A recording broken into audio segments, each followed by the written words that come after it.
never thought me and Zoltan would ever speak again, let alone work together. And if it hadn't been for you, we wouldn't. You've been a good friend of me, Clive. The best.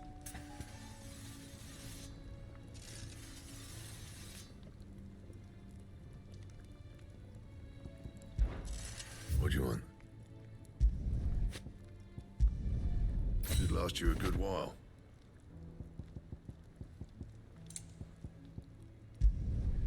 Not bad, if I do say so myself. No scratches, all right?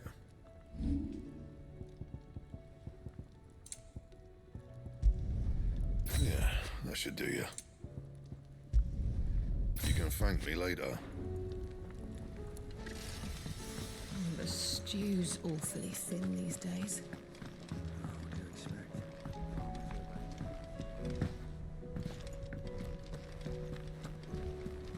Covered in nicks and lumps, the lot of them.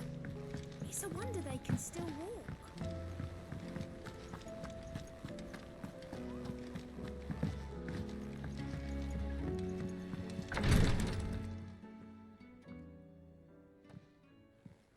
How are you feeling, Joshua? Better than I was. But not nearly as well as you should be. Your cuts and burns may have healed, but your body still bears the burden of every spell cast. And what would you have had me do? It was no ordinary foe we faced. It was the Warden of Darkness. Yet still, it was not enough. The king could have ended me at any moment, but instead chose to toy with me like a curl does a mouse. You underestimate yourself. Oh, it was crystal clear. Only one man established his dominance that day, and that man was Barnabas. I'm sorry, brother. That was ill-spoken. It's just, I have never felt so powerless. And when so many are looking to us for strength, perhaps the prince feels the same.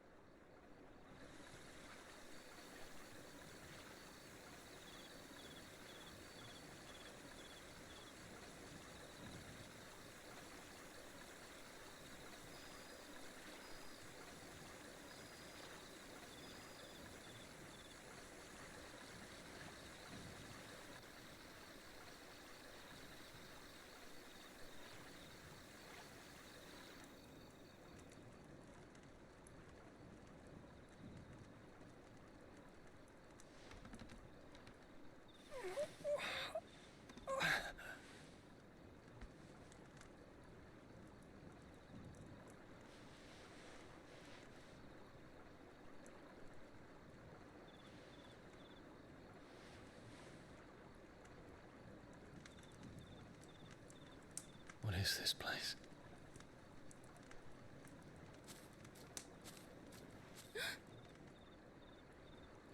Don't move.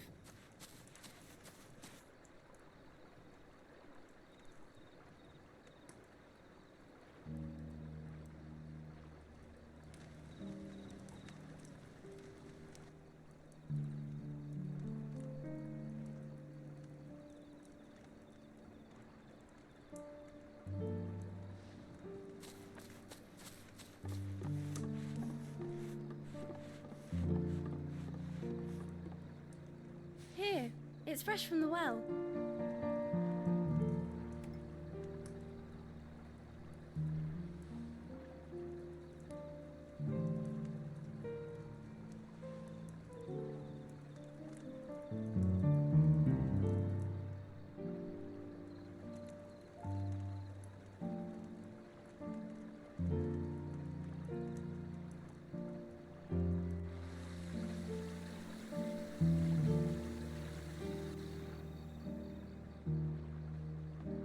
Grandmother told me spirits sometimes get lost, and that the lanterns guide them to their proper place.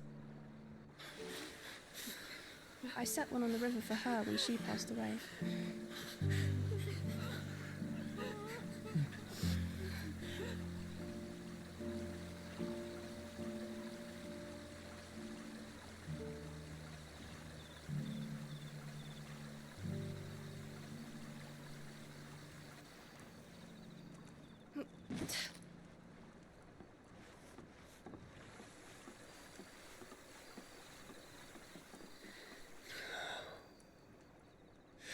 fiend works from the shadows. Was it you who guided my hand then, Ultima? No, not you. This is my doing, my fault, my sin to bear. And for it, I must atone. Your hurts are healing nicely. It was my poultices that saw you well. You make them? And sell them, or try to. Earns me enough for bread, most days. Forgive me. I have nothing to... I know, but I couldn't just leave you lying there.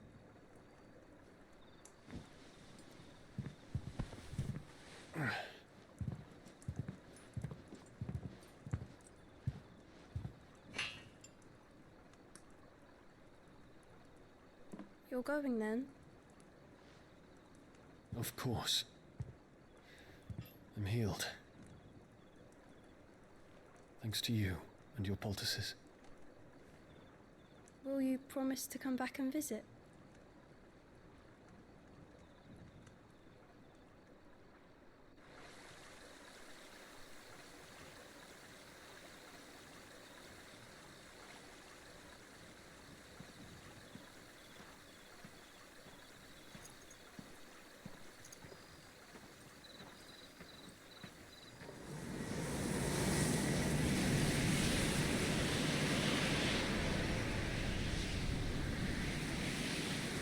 Well, Phoenix, it would seem that I owe you my wings.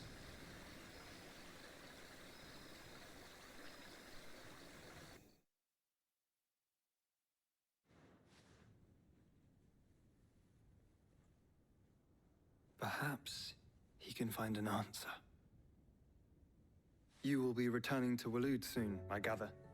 I see no reason to wait. Then neither do I. I can think of a few, but I doubt they'll stop you. You will take your medicine. Of course, Lady Daya. Set on leaving already, are ya? How long will it take us to get back to Ash? Dunno, about the same amount of time it took us to get here. Maybe less, if your uncle can find someone trustworthy to patch up the Enterprise. All depends on where we're putting into port, mind. Yes.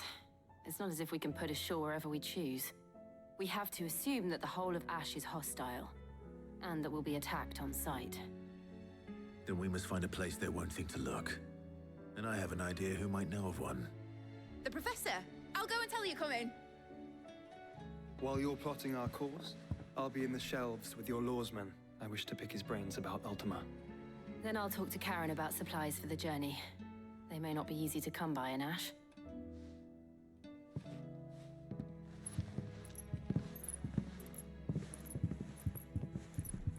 Your brother's body won't take much more of this recklessness. You know that, don't you? I do.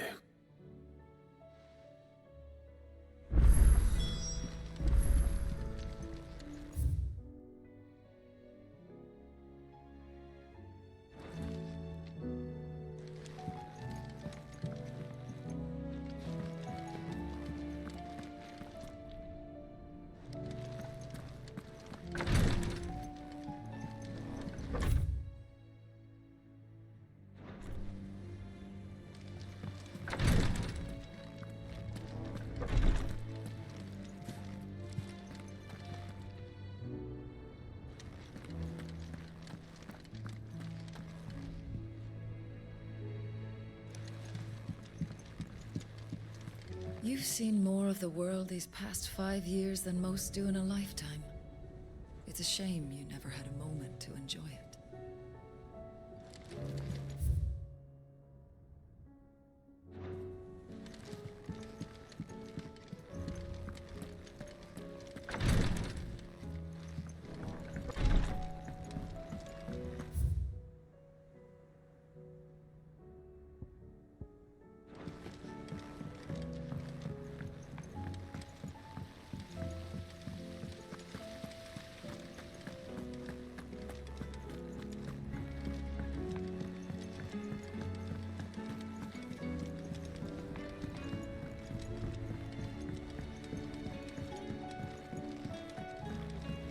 Canver in the hands of Akashic. Ah, Sid. Just the man I was hoping to see. Did you have a mo? Don't tell me. You need more bomb ash. Oh no, we still got plenty of that left. I'm working on bringing another one of the Chief's designs to life. This time, it's a new smelter. It's got a reverberatory hood over the top for additional thermal amplification and a system of reciprocal recirculatory regenerators that let's just say it gets very blimmin' hot. A heck of a lot hotter than anything Blackthorn's got in his forge, that's for certain. Only mithril engines get hotter, and you can't chuck ore in one of them and get metal out the other end. Trouble is, we won't be able to make it out of any old rubbish neither. We need the good stuff. And I hear you once helped Helena get her hands on exactly that. Any chance you could help me too?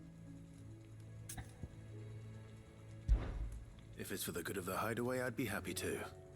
Oh, it is. I promise you. So, what exactly is this good stuff you need me to find? We've got a couple of examples here. Spherical echoes, we call them. More fallen materials.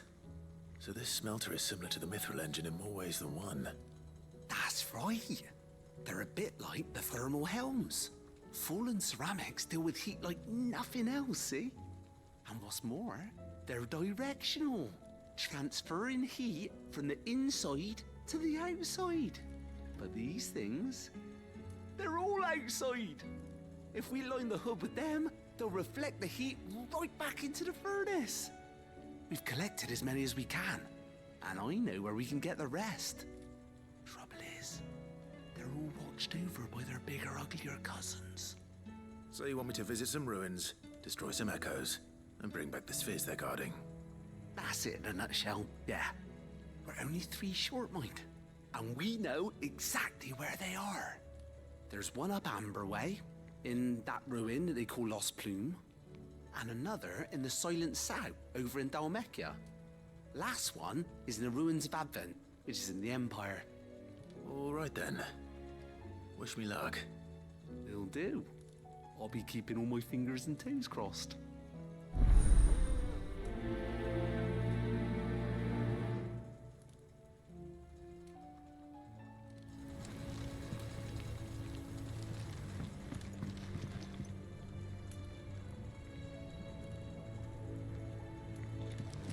How was she? The Enterprise, I mean.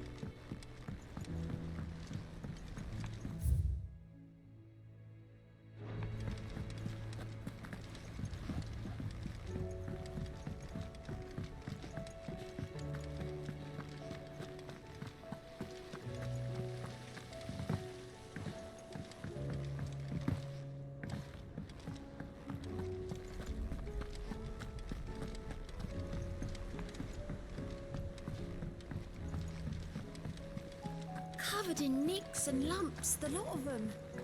It's a wonder they can still walk. Come back.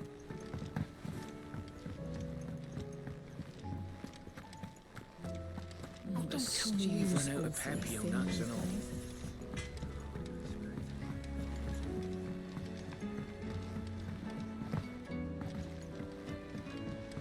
Lady Karen's calling a thing.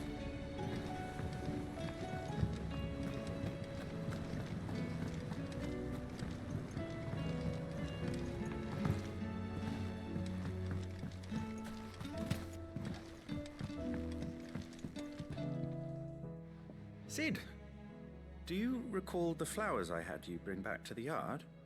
Vaguely. Is something wrong? I'm afraid so. I was able to get most of the Morganbeards to take root, but they rarely flower.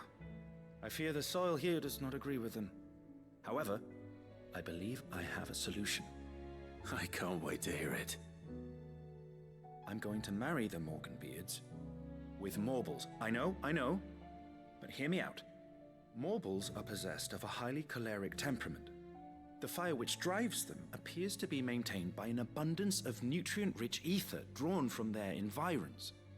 I believe that by grafting a Morbol vine to a Morganbeard, the appendage's wealth of vigor-inducing nutrients might well stimulate the flower to bloom. The endeavor, I assure you, is scientifically sound. I simply need a vine to prove the theory.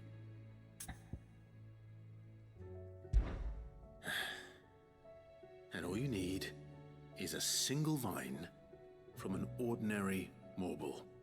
That is correct. A single vine. As for the Morbol, I fear ordinary may not suffice. But, as luck would have it, a most extraordinary specimen is rumored to haunt the swamps of Rosaria. Why, a notice concerning this very creature was only recently posted on the hunt board. How timely.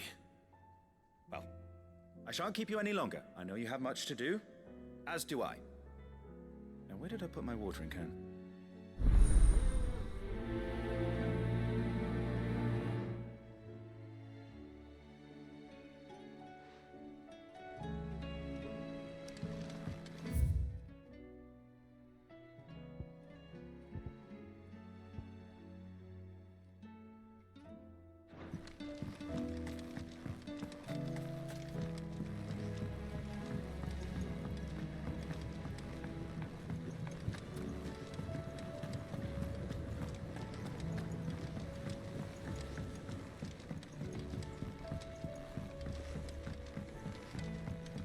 Have you tried Molly's lemon tarts? I've never had anything so delicious.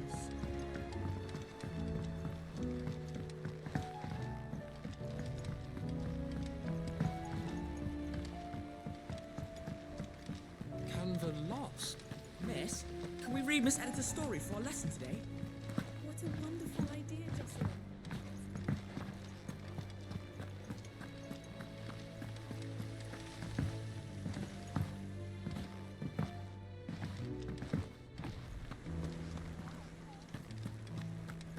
I still say it were a compliment. Say it or... Ah, Clive. I was wondering when you'd arrive. Please tell me you've come to take our young prodigy here off my hands. I'm not here for Mid. I need information on Ash. Then why not ask Molly if you can look in one of her ovens? Go on. As soon as the Enterprise is ready, we'll be setting out for Drake's Spine. And we're going to need a safe place to land. Preferably one that won't see my ship blown to shit and splinters. If it were that easy, do you think Waloed would have resisted invasion for so long? Very little is known of Ash, and the information we do have is spotty and outdated. We have the good King Barnabas to thank for that. Waloed's borders have been closed to outsiders since the day he seized the throne. If there is anywhere safe to land, you won't find it on my map. Then tell us what we will find. I'm sure you know better than we do. But no splinters. All right, if it will get you out of my hair. But interrupt me, and it's over. Understood?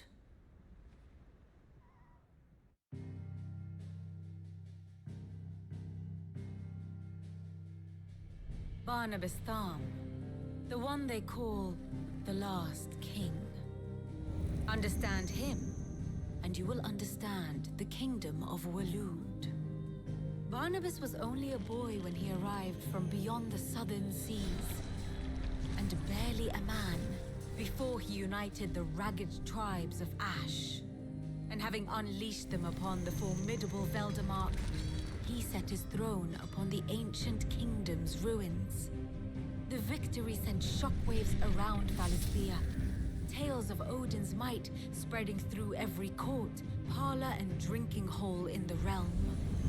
Note that this was in the year 843, and that the king still sits upon his throne some 40 years later, quite untouched by time. Waloed's recent inaction left many wondering if Odin had lost his appetite for war. And yet here we are. The Einherjar was committed to the fray, a bold declaration of intent. Orcs swarm around Drake's Fang, and throngs of Akashic haunt Canva's streets. Though how precisely the havoc they wreak serves Waloed, remains unclear. Regardless, if the order to attack truly came from King Barnabas, then one thing is certain. Waloed has achieved the impossible, and made bedfellows of beastmen and the ether-addled alike.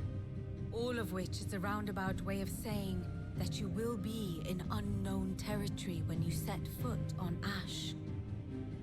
Much of the continent has already been lost to the Blight, and what few ports remain will be fiercely guarded.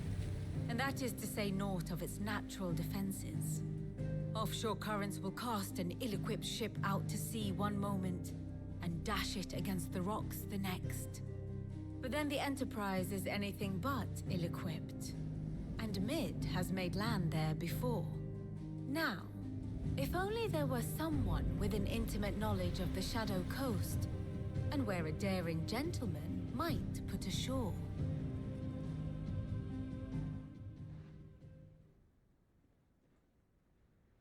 You see, Clive, you had the answer all along. Do you think you can get us back to that beach, Mid? Picked you up from it, didn't I? Not that it were easy. The currents were a right bastard. But then, if it wasn't hard, it wouldn't be worth doing, would it? Well said. Thank you, Lady Vivian.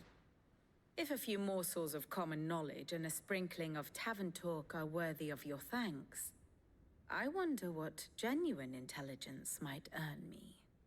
Probably more visits. Mid, I need everyone in the ale hall now. I'll fetch Joshua from the shelves. Aye, aye, Captain.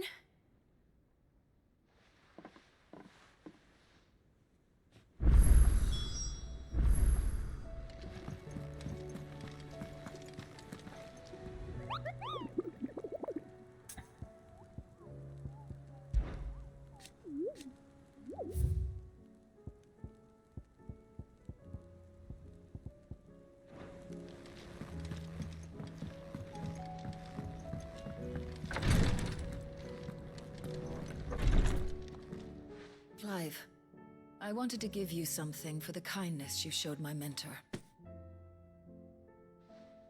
What's this? A chest of all the medicines you're ever likely to need. Seeing as you're so reluctant to come to the infirmary, I thought you might as well take a part of the infirmary with you. I'm sure it will be very helpful indeed. And Taya, try not to work too hard. And work Rodrigue all the harder, you mean? He's a quick study, but he's got a long way to go yet. I'll take that particular piece of advice when you heed it yourself, thank you very much. Besides, who else is going to see that your brother takes his medicine?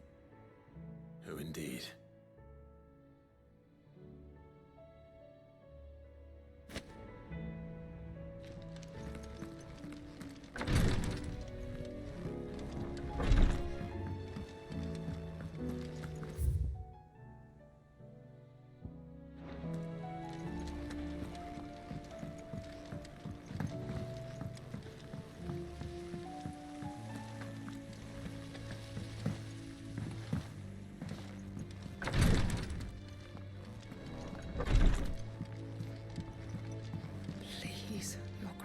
My Lord Marquis.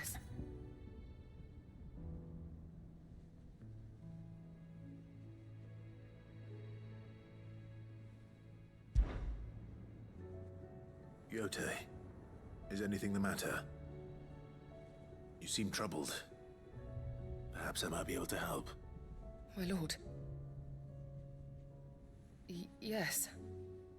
Perhaps you might. It's your brother. His condition continues to worsen, though he does his best to hide it. The lesion on his chest pains him more with each passing day. I had feared as much. There are certain elixirs which can ease the suffering of those afflicted by the curse, but his Grace's case is severe. The drafts I have been able to prepare for him thus far have ceased to have any real effect. So I consulted with Talia and certain of my comrades among the Undying about the possibility of finding something stronger. And thankfully, a recipe was found. The only problem being that the critical ingredient is exceptionally hard to come by. and our supplies are almost exhausted. Unless we can secure more soon, your brother's anguish will likely become unbearable. My lord, I know that I have no right to make demands of you. But would you help? For Joshua's sake.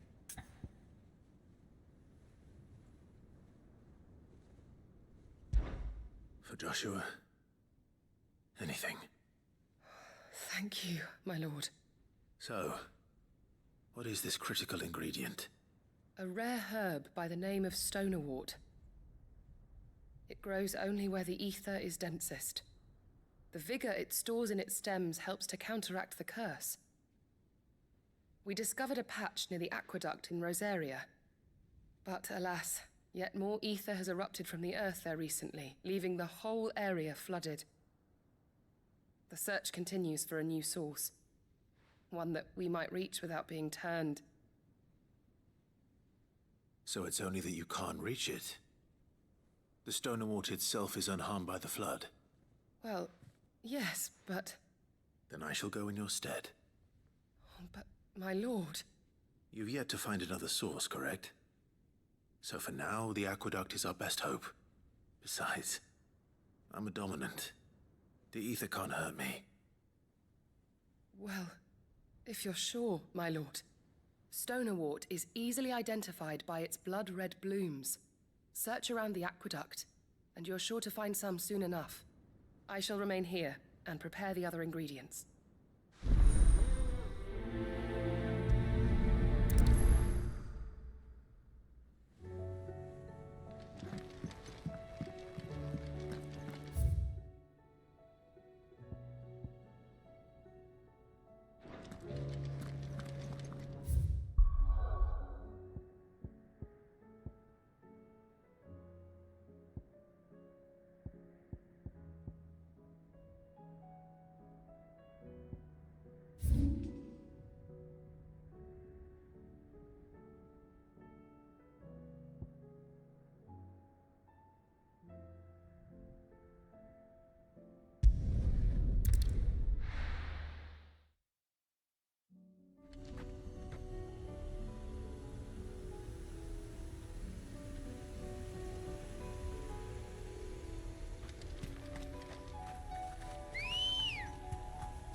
Come on.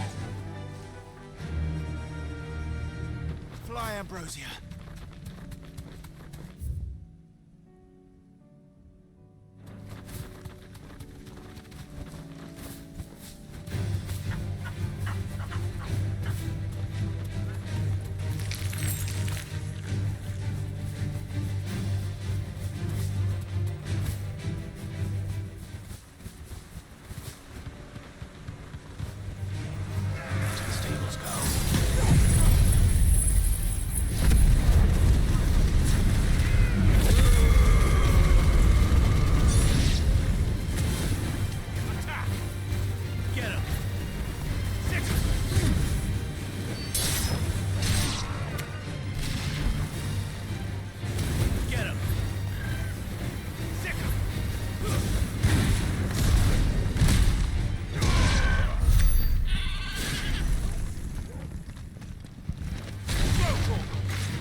man.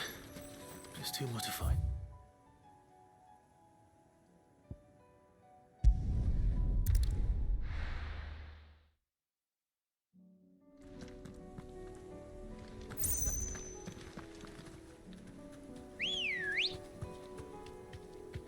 Good girl. Yeah!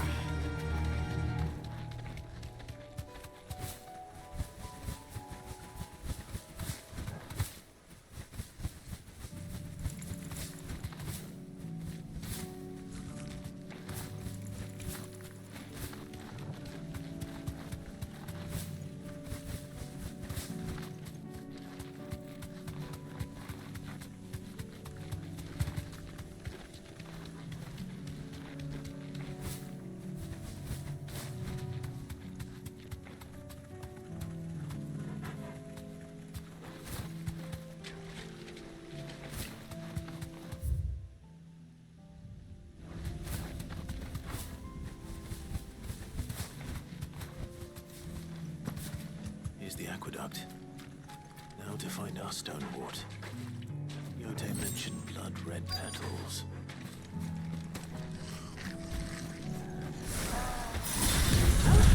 Just my luck. Everything till they're gone. There's only one thing for it.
Arrive. Right. That should do it. Let's get these back. Yote.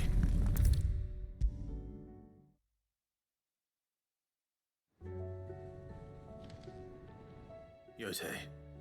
I brought back all the stone and water I could find. Will this be enough?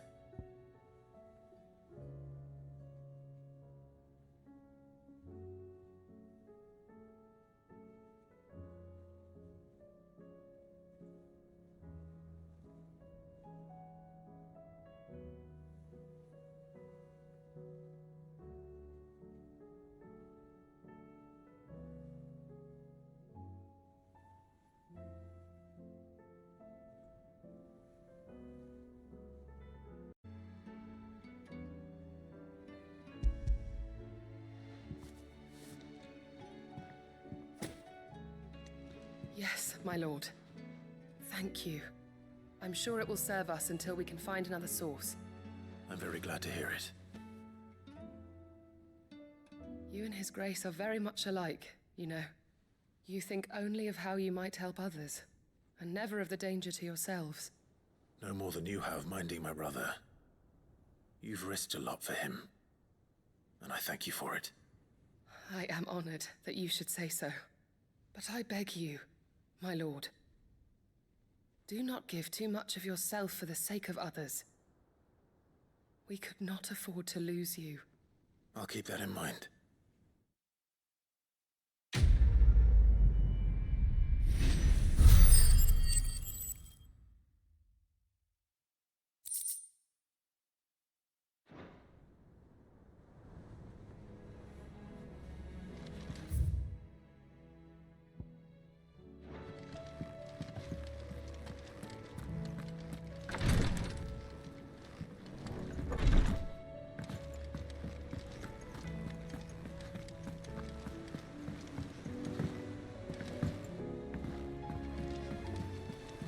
Covered in nicks and lumps, the lot of them. It's a wonder they can still walk.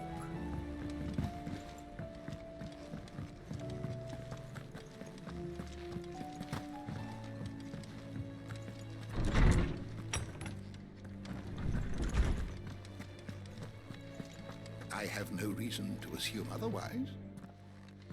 Clive, you must listen to this. Lawsman, tell him. Do you recall when we spoke before on the divinity of Ultima? Well, it inspired me to delve deeper into the subject. And what I discovered appears to agree with the findings of His Grace. You will recall that my quest to uncover Ultima's origins began with the mural at Phoenix Gate. But while I've always known it to be important, its secrets have heretofore eluded me. Now, however, I believe I know where to find the more complete example, one that will reveal all we seek. Master Clive, have you ever in your travels chanced to hear of the Circle of Malleus? I would think not, few have. But there was once a time when the faith flourished, the oldest known religion in the Twins, and though its popularity eventually waned on Storm, hints of its dogma remain embedded in more modern faiths such as the Crystalline Orthodox. Wait, you said it waned on Storm. What of Ash? Religious monuments are often torn down or repurposed when new faiths rise to prominence. But if no new faith arose, then perhaps the ancient temples might still stand. And so, you see now why I must accompany you to Waloed. It would appear the past still has much to teach us, though in this case, it would not have been possible without the musings of Moss. To think that you carried a copy of my old mentor's chronicles all along. I am relieved to discover it in good hands. I shall guard it with my life. Joshua, if you're finished here, join me in the ale hall. I need to speak to everyone before we leave. Right away.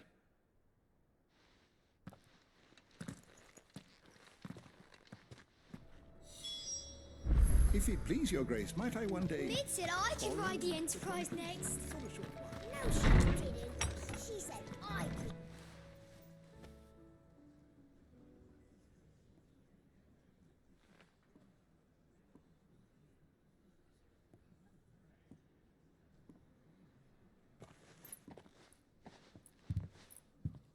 My apologies. By now you've all heard where we're going and why. So I won't bother you with the boring details, only the important ones. If we attempt to approach Stone here by sea, there's a good chance we'll be sighted and fall prey to the capital's artillery. So instead, we'll disembark on the southwest coast and make for Drake's Spine on foot. I say we, but it's highly likely the entirety of Ash is under the rule of Ultima. A large party would only attract unwanted attention, as well as slow our march and require supplies which may be difficult to obtain. Only Joshua and I will be going. And a scout. Preferably a good one. Gav, do you know of any? You bet your ass I do. Might still borrow some of Lady Vivian's maps, though. Just in case, like. Once you've dropped us off at the Shadow Coast, you need to retreat into neutral waters, fly merchant colors, and stay inconspicuous. If you sense any danger at all, you leave us behind and return to Storm. Inconspicuous is my middle name. But like hell am I leaving anyone behind. The ship ain't going nowhere till your scurvy mugs are smiling on deck. Jill, the Enterprise will appear a tempting target for royalists and pirates alike. You're to stop anyone boarding. Don't worry. I'll keep the ship and her crew safe. You'll be needing passage home, after all. But... very well. If there are no questions, I'll see you all at the docks.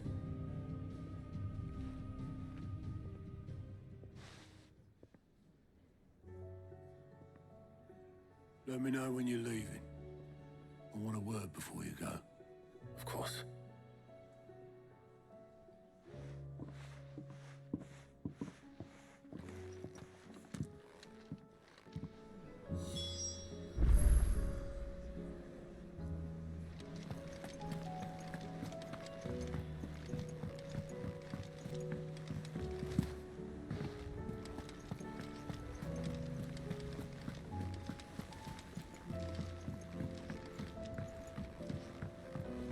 How do you split the sea, you reckon?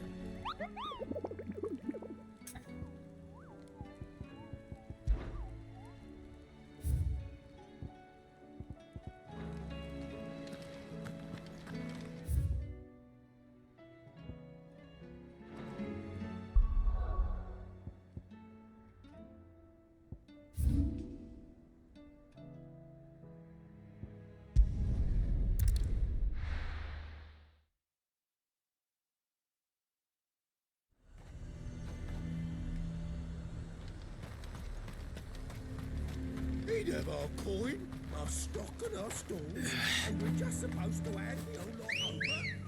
What other choice do we have? Come on. Run like the wind.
One to go.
That's all of them. I can uncross his toes now.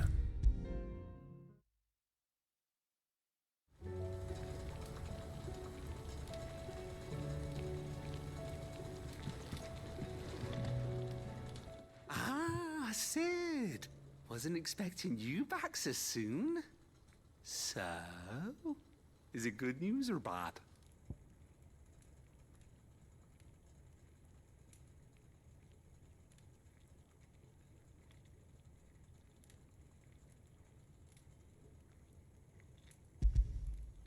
Good, thankfully. Here. Ah, that's brilliant! Thanks a blimmin' million! I'll fit 'em to the smelter right away!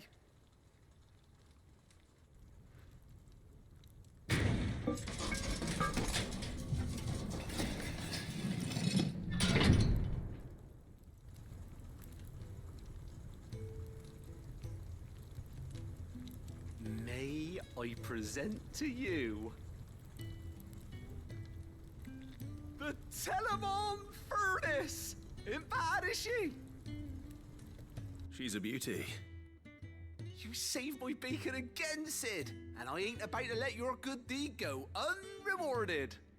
It's fine, really. My bag's flexible enough already. Oh, don't say that. I'm sure I can make a few improvements to it yet. You could just buy me a bigger... How about that clasp? Looks a bit stiff. Reckon you could loosen it up and make some more room? And I reckon I know how. With a new alloy we've been working on. The Telemon Furnace was just what we needed to perfect it. It's a metal, see? So it's lovely and strong, but it's also, well, stretchy, if you can believe it. Stretchy metal. Well, if you insist. That is the spirit. You'll love it, I promise.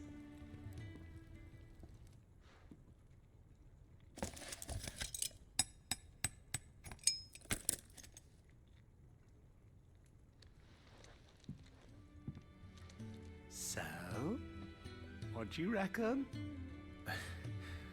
It's actually quite ingenious. Thank you, Owain. Shh, don't mention it. You earned it. And I wanted to get some practice in using that metal anyway. Reckon we'll have all kinds of uses for it around the hideaway. Can't think of any right now, but that's our job, innit? Dreaming up new ways to make life easier around here. Maybe even out there, too. One day, the whole world's gonna know about the inventions you've helped us put together. That bag of yours will be the first of many. You mark my words. They'll hardly believe their eyes, I'm sure.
You deserve a rest.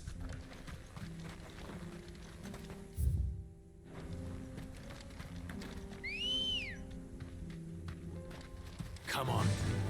Faster!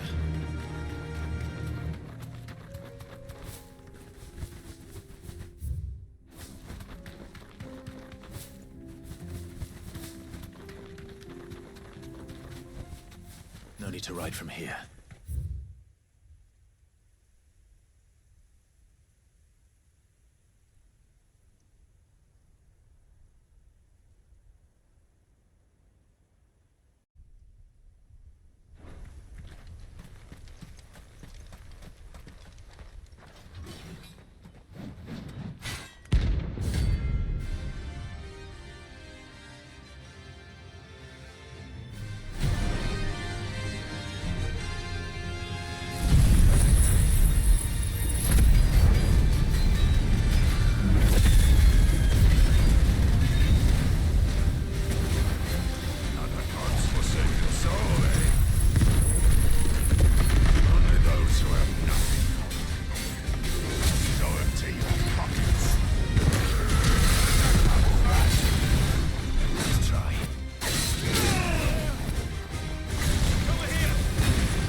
A deserter turned outlaw. We were more similar than he knew.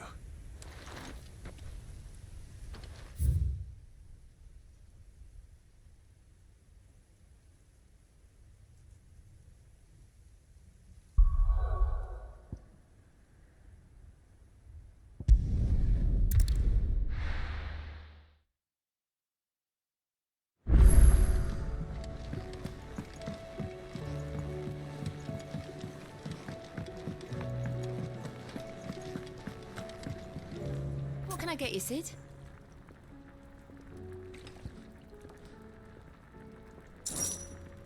That's what we like to hear. Knock 'em back, everyone. Sid's buying.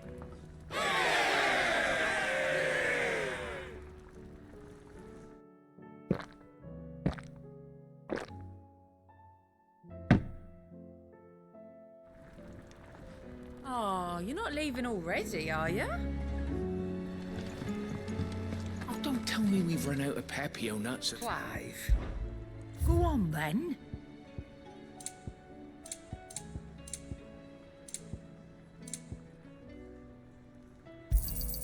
You'll not find a better price than that. It'd better all be here. Come again. Oh, don't. The stews. I'm not much bothered either way. What's saying for you, dear? And?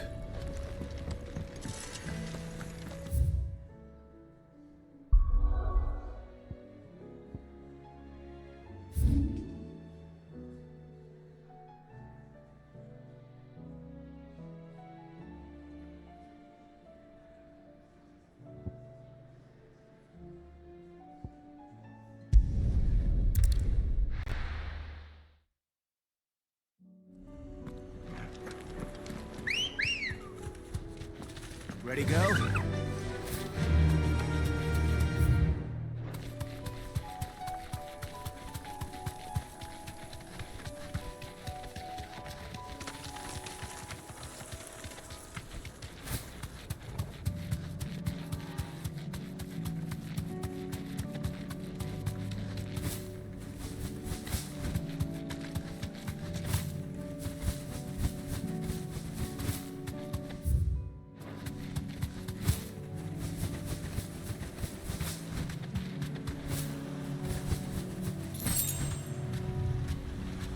Be safe.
Let's go.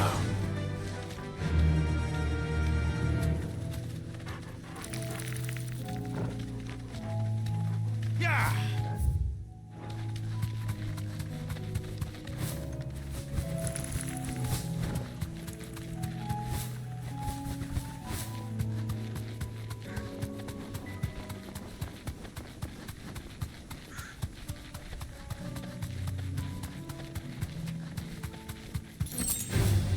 Time to fight.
is done.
on someone your own size.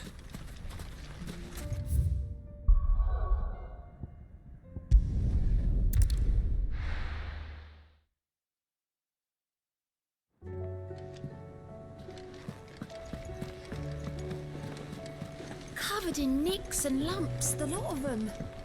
It's a wonder they can still walk.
Sid, I, can't help but notice that your satchel is twitching in a most violent manner.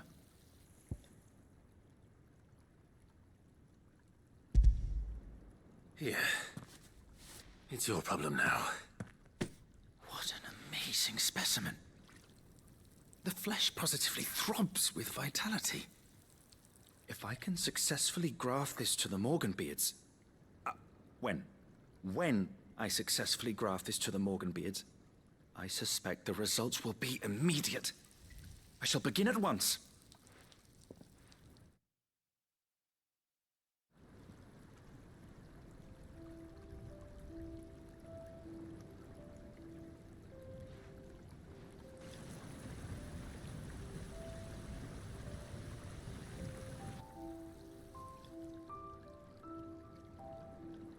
It is just as I hoped. Witness how the Morganbeards have taken to the blighted soil. How they bloom with heretofore unseen vigor. Why, I dare say such a vine graft would yield similar results when applied to other specimens as well. I'm glad I could be of assistance. You've not only helped us, Sid, you've saved us. Do you recall the extract with which I provided you before? I took a moment to distill some more, but this time with the petals from the invigorated Morganbeards. And would you believe? Its potency has nearly doubled. You must accept this vial as thanks for your assistance. The rest, I shall give to Taya.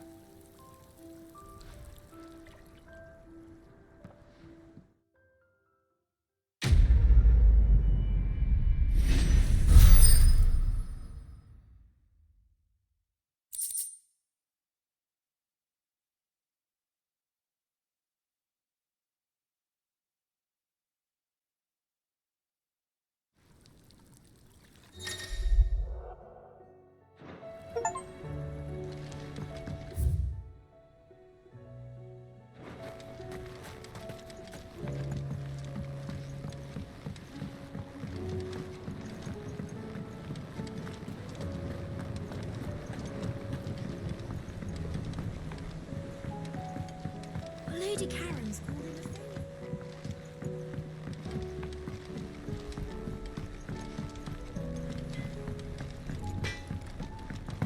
The stew's awfully thin these days. What do you expect? Farmers are abandoning their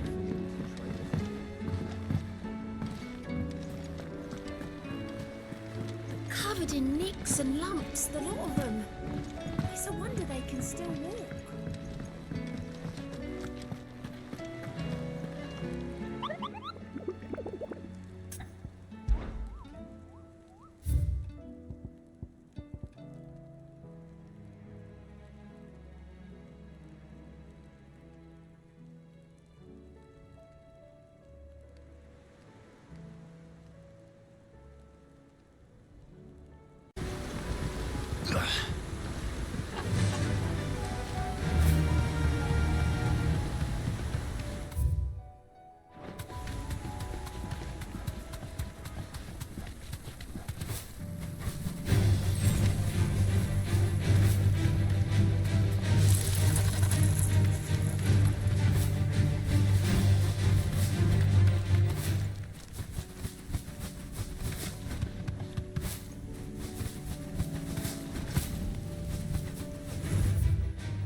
To fight.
me we've run out of... Still alive, are ya?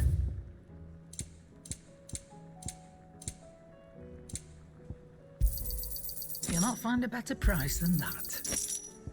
Come again. Oh, don't. The stew's I'm not much bothered either way. Trouble with your gear, or something falling, dear?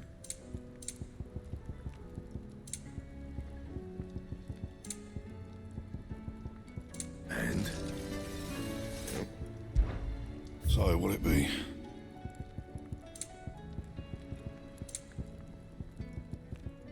And?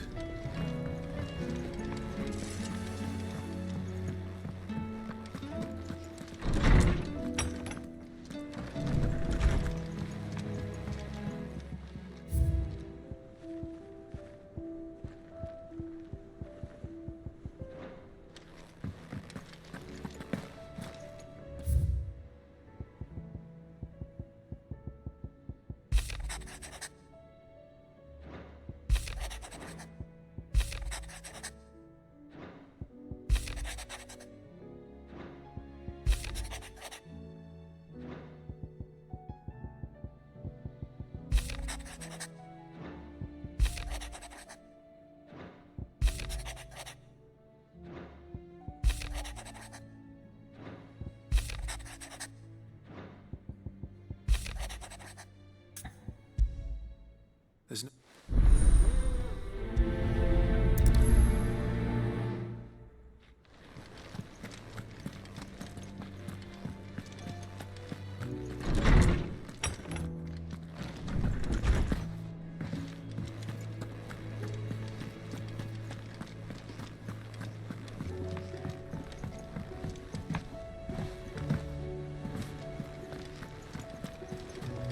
Covered in nicks and lumps, the lot of them. It's a wonder they can still walk.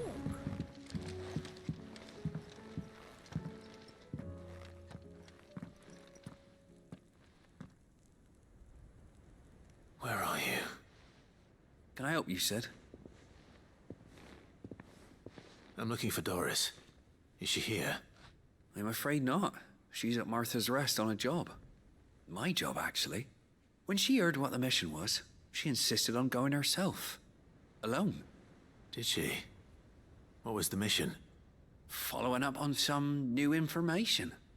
Once they'd settled in, the bearers you helped liberate in the Dragon's Eyrie were keen to talk about their imprisonment. And about their captor. The slaver Cole's team were tracking when they were attacked by the Beastmen. I'll go and find her. She's at Martha's Rest, you say? If she's not moved on already, yes. I hope everything's all right. Why would Doris insist on going alone? Maybe Cole was right to be worried.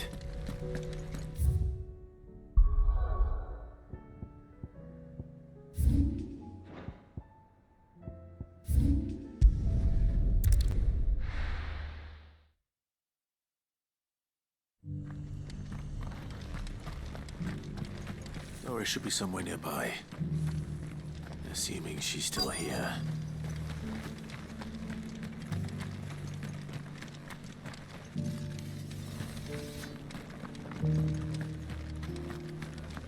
I've got greens of all Looking for shapes and shelter, sizes. Colours. Just because the heavens have gone to wreck and ruin, it don't mean we have to. Now, let's get this stall set out. Want to know how to tell if the world's going to rack and ruin? The world seems to be changing so fast lately. I can hardly keep up. But what I do know is that there's more bad news than good. I'm a son of Rosaria, after all. A born someone. It's been a pleasure, Doris. Just like old times. I'll give your offer some thought, my lady. How goes the investigation? Sid, what brings you to Martha's Rest? You. I heard you were out here on your own, tracking our slaver. I trust you're being careful. Of course. And it had to be me. The bearers from the Dragon's Eyrie confirmed a long-held suspicion of mine that the slaver we've been tracking is an old acquaintance. She's no fool. If we'd come in force, she would have spotted us straight away, and then vanished without a trace. That was her just now, wasn't it? So, was it a fruitful reunion?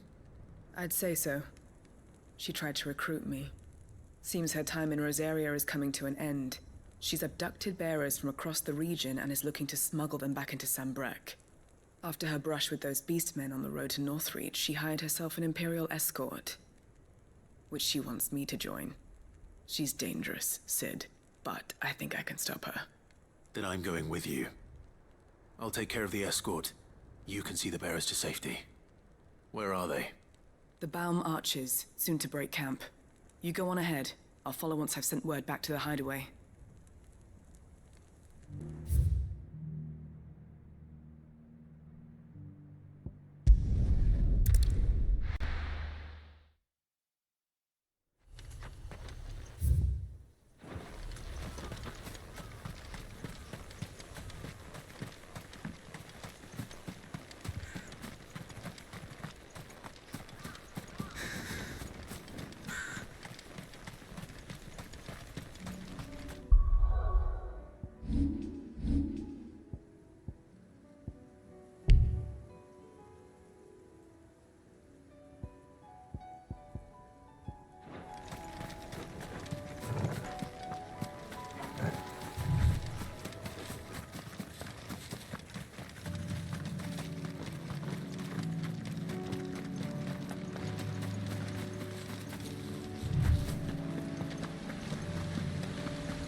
Good.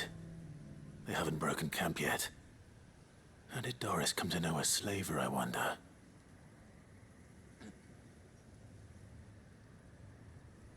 We've waited long enough. She's not coming. Ready the bearers. We're leaving. Back to civilization, is it, Mom? With all haste, lest any of you lackwits start talking like these feckless bumpkins. I presume your men are ready. We've suffered too many delays as it is. Any more, and I'll be docking your pay. Yes, Mom. Oh, but before you go, it appears we have company. Kill him. You're welcome to try.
So much for your escort. You'll forgive me for not avenging my men. I'm not the swordswoman I used to be. I surrender. Do with me as you wish, Sid the Outlaw. Sid! Ah, Doris. I take it you're not here to rescue me from our brooding renegade? You know, I always wondered where you'd vanished to. But casting your lot with this criminal of all people. Better fighting for a cause than killing for coin. I'm sorry, Sid. I should have told you sooner. This woman, my former master, once trained bearer children to be weapons in service of the highest bidder. She raised me like a daughter, and I did terrible things to earn her favor. It wasn't all terrible, surely.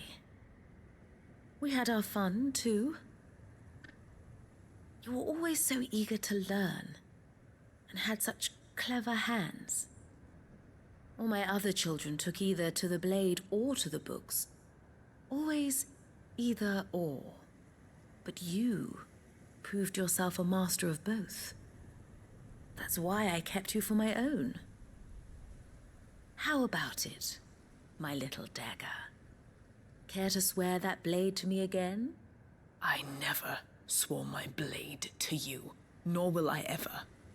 I fight for a higher cause, to liberate the bearers of this world. Farewell, Master. Thank you for making me the weapon I am. You always were a righteous child.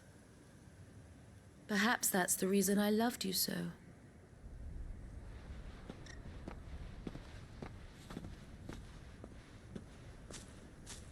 What do you want to do with her?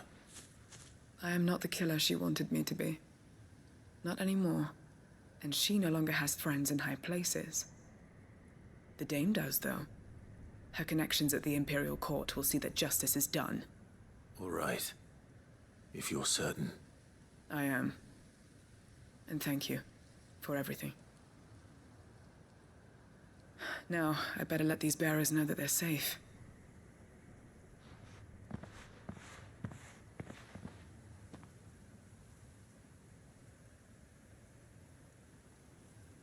And I should head back to the hideaway and put Cole's mind at ease.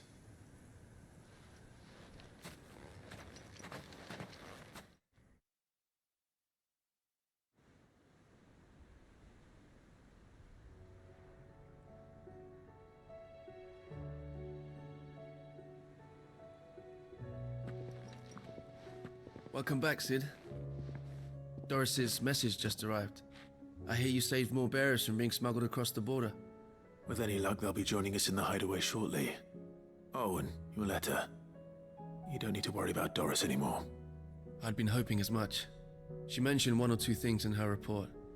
So the slaver we'd been chasing all these months was her former master. Wish I'd known. She's been arrested, by the way, over in Sambrek. Went quietly, or so we're told. And she won't be getting off lightly.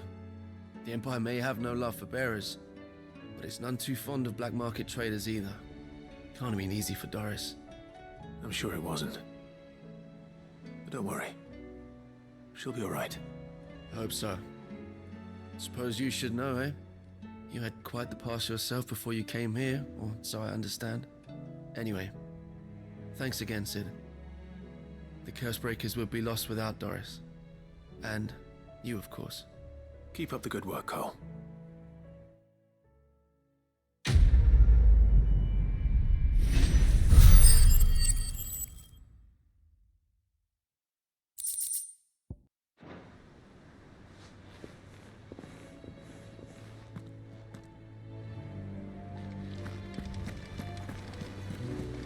Covered in nicks and lumps, the lot of them.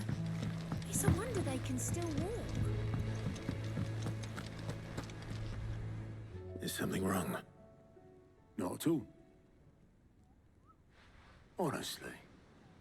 Can't a man wish his friend farewell? Just wanted to let you know that I'll keep things in order while you're off saving the world. I'll hold you to that.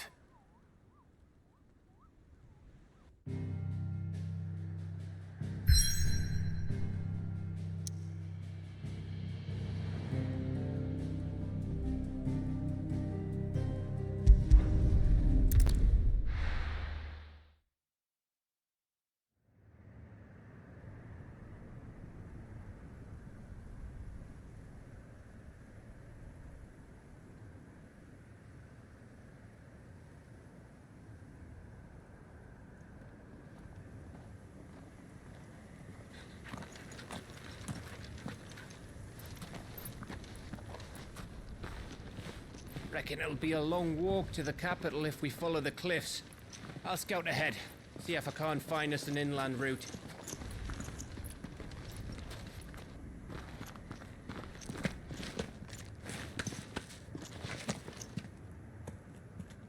Clive.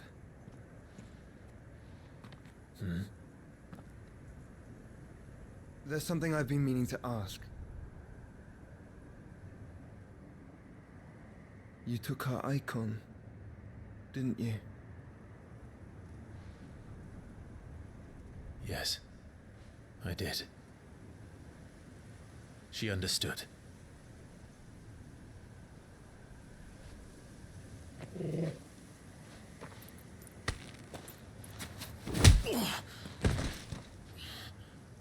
Oh, she understood. Understood that you decided to save the world all on your own, and that you'd die without her power. How dare you make her choose? You knew damn well she'd never refuse you. But I will. You can't keep pushing us away, Clive. The world is ours to save, not yours.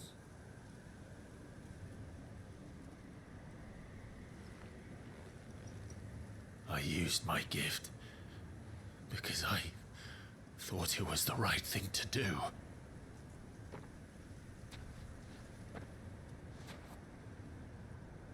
And you truly believe this will save you? Will save us all? I do.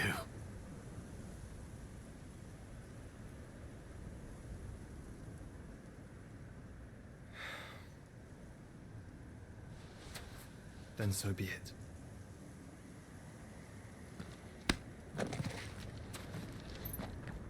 Just don't forget, you're not alone. I think I found us a trail. Did I miss something?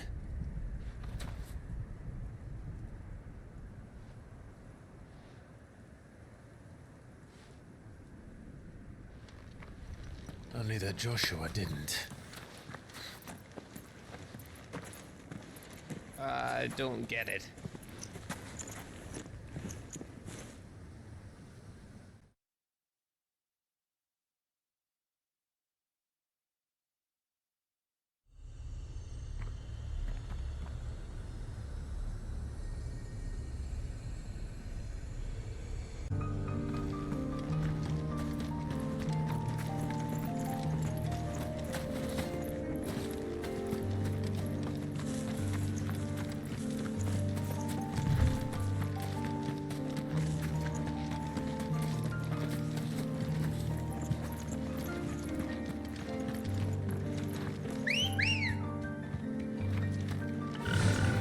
Run like the wind. Remember what I said about warm welcomes, Gav? Oh, this place is as dead as Grieger's ghost.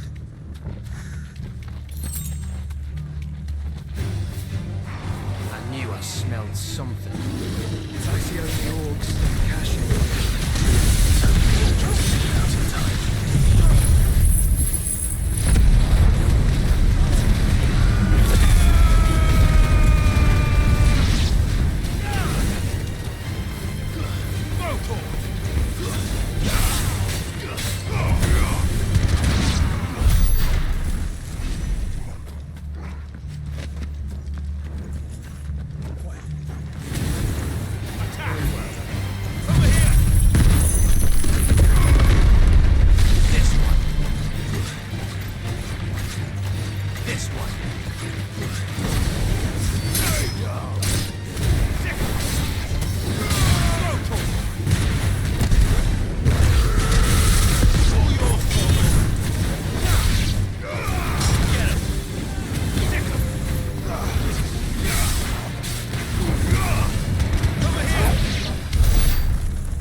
duelists.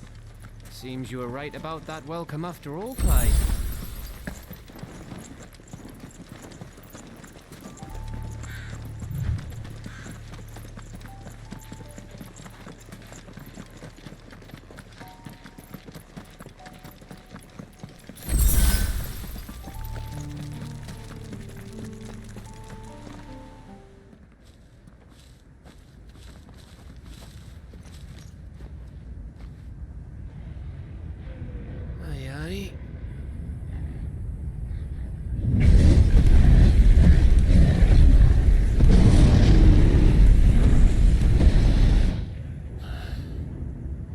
Is the whole of Ash fallen into Ultima's hands?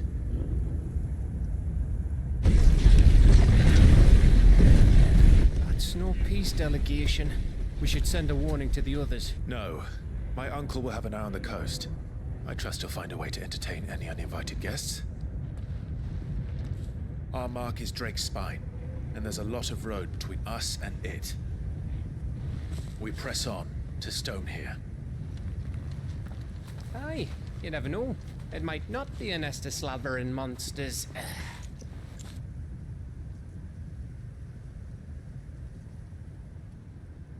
Clive, you must go on ahead without me. This stronghold is as old as Phoenix Gate, perhaps older. It may yet hide Ultima's remaining secrets, and if we are to best him, they must be unearthed. All right. Stay out of trouble. I always do. Mostly.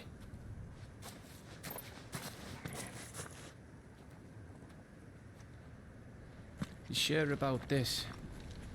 About leaving my brother on his own. Of course. Mostly.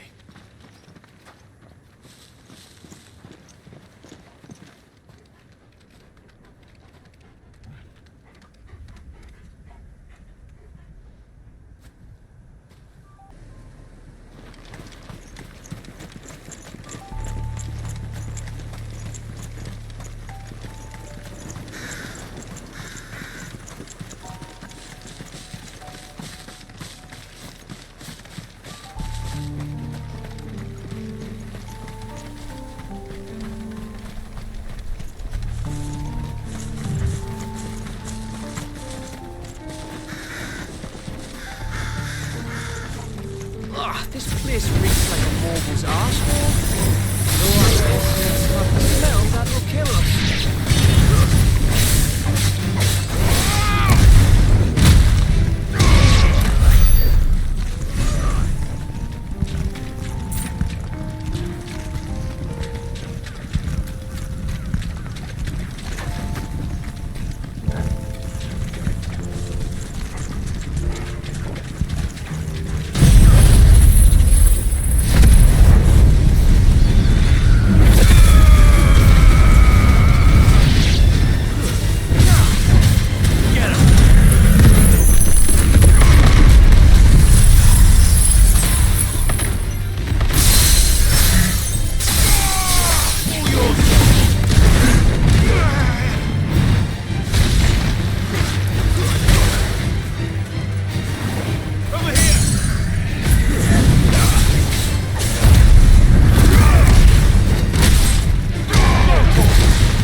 breath. Don't look down, Torgal.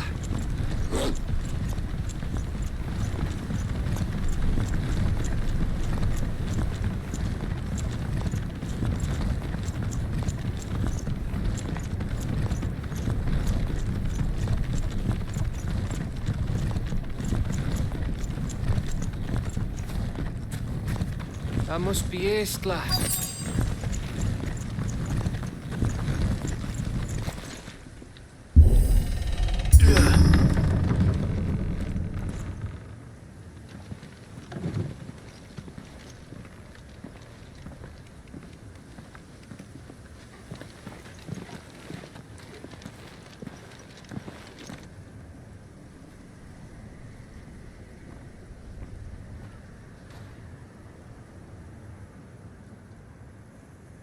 What do you think, Clive?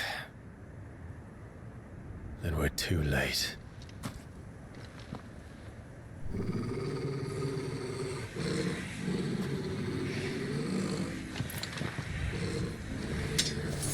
Damn it. They're all turned. There's nothing we can do. I wouldn't say nothing. No quarter gap! No quarter! Go for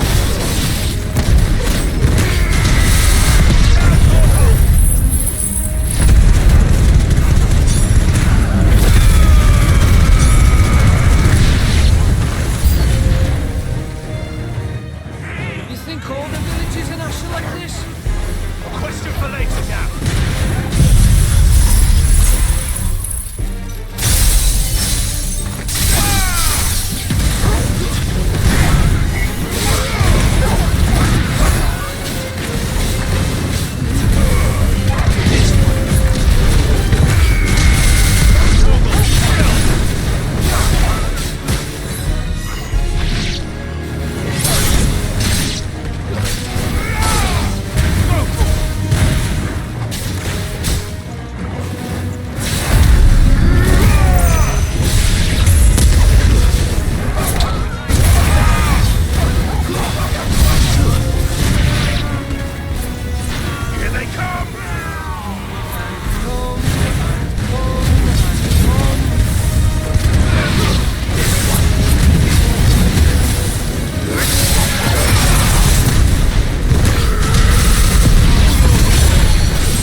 Gav? Gav! Don't tell me there's more of the bastards. Oh, fuck.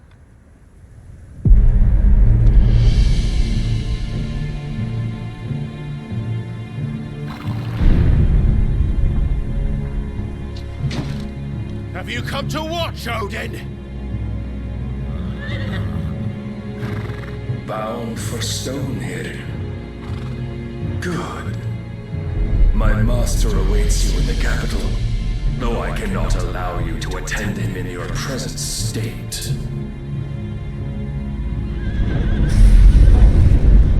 And how are you going to stop us? Why, with this!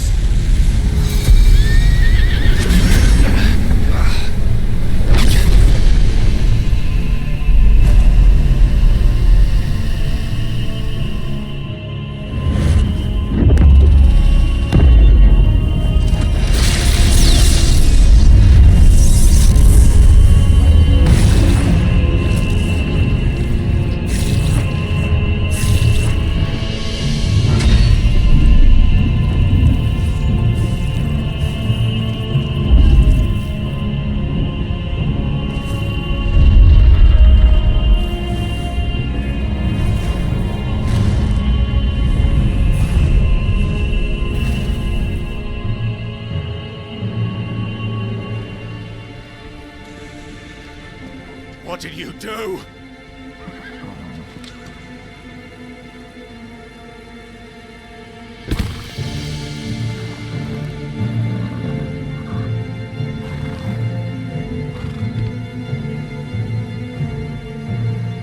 If the vessel would see the path opened, it has but to ask.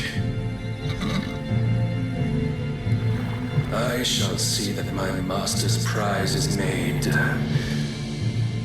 presentable.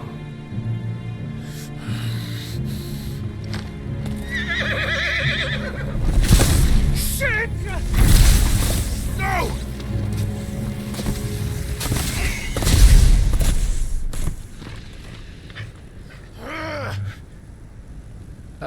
Clive? Would you mind telling me what the fuck just happened?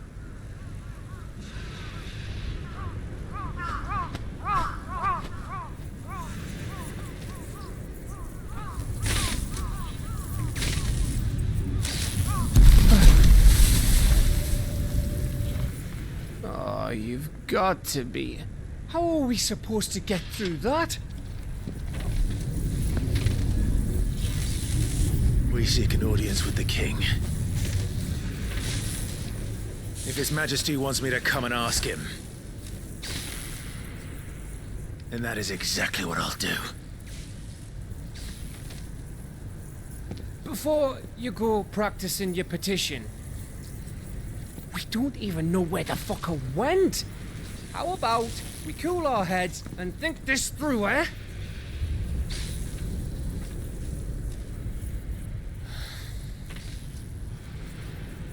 All right. Maybe there's something here we can use.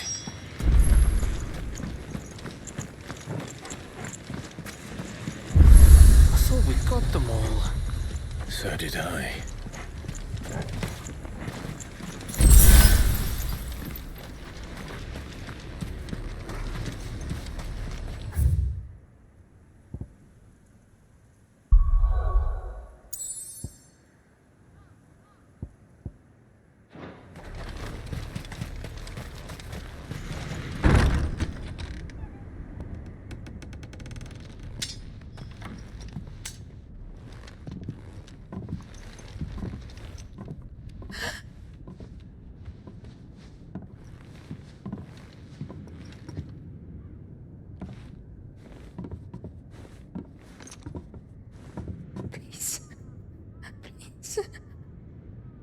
Please, no.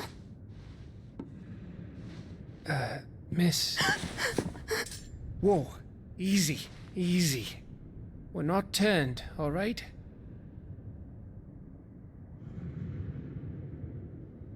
Who?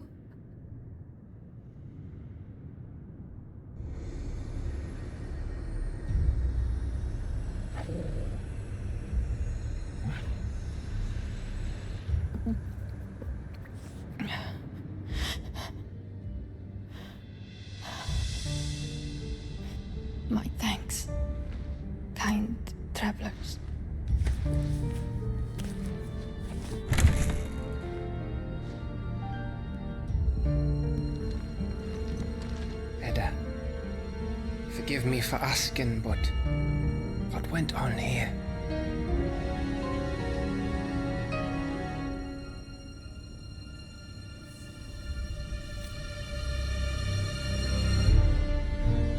It all started when the skies changed. The elders said it was the Arcane. One by one, people went mad. Minds taken by the ether. Till only I remained. By then, I was too far along to run. And then the nights came. And I didn't know what to do.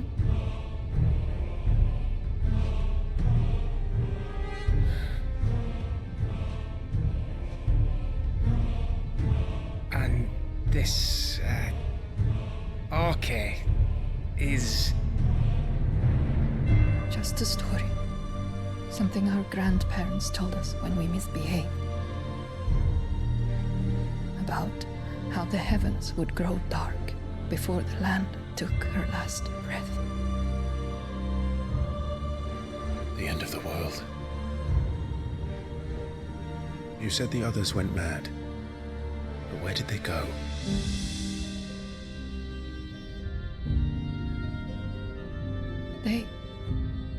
They all left. Gone east to the tower, to Reverie. The elders, the healer, the blacksmith, my husband.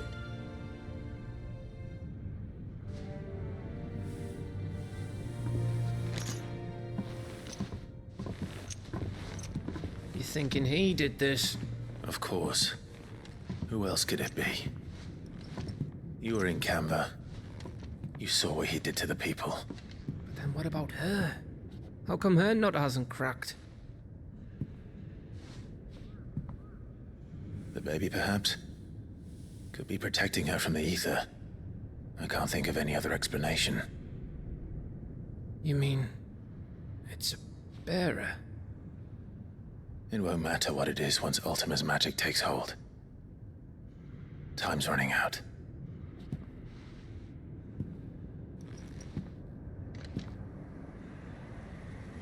This tower. That's where we'll find the king.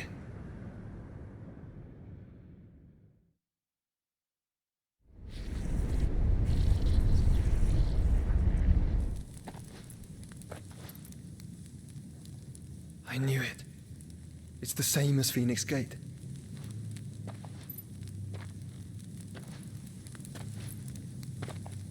Which means at the end of these stairs should be...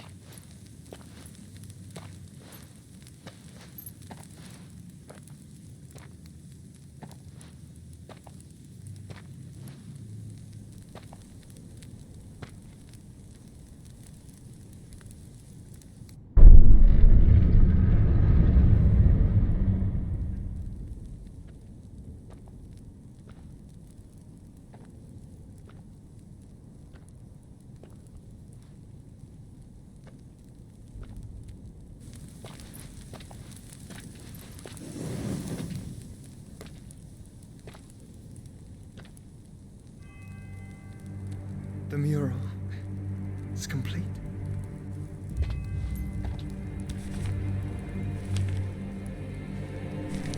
Ultima and this vessel, Ifrit. Garuda, Ramu, Shiva, Titan, Bahamut, Odin. Even Leviathan the Lost is here. But where is the Phoenix?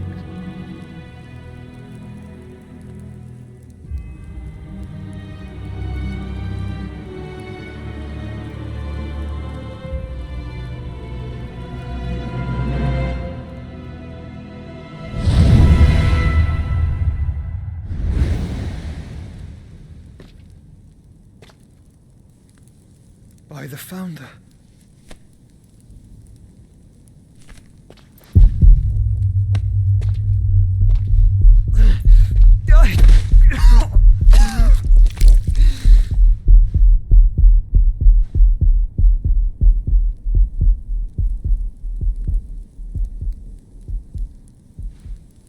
So that's what you want, isn't it, Ultima?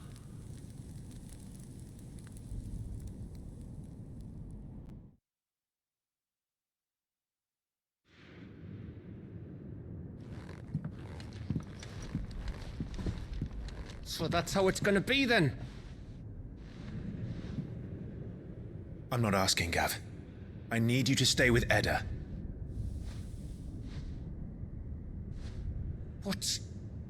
I must do this alone. If I don't return, you're to find Joshua and make for the Enterprise. Understood? Aye.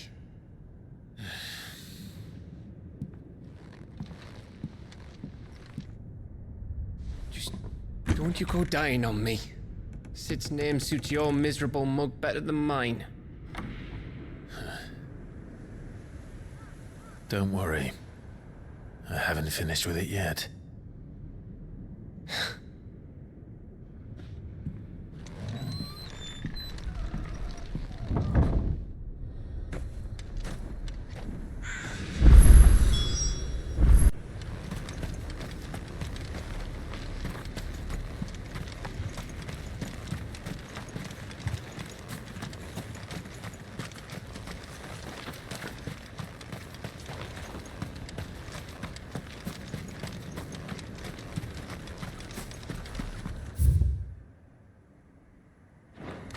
If Barnabas is controlling the Akashic, then wherever he goes, they'll follow.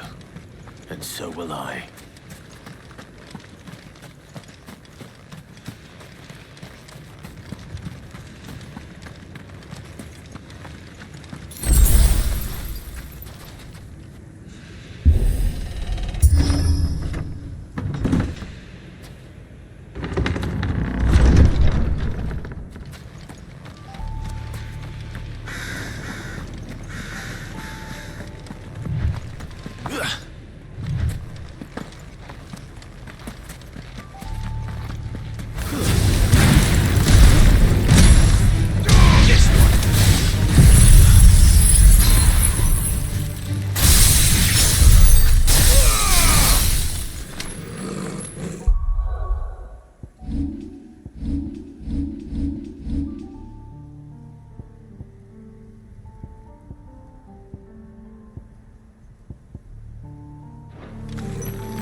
This is it, boy.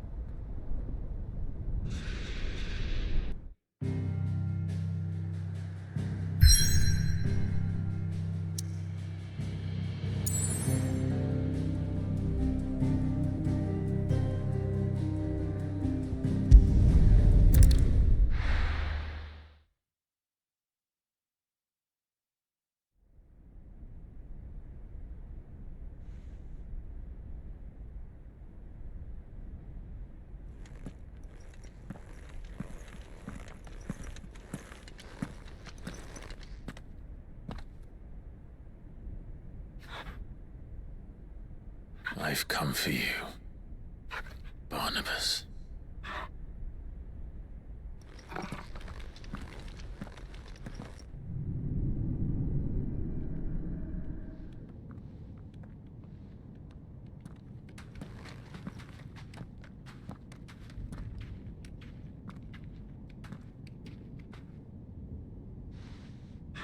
Stay close, Torgal.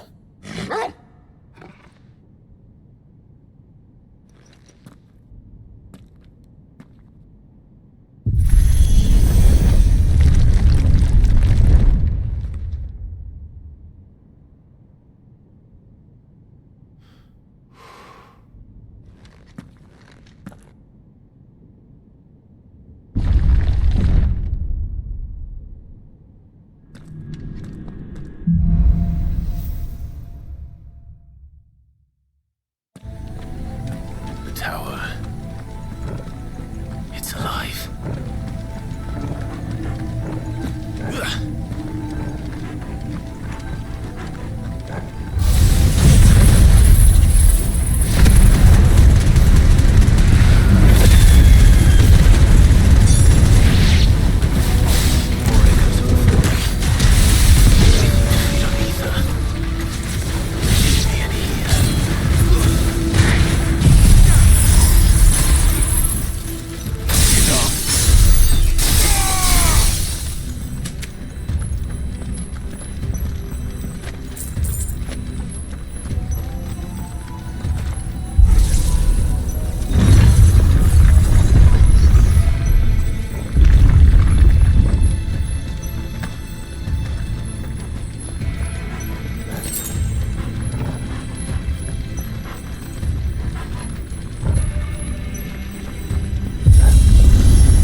that thing? Hopefully there aren't any more.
Almost there.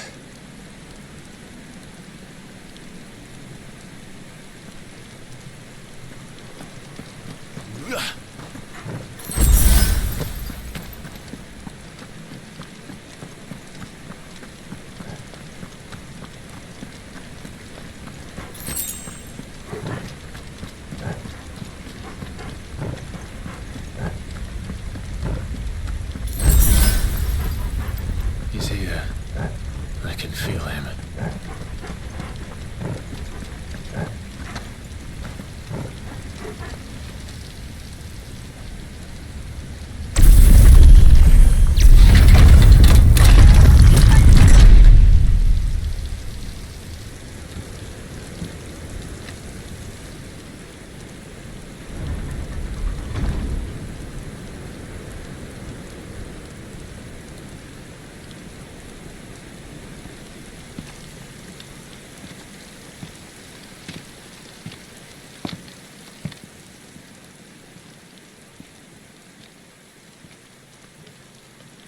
Why? The blade must ever feed if her edge is to remain keen. Butcher. What care you for these worthless creatures? They are nothing. Weak from the moment of their conception, ever longing for power not theirs to command, they turn unfailingly upon themselves. Like sheep, they roam in filthy flocks, eager to trample those few gifted a fleece of gold. Or that they might feel contentment with their pitiful existence. Prejudice and persecution, severance and strife, every earthly wrong springs from the malice in men's hearts. Malice born of the pain and suffering that is free will. Its corruption is gnawed at your being from the very moment of your birth. You're wrong. It is no corruption. It is who I am. Every choice I make, right or wrong, gives me reason to carry on. And carry on I shall. Not as a puppet, but as a man. Which are you? There was a time I too thought those the only choices. What? Long ago, God granted man the gift of magic. And with that gift did he build great civilizations. Yet over time, man lost sight of the gift's true meaning, stepping from the path of shared prosperity to one of avarice. He abandoned his creator for sword and flame, and through his folly, beckoned the blight. Yet, there were those few who refused to turn their eyes from the heavens, and they prayed to God that he might lead them back to righteousness. And the Lord, he did answer. Before the worthy shall the gates of paradise open. And so did I spread my arms to the ether, and cast my soul upon its gentle waters. I gave myself unto him.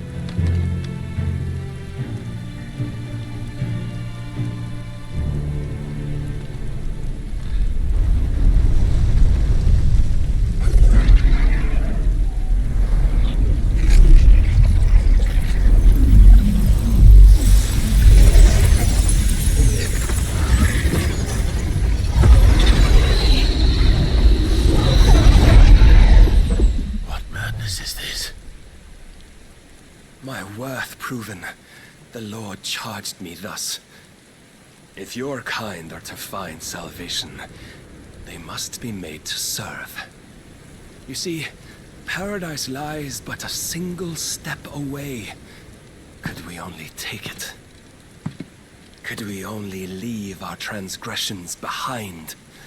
For none save the pure of heart and mind may set foot in the new world. I will save us. But it all begins and ends with you. You are the key, Mythos. And with this humble offering, shall I prove my faith once more. So you forsook your kingdom. You forsook yourself to serve. Tell me, how is that living?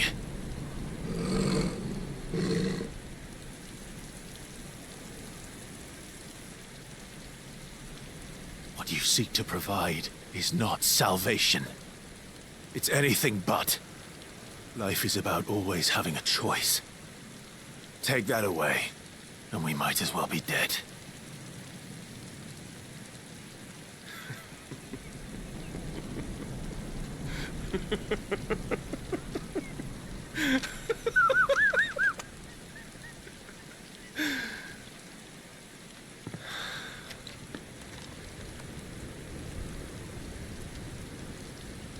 Very well. Come then. Show us the strength of your will. It's not the strength of my will that should worry you, but the weakness of yours.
Notion of hope when there is none.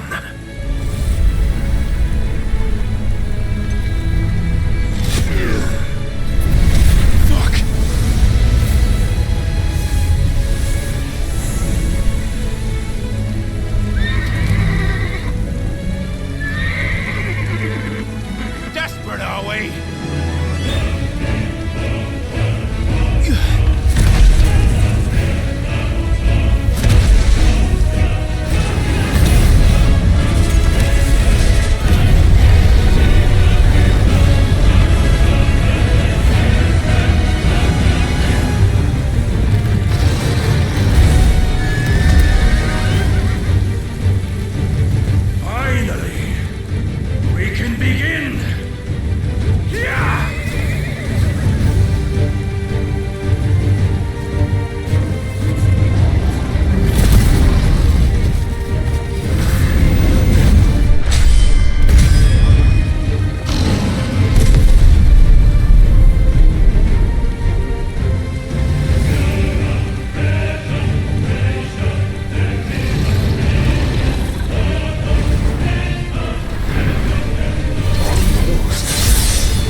yourself, Mythos. You will not defeat me otherwise. We'll see. Perhaps you still require persuasion.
apologies.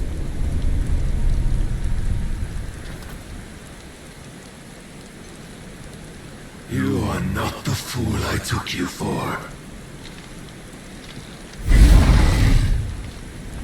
And so it ends. No!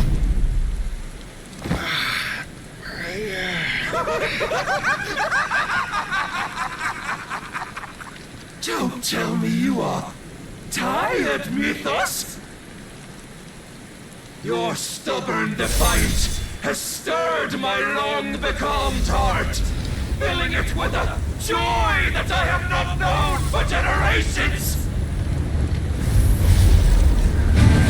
I had thought the tantalizing kiss of self-indulgence a dream forever out of reach. And now that its sweet ruin courses through my veins, I shall not be quick to relinquish it. Show me your work, Mythos, that I might revel in it!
day is at an end. And we both know the truth. It is I who stand victorious.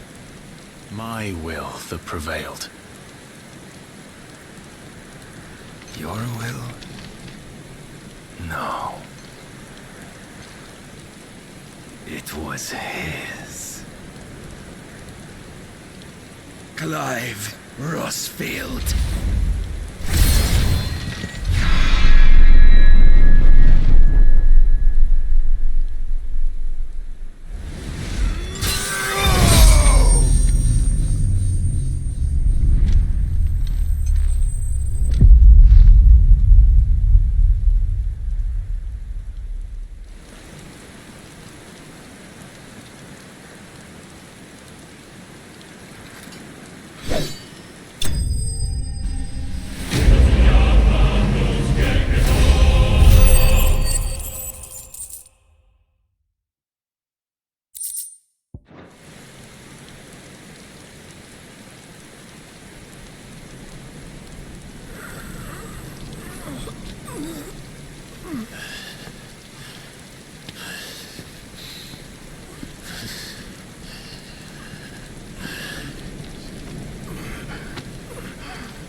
Perhaps there is strength in will. Would that I had not relinquished my own.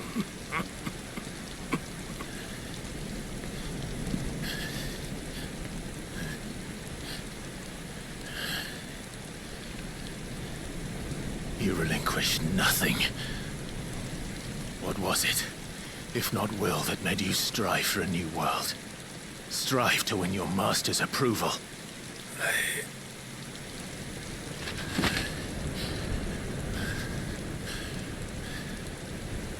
You were shown a fantasy, and you chose to believe it. But you were wrong. There is no world, but the one we live in. And that world is worth saving. Even if it means killing a god.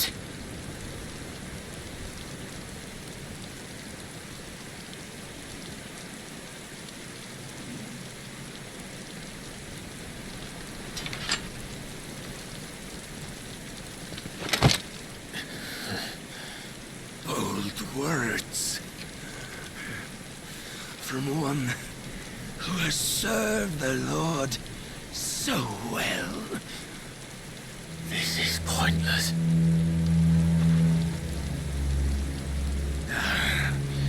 But I almost forgot. I promised that I would make you presentable. Did I not?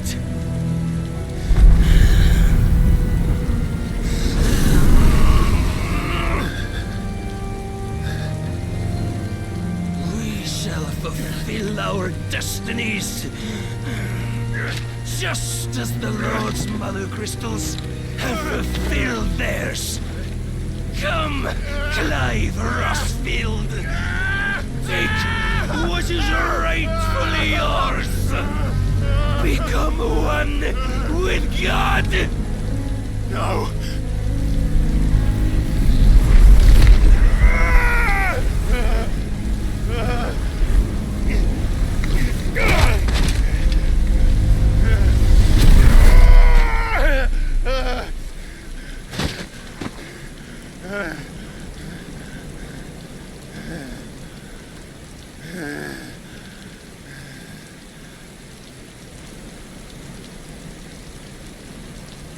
At long last, salvation. I'm coming home. Mother.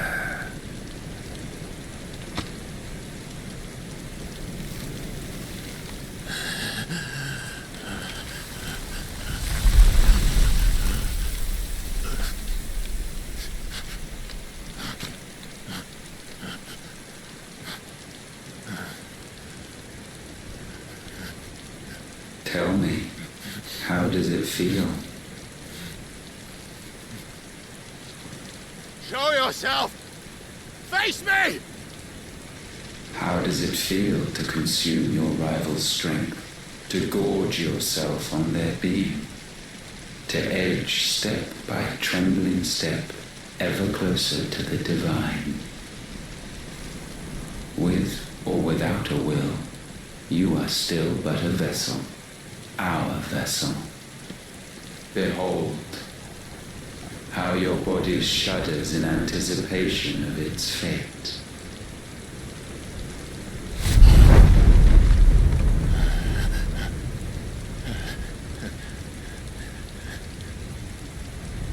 Oh, it's not yours yet. No. Come then, O wayward child. We shall await you upon the back of the first worm. There, all shall end and begin again.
He fights for a world in which you shouldn't have to live and die when the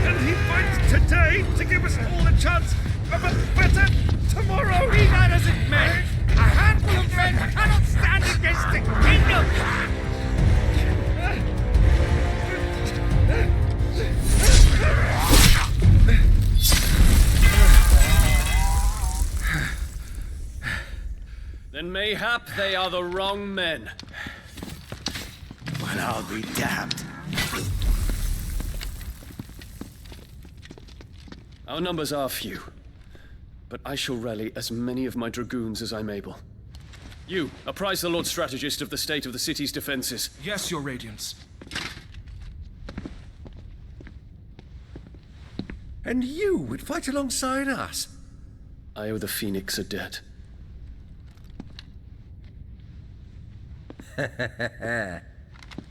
Does this vouch for my nephews? Aye, but I still have my doubts about you. Which we can discuss later. Indeed. You said you had men garrisoned in the keep. Captain, do you know how many yet remain? Allow me to confirm. Commander? Whatever their number, Randalar will be needing Gather the them bodies all. and build a pyre in the courtyard. Quickly. Terrence. My lord.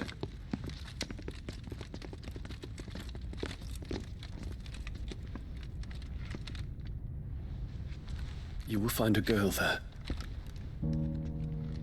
A girl?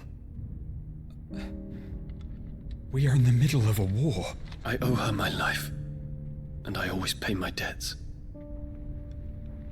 You are to see that she is provided for.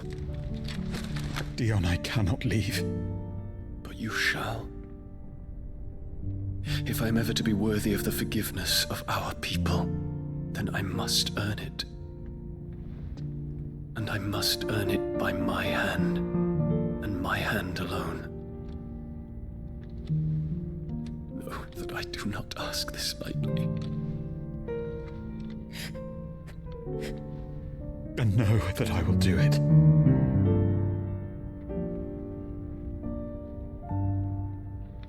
Farewell, Terrence.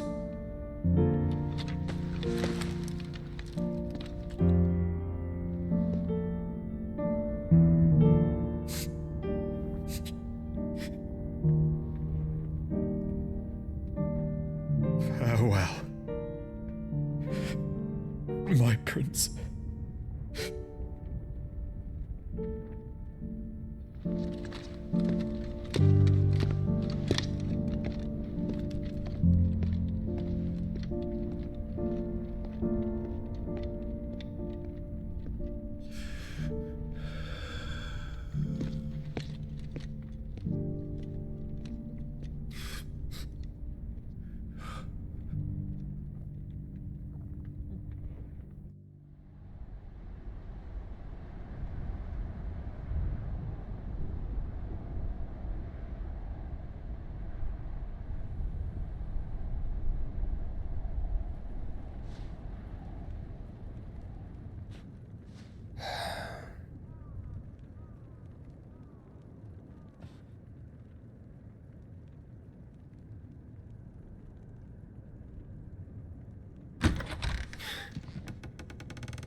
Clive! Thank fuck.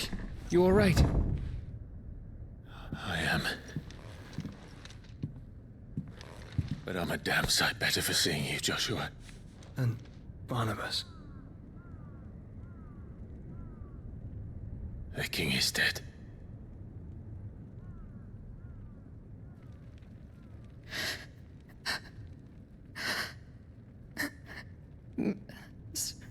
So they're all...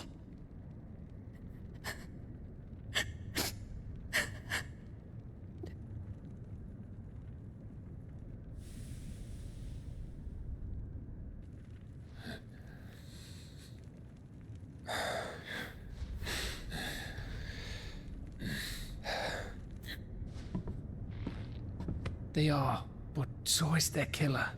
He can't hurt anyone anymore. You're safe.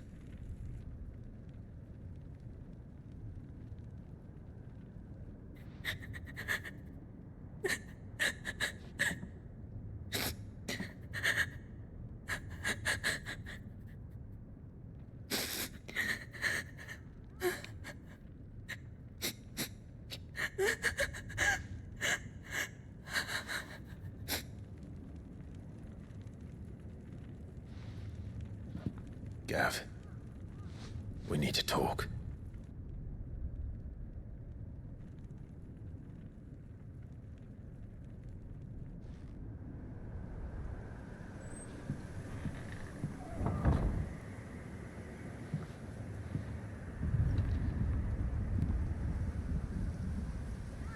I'm sorry, Clive.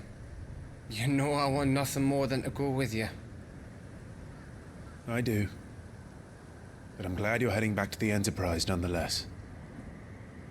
And not just for Edda's sake. Our people need to know what happened here. You can count on me.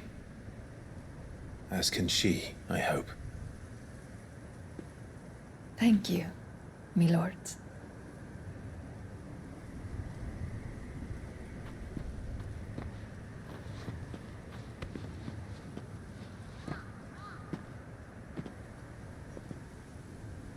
Do you think that was wise? Wiser than leaving a woman with child alone in the Deadlands. They'll be safer at the hideaway. For now, at least.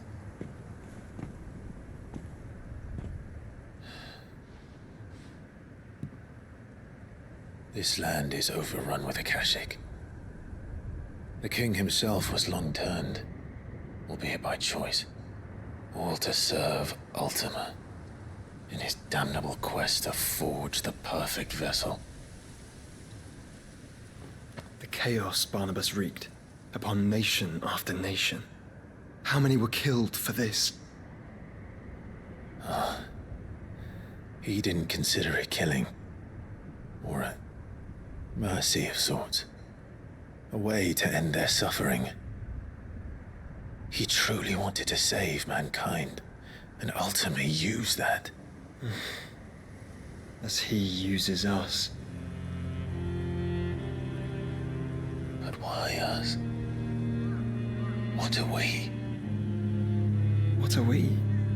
We are dominance. That is our fate. But that doesn't mean we have to accept it, which is why we fight. For the right to deny it. Is that not so? It is. For our sins.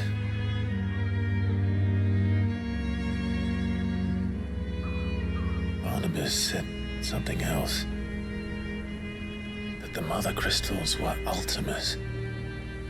Ultimas? Are you certain? We know that the Mother Crystals have been leading the land of Ether.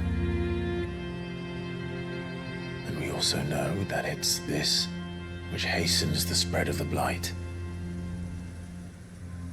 But what I cannot fathom is what Ultima stands to gain from that. What did you find at the Stronghold? The truth about Ultima's prize. For so long, I believed it to be you, and you alone. Yet, it is not merely a fruit that he desires, but a fruit and phoenix both. That which we became in the skies over Twinside. Only when the twin flames are joined, shall his vessel be complete. Quite why he needs a vessel is another question. Unless there is something he cannot achieve without one. Something his immaterial form precludes. Something requiring an unthinkable amount of ether and a body resilient enough to channel it. If I did not know better, brother, I would think that he meant to cast a spell. A spell 1,000 years in the making. A spell to end all spells. And he cannot do it without us. Nor without the Mother Crystals. But if we destroy them all, we will stop not only the Blight, but Ultima as well.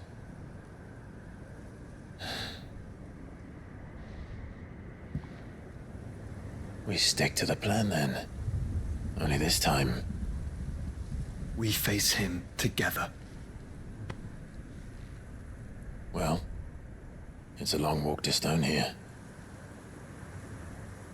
Let's not keep Ultima waiting.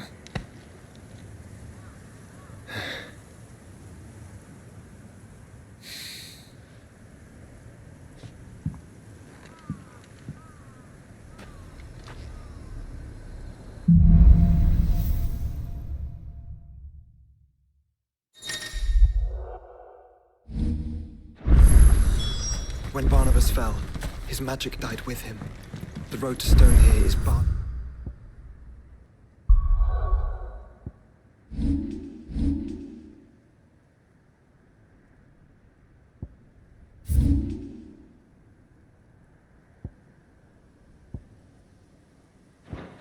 To us no longer. Not here.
Don't tell me. The only way to the capital is through that gate, just as you surmise. There's an army down there, Joshua. Yes, but I don't see any dominance.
We can rest here if you like.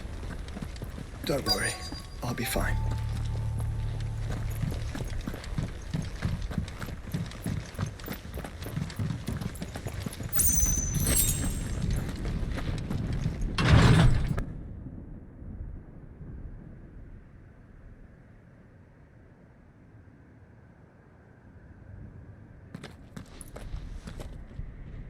Look, Clive.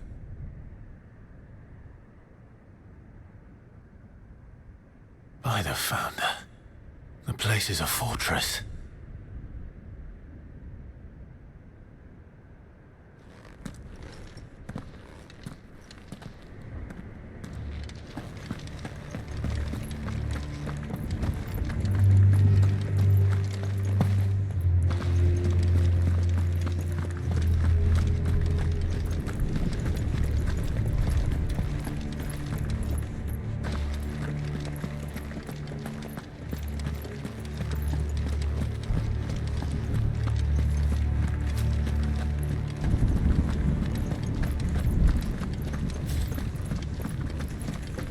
No villages.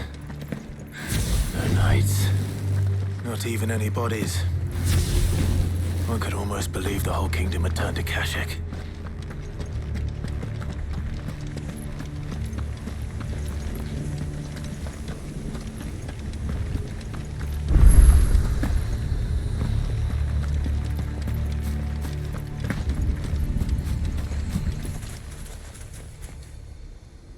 Well, this isn't at all foreboding.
Still alive, are you?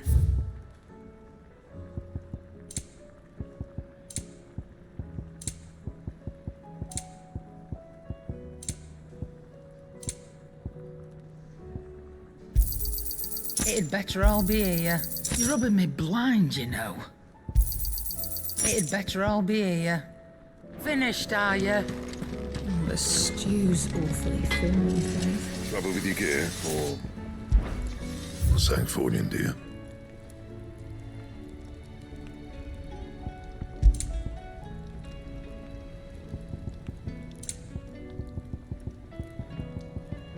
Bring me the materials, and I'll think about it.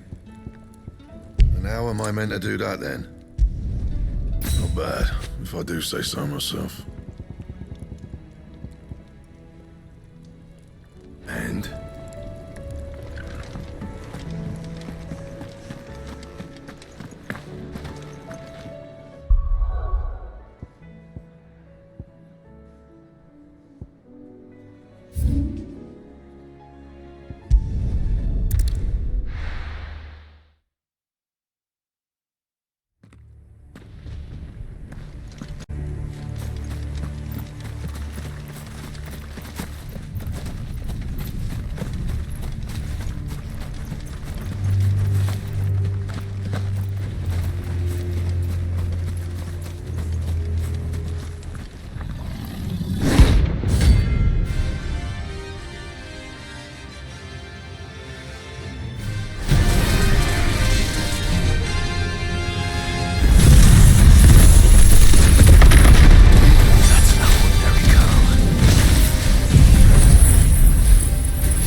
Let's hope it was the last of its kind.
Be able to see all the way to stone here.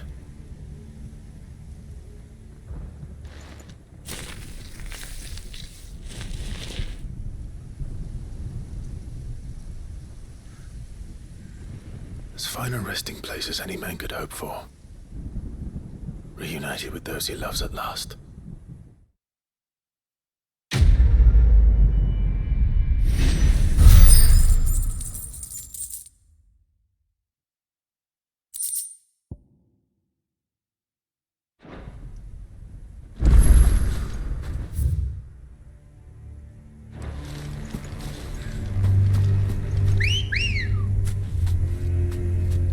Let's go. Yeah!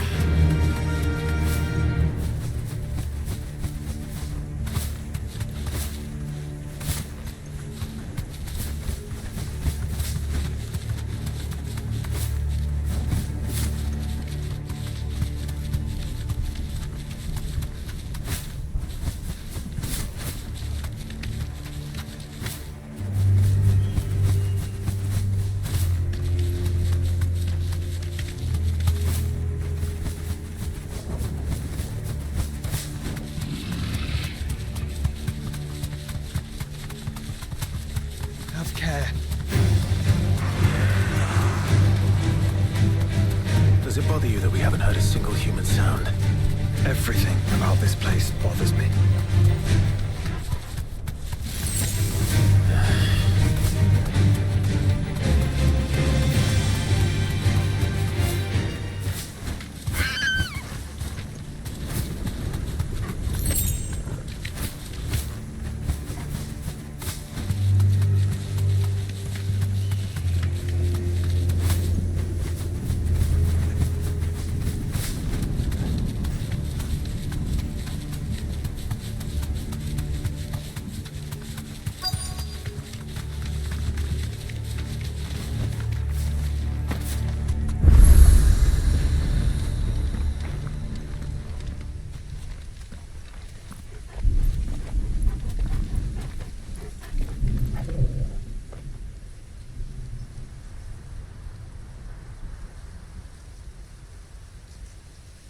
The calm before the storm.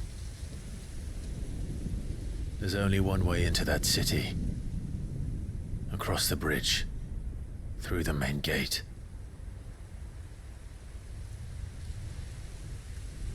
Right into the midst of whatever is left of the late King's army. Are you ready for this?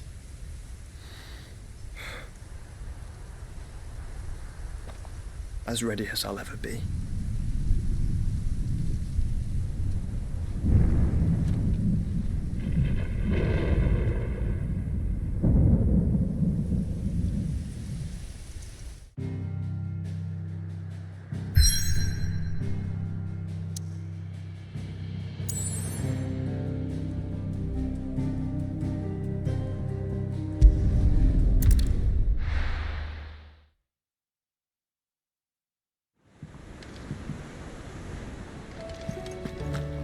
Whatever business you have here, see to it quickly, brother. We are expected at Drake's spine.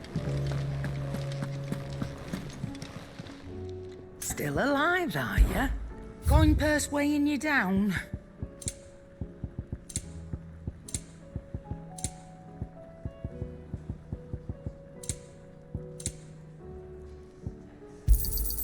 You'll not find a better price than that. Come again. Oh, don't. I'm not much bothered either way. What do I owe the honor? What do you want?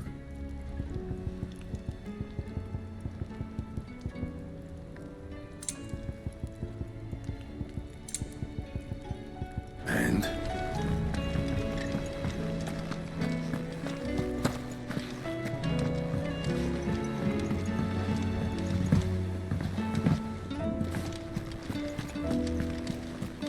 Covered in nicks and lumps, the lot of them. It's a wonder they can still walk.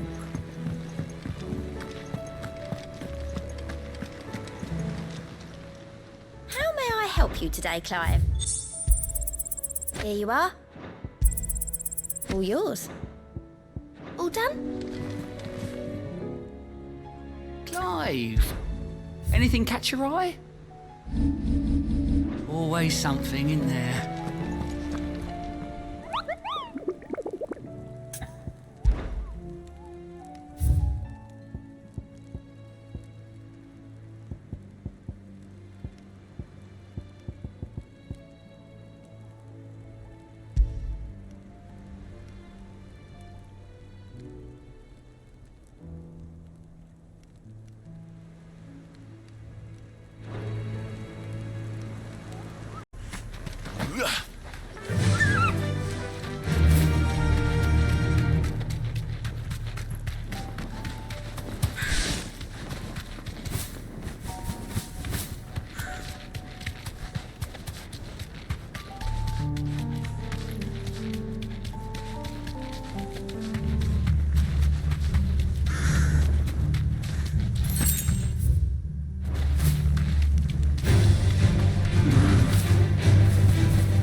pain is at an end.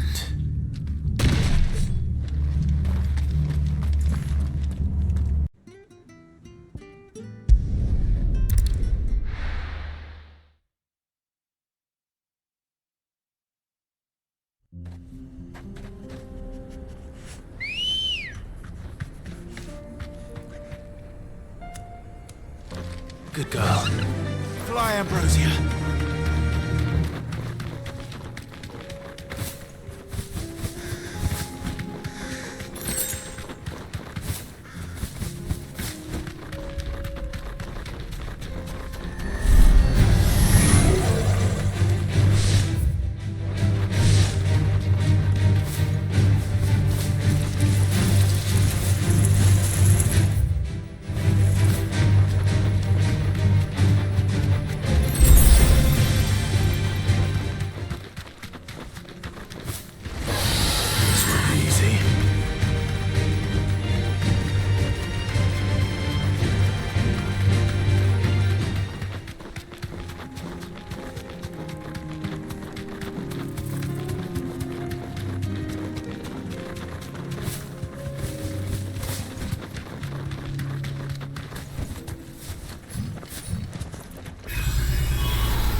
Oh no.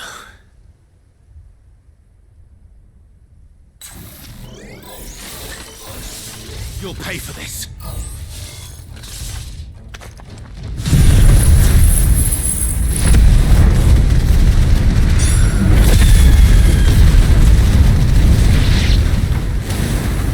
There may still be survivors. All the more reason to rid this place of echoes.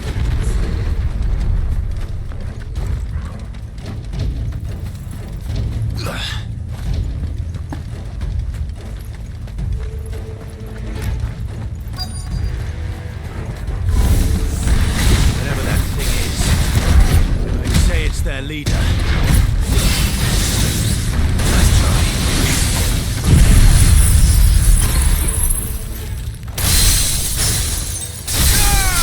All yours, Morbol.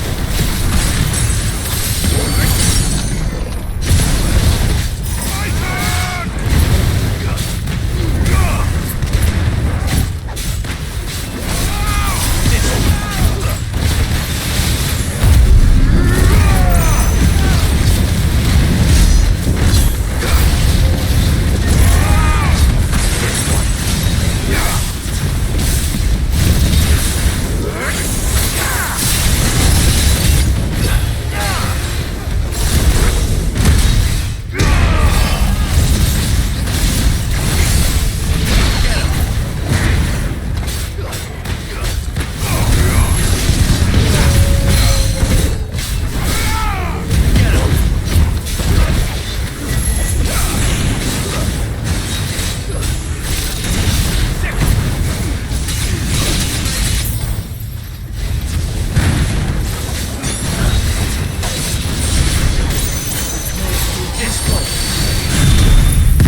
Should have stayed in the past. These must be Cyril's colleagues. You have our thanks, stranger. Who are you? Ah, forgive me, my lord. I did not recognize you. You are Lord Rosfield, are you not? We are archaeologians, tasked with surveying this site. When the echoes appeared, our brothers here occupied their attentions. Thanks to them, and to you, we were, for a mercy, able to see our duty to its conclusion. You call that a mercy? Your brothers might still be alive if you put their safety before your duty. Surely this survey wasn't worth dying for. We are charged with uncovering Ultima's origins. A duty of the highest import, as I'm sure you will agree. And you think your dead brothers would agree with you too? I know they would.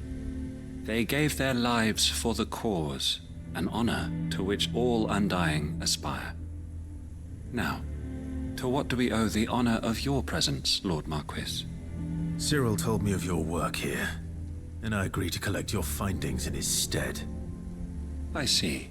That is most kind. Pray, take them then, with our humble thanks. May the Firebird's flame burn ever in your heart, as it does in ours.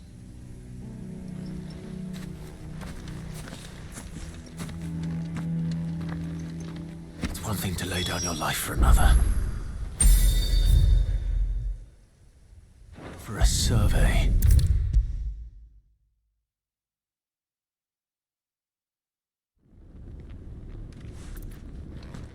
Ah, you are returned, my lord. I collected your colleagues' preliminary findings. Here, take them.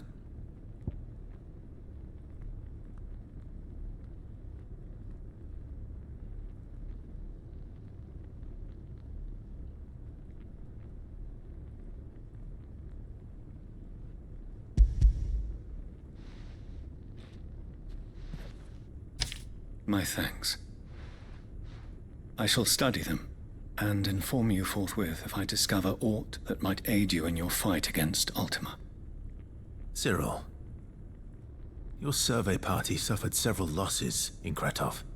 Losses which could have been avoided, had the others not chosen to complete their work, instead of saving their friends. Were these your orders? No. This was their choice. Every Undying devotes his life to the service of the Phoenix. It is our sole duty, and should we die in discharging it, so be it. Even when death is avoidable. My lord, I fear that this is not a point over which it would be fruitful to argue. The Undying have served the Phoenix for countless generations, and your opinion of our methods, however earnest, is not like to change them.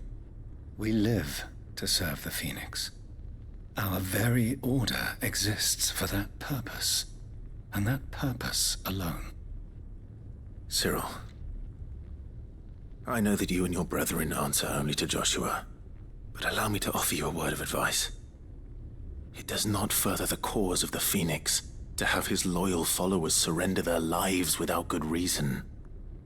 Provide your survey parties with an escort, that they might live to do their duty for years to come. Think not only of how you can serve the Phoenix, but how Joshua would want you to serve him. Please. For all our sakes. I thank you for your advice, my lord.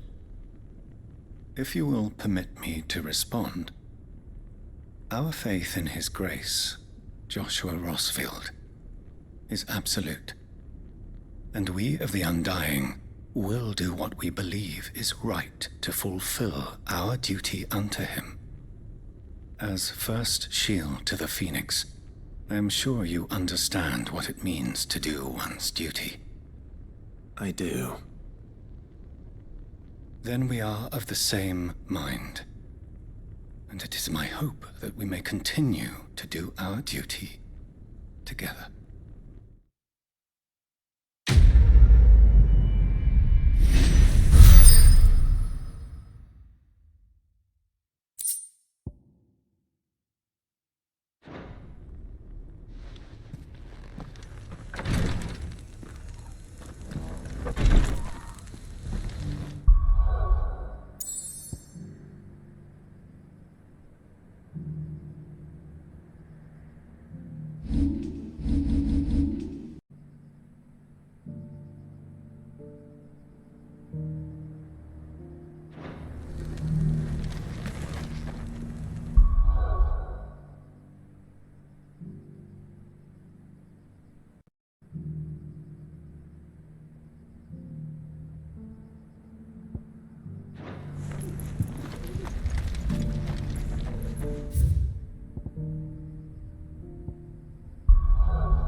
Covered in nicks and lumps, the lot of them. It's a wonder they can still walk.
Aye, it's a dangerous world out there.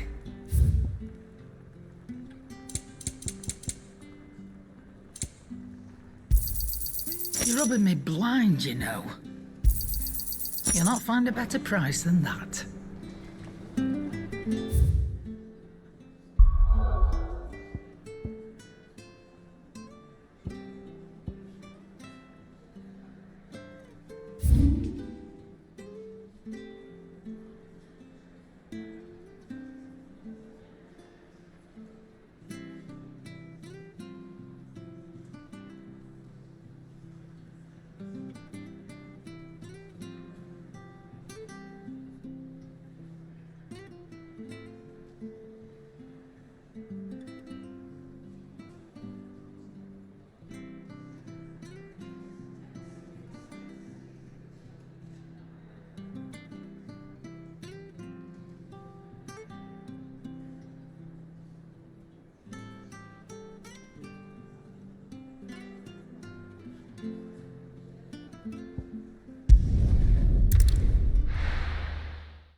here to meet us. Pity they don't seem fond of visitors.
Ready, go?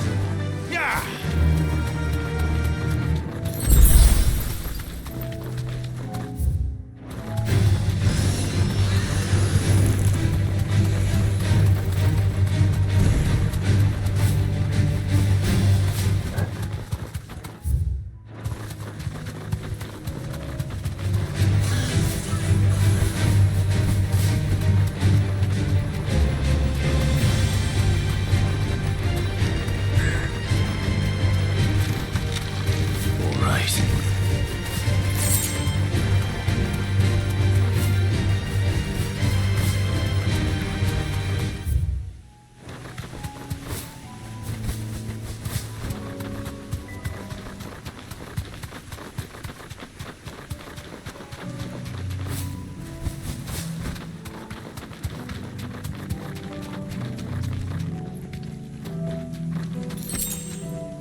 No need to ride from here.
Sweet dreams.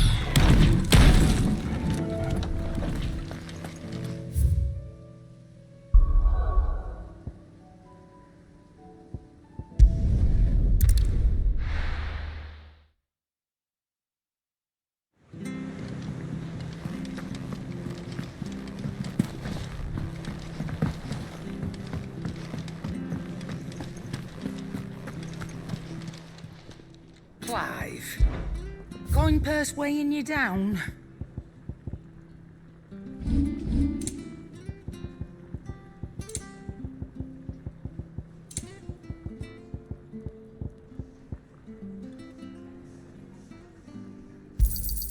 You'll not find a better price than that.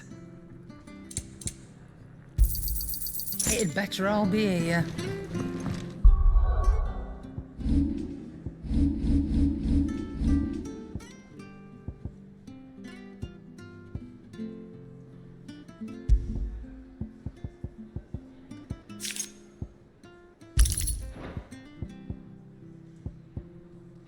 The stew's awfully thin these days. What do you want?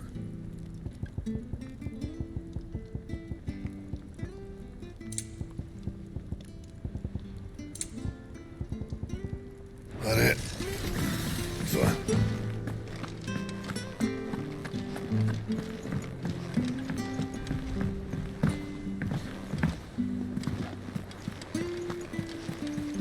Covered in nicks and lumps, the lot of them. It's a wonder they can still walk.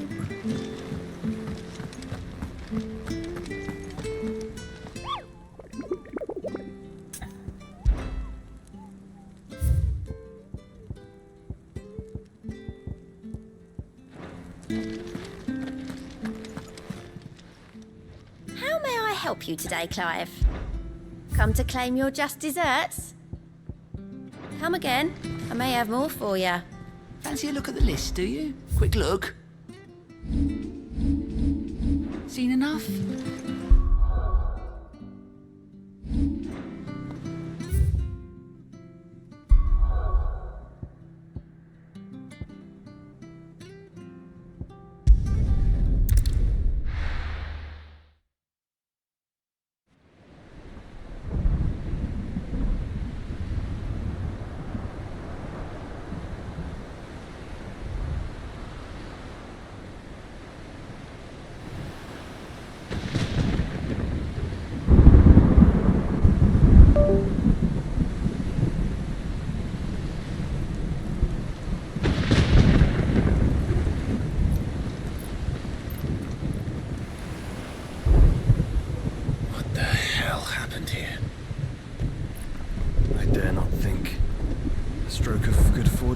Perhaps?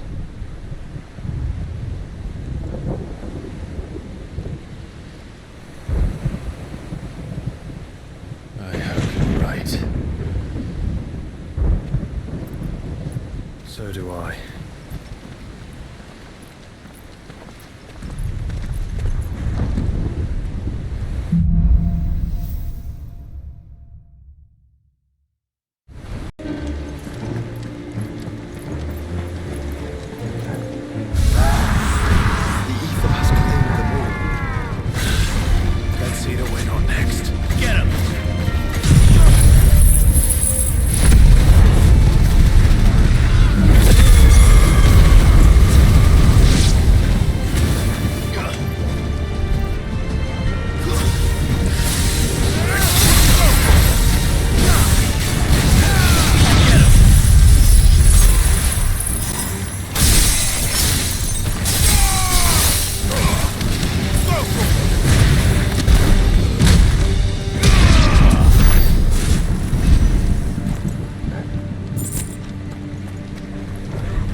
waiting for?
cut off for good.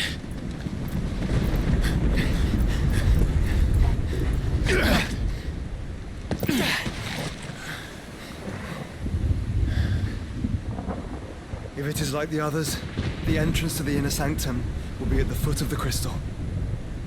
We're almost there.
Once we step onto that bridge, we'll be easy targets.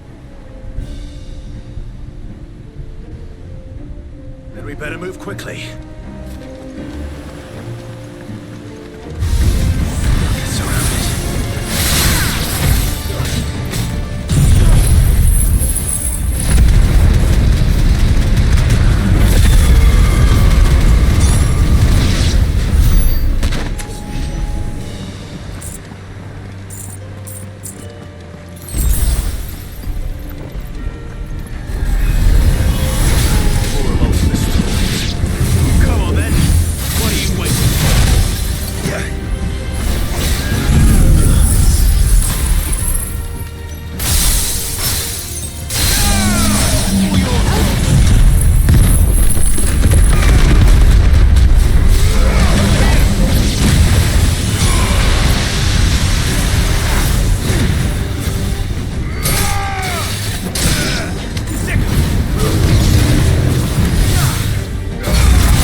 happened to them? The whole bloody army's here. Stand back, Joshua. I'm summoning Ifrit. Stop, Clive. You mustn't. We still have a long way to go. If you tap your strength here, you'll have none left to destroy the heart. Then you'd rather die?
Surprised to see us.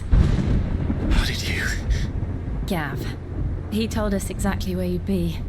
Even sniffed out a crack in the castle wall. And when we saw the heavens come crashing down, we had no choice but to believe him. It's been quite a day. To what do we owe this honor? A debt I would see repaid. Prince Dion. It's good to see you well. So, this must be Ifrit. Your uncle bade me give you a message. Listen to your heart, and guide your steel true. Your father would expect no less. That is all. Thank you. For everything, Your Highness. Dion, please. You do realize the only thing we've freed so far is this wall from its foundations, right? Now, if your lord and ladyship's quite finished... Well said, Gav. We have work to do.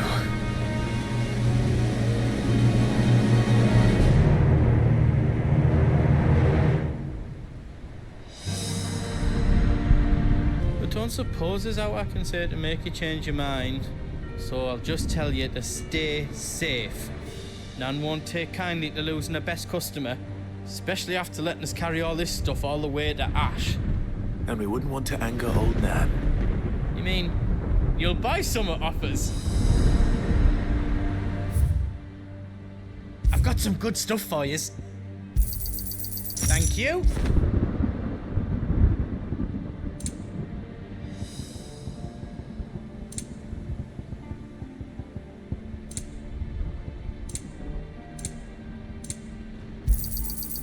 Oh, here you go. Thank you. You've got everything you need then.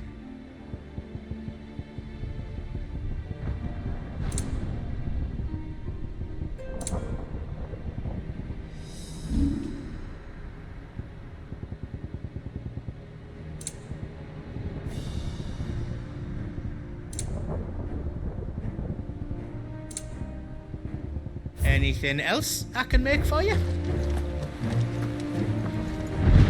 I couldn't have made it this far without you, Torgal.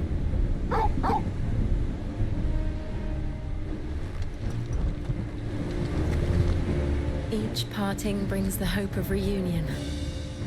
I missed you, Clive. I missed you too.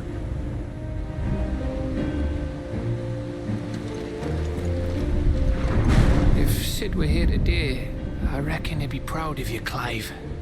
He'd be proud of us all.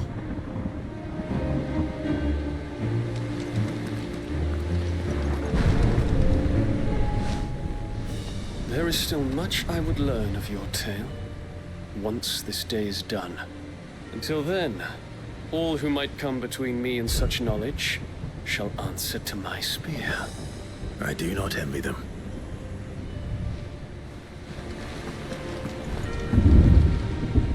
You see, See, Clive, we're not alone. If we are to win the day, we must all play our part. And ours.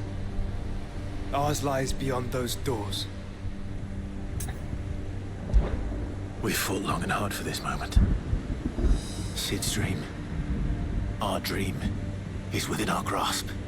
We need only endure this final trial, and we shall. Together.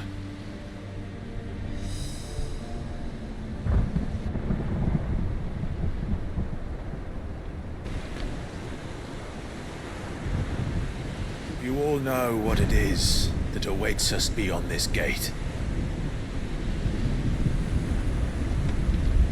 And we shall face it together. Aye.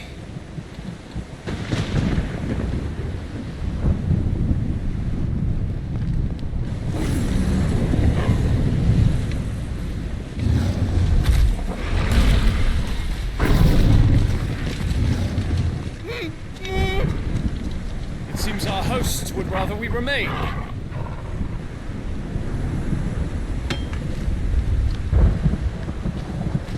I will stay them. We will stay them. Go! Just don't keep us waiting. Thank you.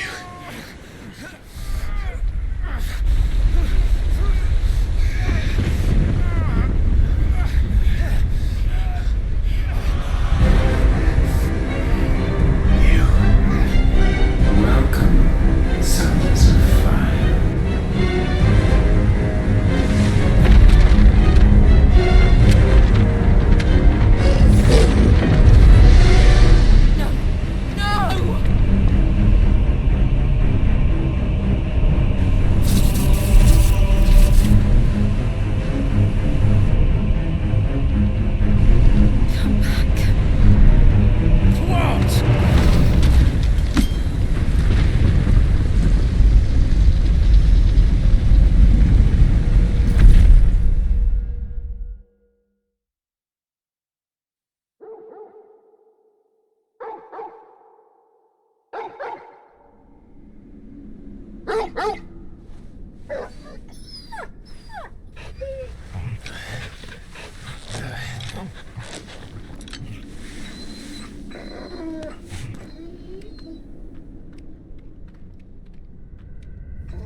Joshua!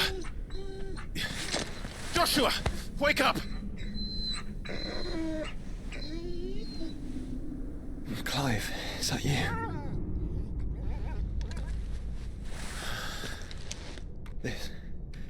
This isn't stone here.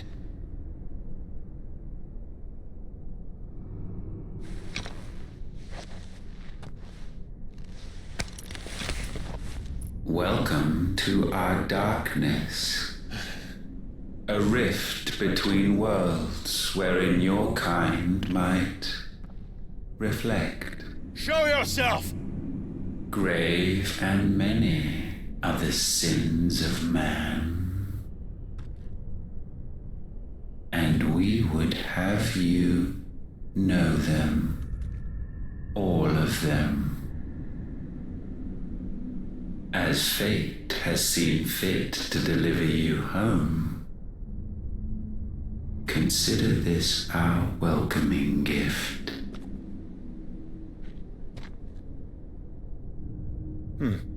It would seem we are trapped. And the only way out is through Ultima. We find him, and we leave.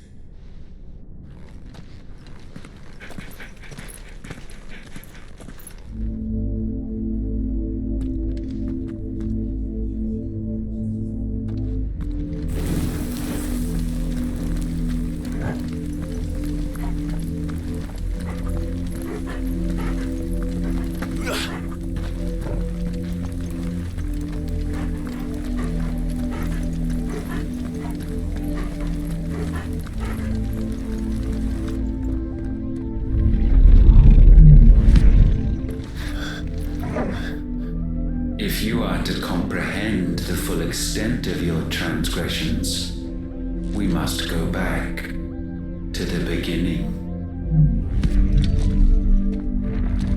When the world was still young, we visited upon it a miracle, magic, and in its light did all life flourish.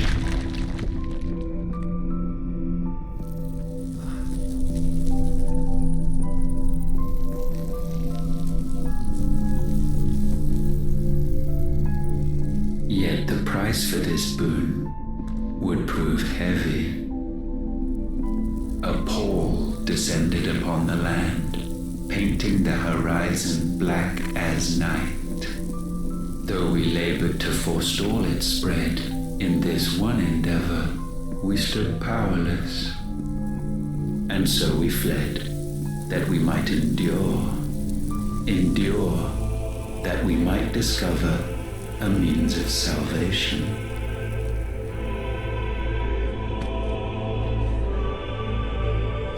But if it was magic that caused the blight, what of the mother crystals?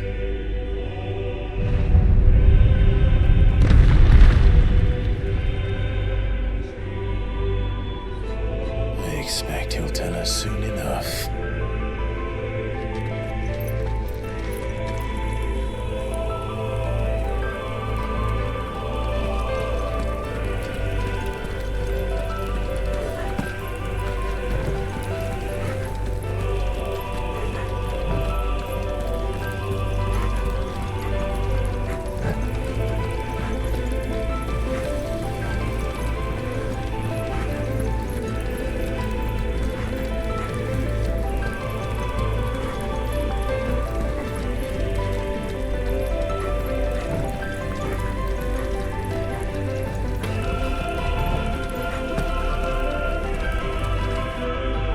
Salvation, alas, was not readily to be had.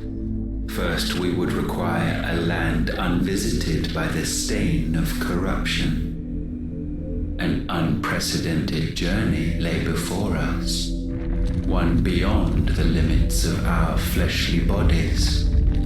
And so we cast them off. Thus, stripped to our very spirit, did we find our new paradise. A land as pure as driven snow, Valisthea. There would the true work begin, for the black crept yet behind us. And soon did we arrive at a solution, the illness having spread to every organ. There was but one escape from this fate, to start afresh. With a new world. The one for which Barnabas labored. A paradise free from the blight where his god awaits. And where, if we only forfeit our wills and abandon everything we hold dear, humanity can join him. So, Ultima would have us follow in the footsteps of the king. And follow we shall. For now.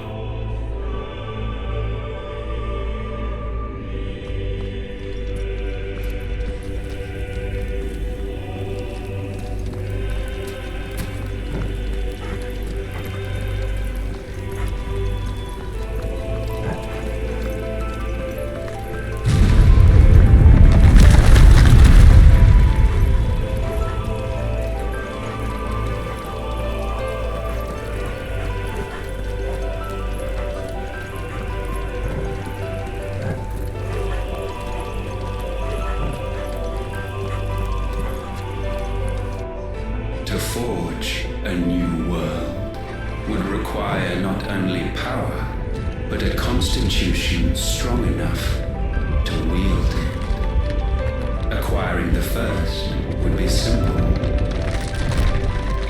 Untouched by the blight, Valisthea was replete with ether, and we had only to place jewels in her crown to claim it.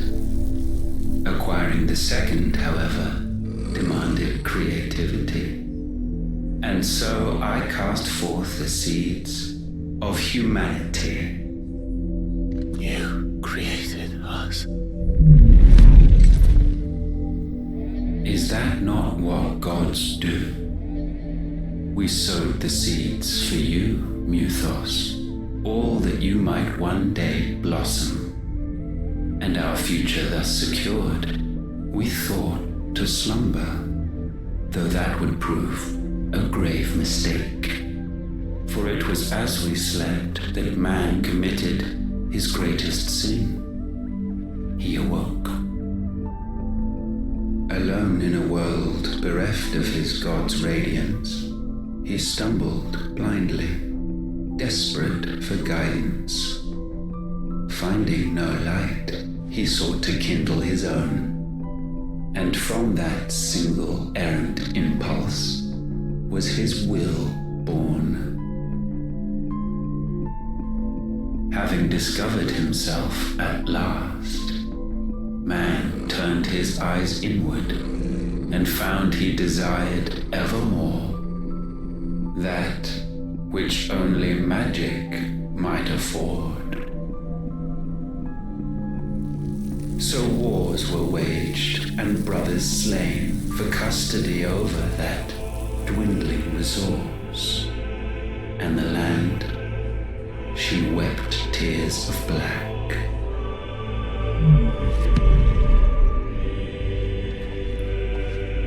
He would condemn us for this. Surely he cannot be so blind to his own hypocrisy.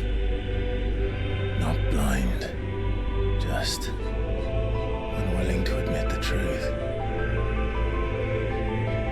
Though we're one and the same.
Upon them and see what you must become.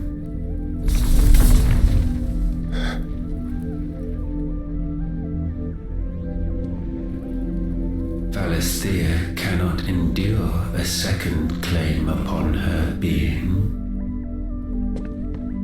The avarice of man drives her ever closer to destruction, but she may yet be saved by you. It is what you were born to do, why we nursed you and fed you, as your own mother should have. And now that you are fully grown, our Muthos, it is time at last for you to serve your purpose. To right your wrongs. If our sin is wanting to survive, then you are as marked by it as we are. The fault is yours. Our wills were born because you abandoned us. And now, you would have us forfeit them. All for a place in your new paradise.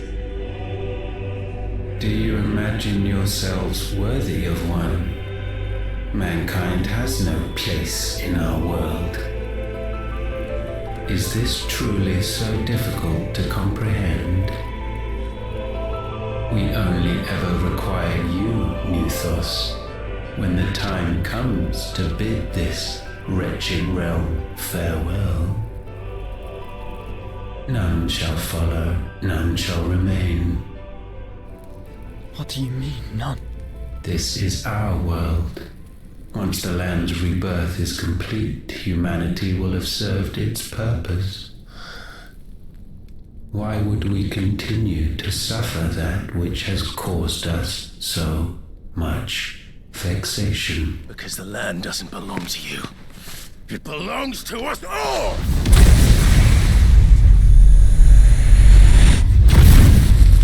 What? That is where you are mistaken. You own nothing but your precious will.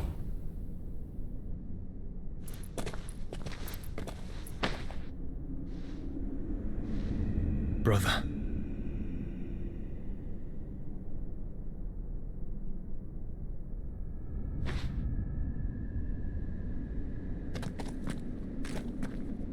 I can't do this alone. And you don't have to. I grow weary of your dissent. Now you must learn that this master will not tolerate disobedience.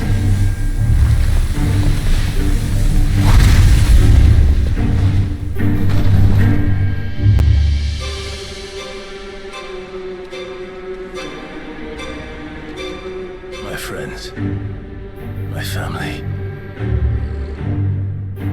We have all suffered, all fought to survive. This world may be flawed. It may be broken. But it's all we have. And if we can't share it, I see only one other choice. You have to go. You may have created us, Ultima. But it's time we lived on our own terms. This isn't your world anymore.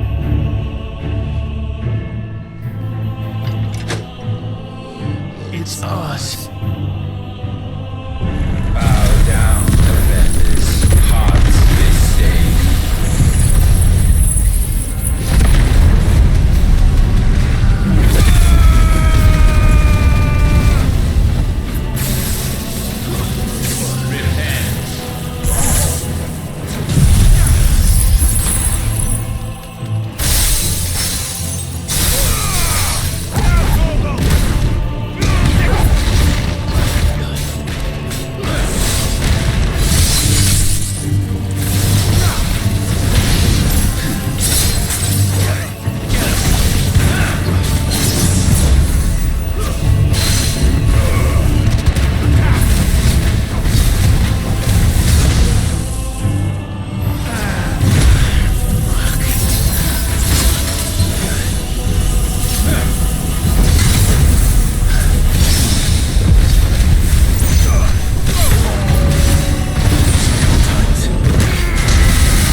gifted this chance.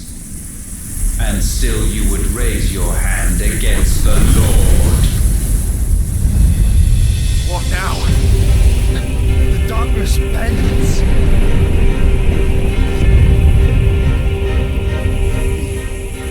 He means to end us. It wouldn't be the first time. But let's make it his last. Your fate is inexorable. Surrender the vessel unto the darkness.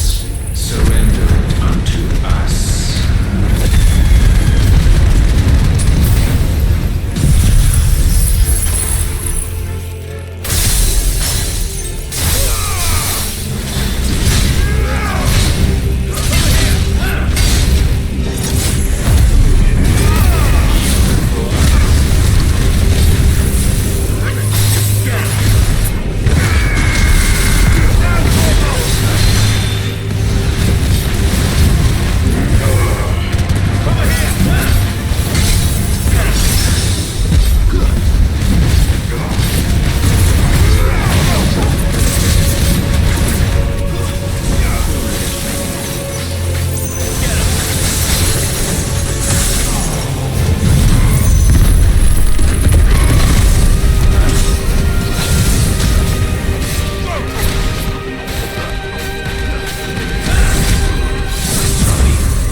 countless generations have we awaited this moment.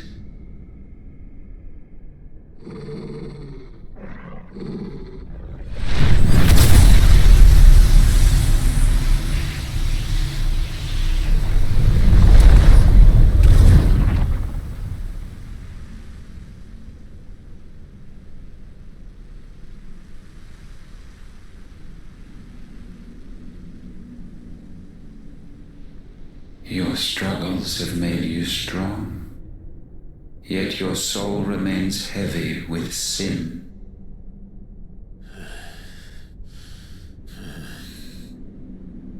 Absolution is nigh. Repent, and all shall be forgiven.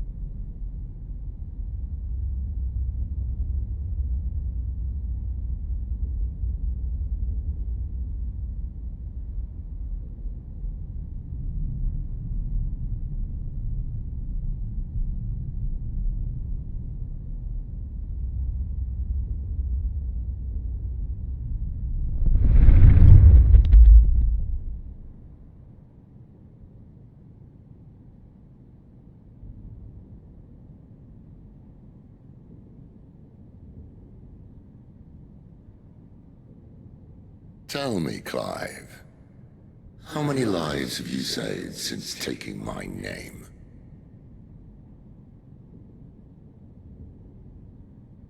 Fewer than we have ruined. Wherever we go, we leave a sea of tears in our wake. These are the wages of your will, son.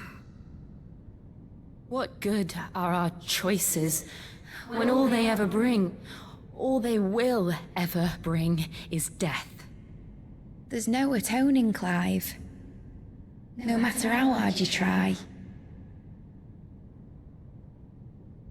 So why not leave it all behind? Leave it all behind.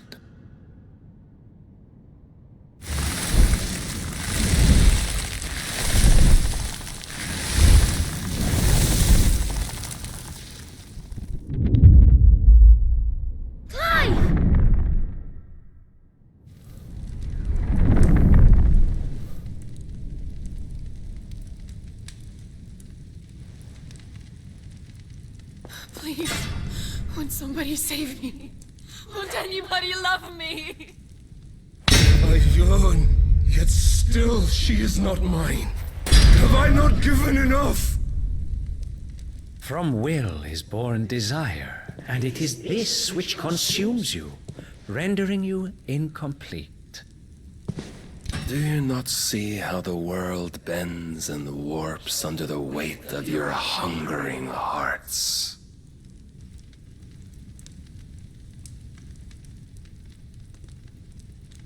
What if it could all just go away?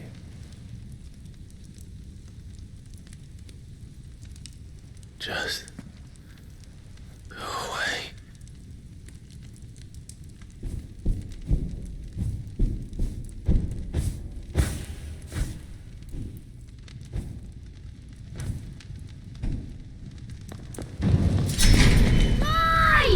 Clive!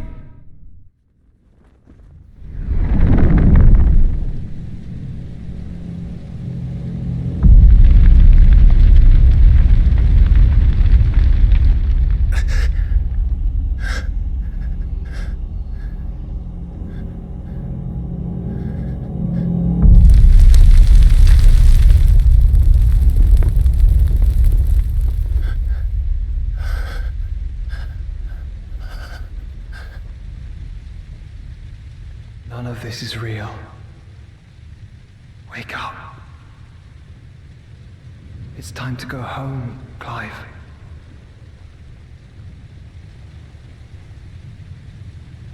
Clive. That's right. You're my brother. Brother.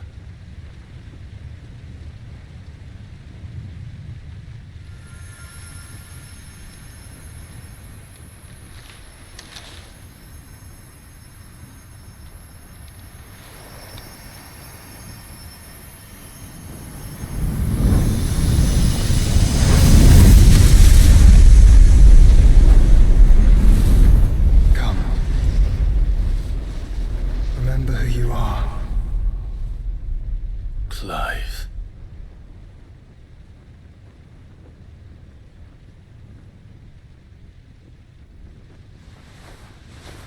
Once more, lest you forget.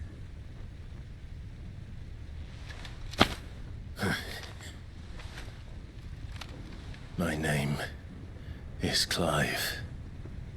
Clive Rossfield. Look, Ultima.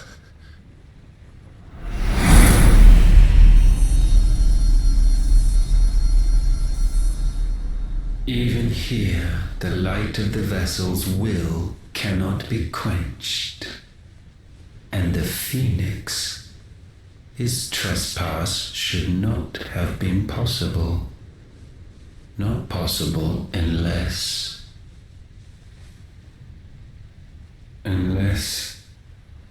he has been with Muthos all along.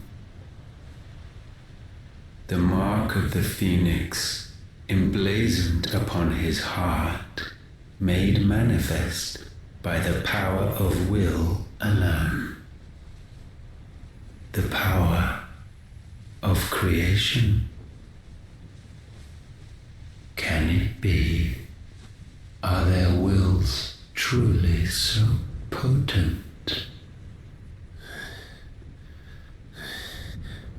Are you still talking?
Sorry to wake you, but I think it may be time to leave this place.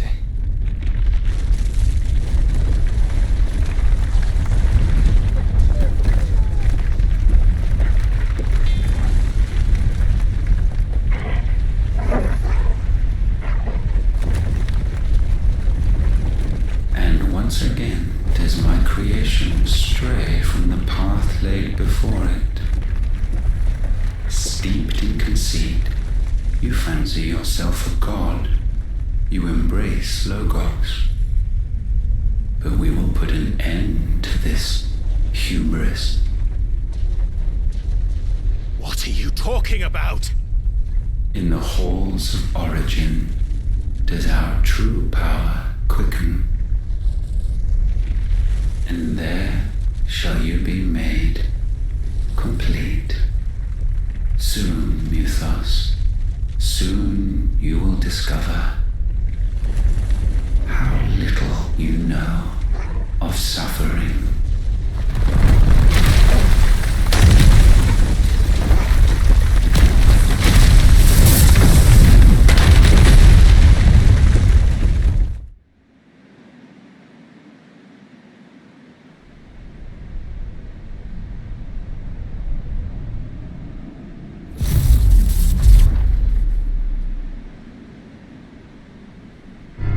So the crystals are no more, yet in their silence a new song rings.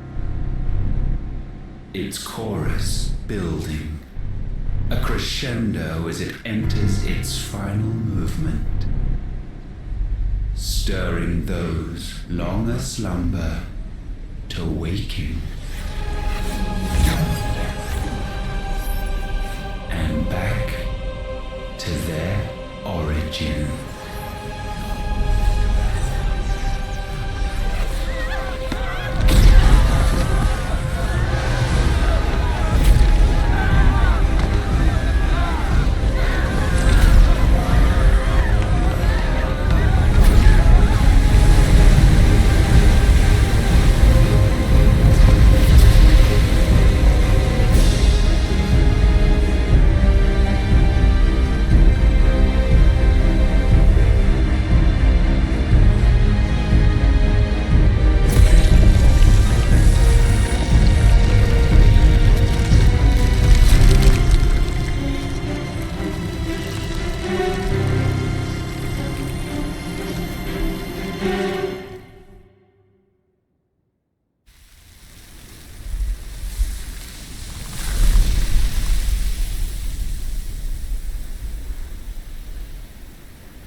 Bloody crystal's cracked.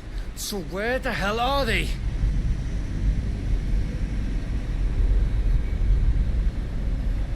Oh, fuck me.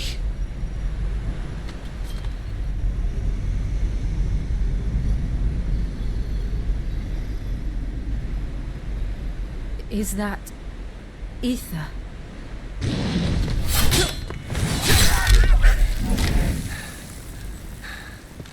What in good Grieg's name is going on? This is wrong.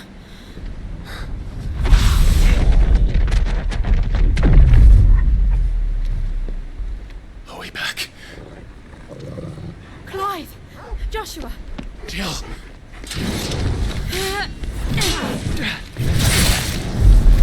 Is everyone all right? We're fine. What happened? Too much to explain here. Mate!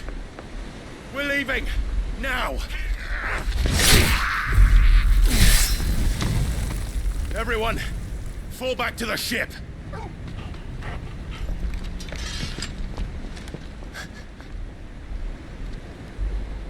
I will be with you anon. Thank you.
Still alive, are ya?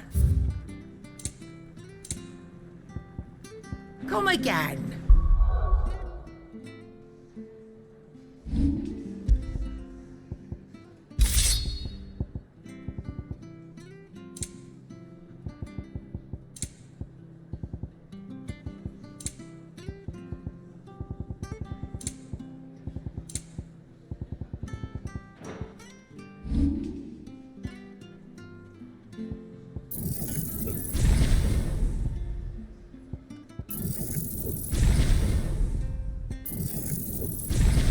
Or don't. I'm not much bothered either way. Well, thanks for it, dear. No scratches, right? And how am I meant to do that then?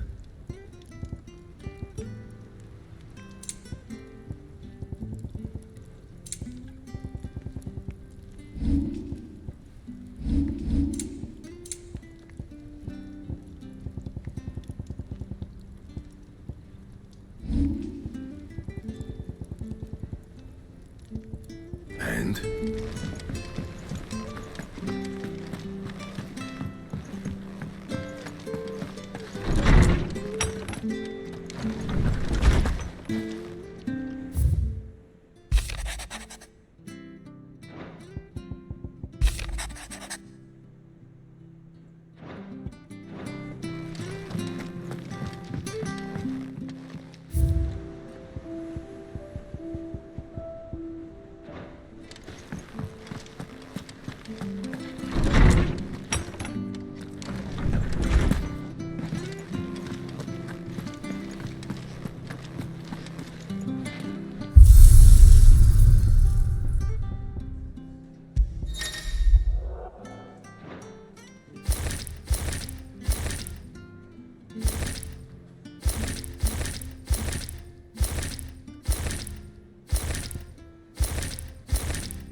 feel like it's...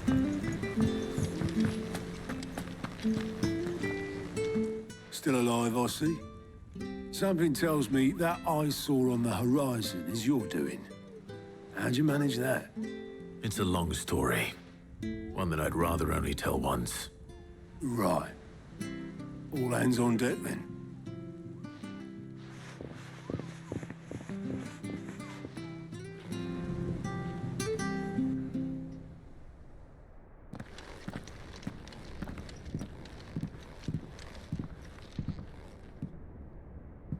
Is this everyone?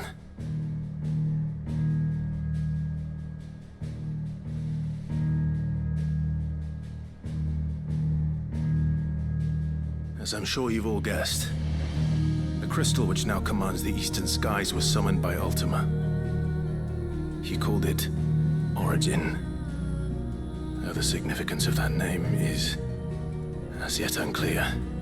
What does it matter what it's called? Its emergence tore Twinside asunder and wiped my homeland from the map.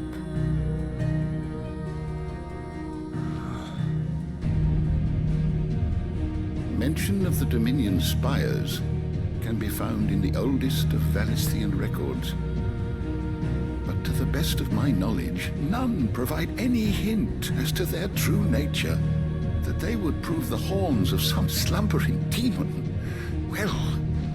The Dominion's demise was at least quick. Elsewhere, the Republican army cannot hope to contain the chaos engulfing Randalar.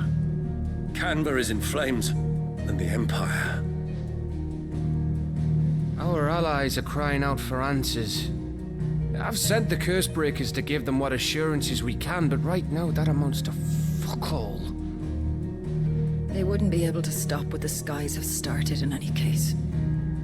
People here and across the realm grow sicker with every passing day.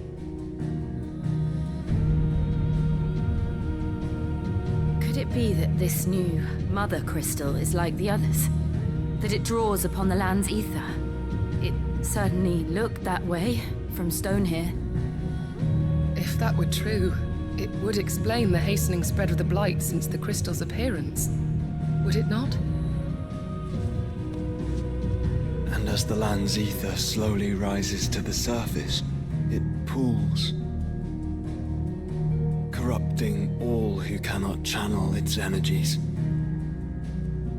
Archay above, ether floods below, and in the middle, here we languish, hopelessly entrapped.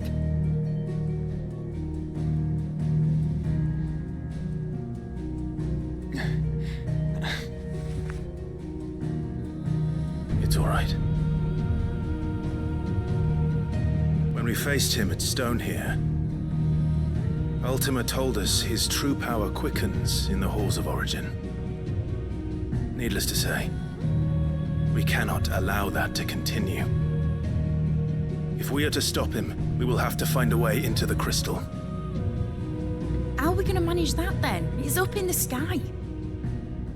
And fast as she is, the Enterprise can't fly.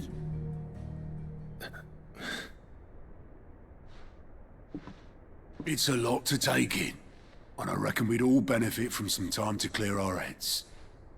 The answer will come to us. Don't you worry. Ain't that right, Clive? Right. That's right. Well, go on then. Bugger off.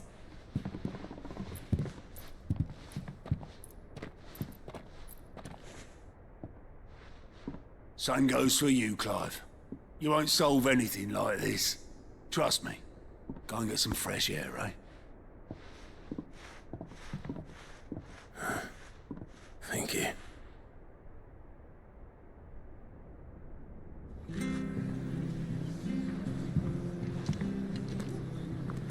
Joshua seemed upset.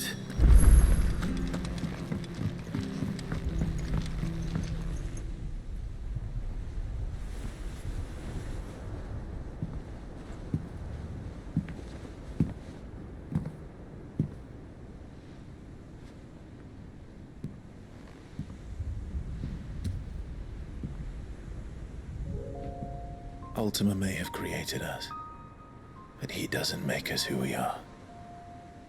Only we can do that.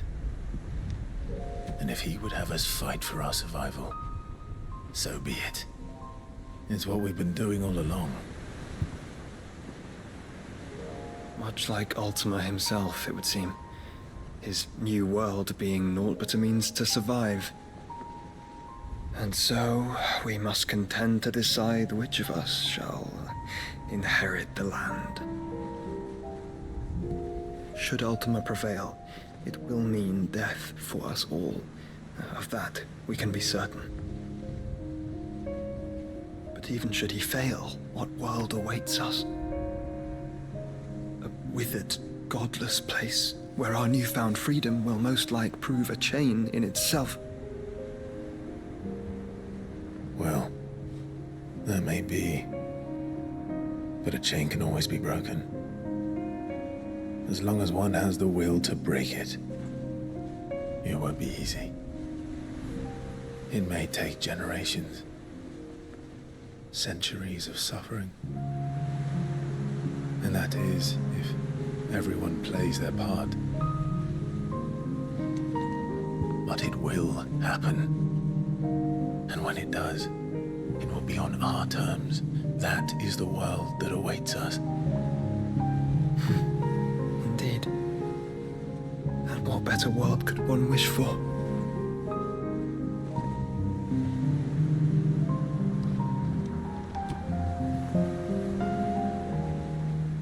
But first, we have to reach that crystal. Then it's a good thing I have wings. You can barely stand, let alone fly. And only the Founder knows what horrors await in those skies. You certain about this?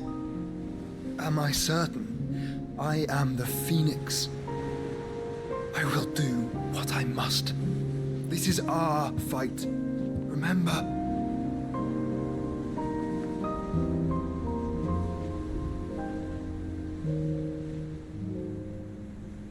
All right. I yield. But only what you must, yes? I'm still your sworn shield. That you are. And what of my wings? Lest you forget, you go to stand against a god. I would not have you succumb to fatigue before the fight begins. Ifrit, your brother mentioned that some few of the dominants who had lost their power to you were still able to prime. Is that true? It is. But their icons no longer submitted to their will.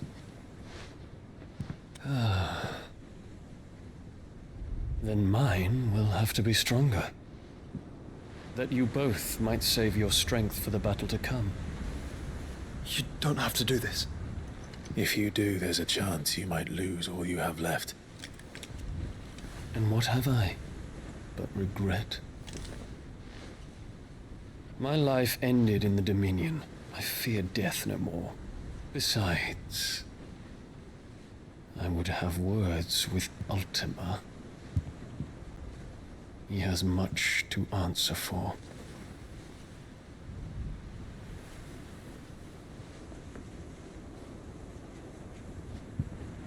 We are in your debt, Dion.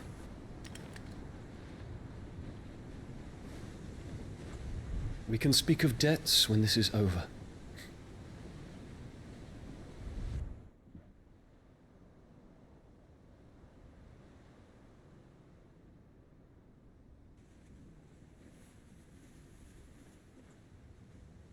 He speaks like a man who knows he's not coming back. And has come to terms with that. That doesn't mean that we have to, does it, Clive? Time to talk to Jill. I only hope she understands.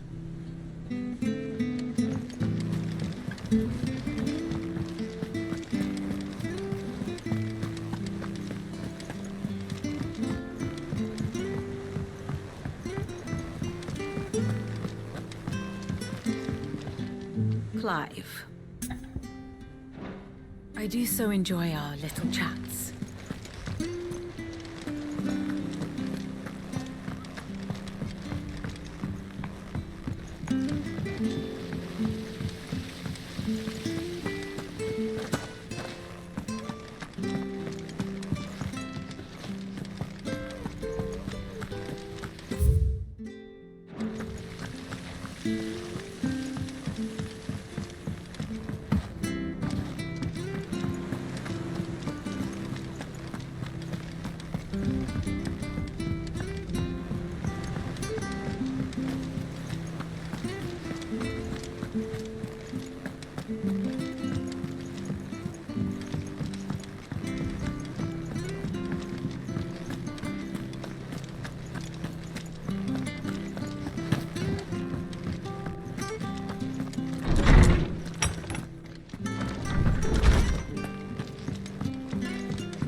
Come to wish on a star. That might not be such a bad idea. This is it, Jill. You know what I have to do. Why I have to do it. There's no turning back now. This is where our journey was leading us. Where it will end, for better or worse. I could pray to Metia for you. But you'll be all right, won't you, Clive? You always are. I did promise we'd watch the moon together. I'll be waiting.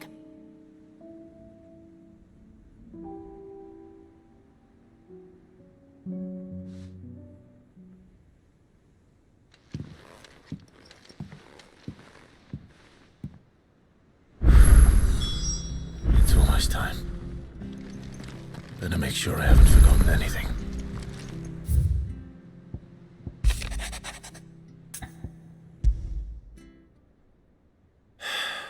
What is it this time, Torgal?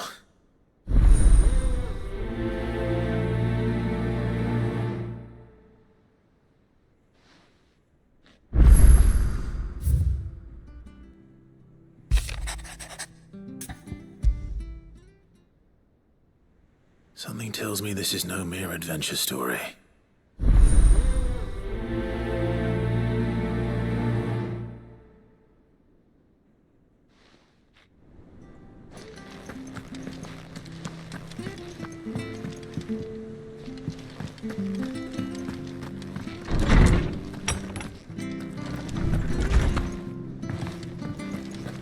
First the skies, then the crystal. What next? Say what you will, Lady Karen has seen our shelter.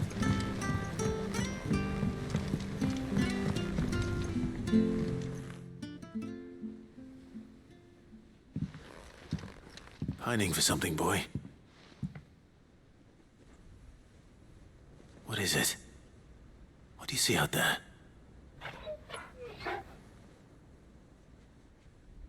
I never did ask where you got that anklet of yours. From Sid, that's why. On the day he brought him home. That long ago? And you're only thinking to ask this now? Sid saw that the pup had a habit of gnawing on his leg, since you ask. Clap that there iron on him to keep him from doing it. What was wrong, boy? I'll take like as not. Must have been hard on the poor whelp losing his loving masters at such a young age. Doubly hard in being a frost wolf, torn away from his icons and all. Sid would always tell him, you want that iron gone, you find what it is you're looking for. I reckon what he was looking for was you. I'm sorry, Torgal. Sorry for making you wait so long. Let's get that thing off you.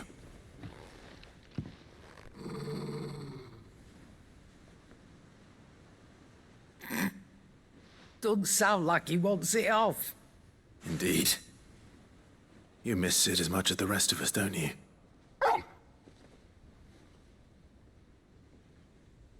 You want me to go with you somewhere?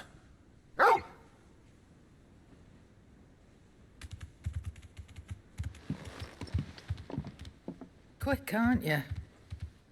Glad you've been paying attention. Not nearly as much as you have, Lady Karen. Aye, good thing and all. It's not like Gav would have kept him in nuts and rubbed his belly these past 10 summers. Your kindness is appreciated. You've been a good friend to him. Only because he doesn't talk back like the rest of you. Go on now.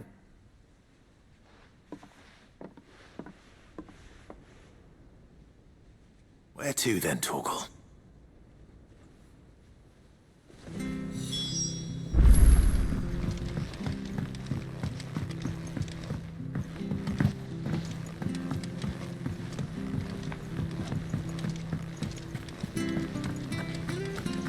What do you think happened to Miss Midden?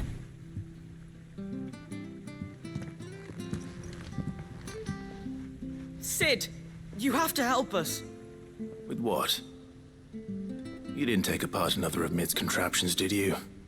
No. Well, yes. But that's not what we want to talk to you about. It's Miss Midden. She's been acting strange. Very strange. She's barely ever around. When she is, she acts like we aren't even there. Her head's in a crowd. In the clouds. That's what I said. In the clouds. Well, she does have a lot on her mind. When did you last see her? Not long ago. Right after she got back from saving you from Stonehenge. Then it's probably just about the Enterprise. It did take quite a battering on the way there and back. You didn't break it, did you, Sid? You really should be more careful around Miss Midden's inventions. Oh, don't listen to her. Even if you did break the Enterprise, you could put it back together, couldn't you? But who's gonna put Miss Midden back together? She seems really sad.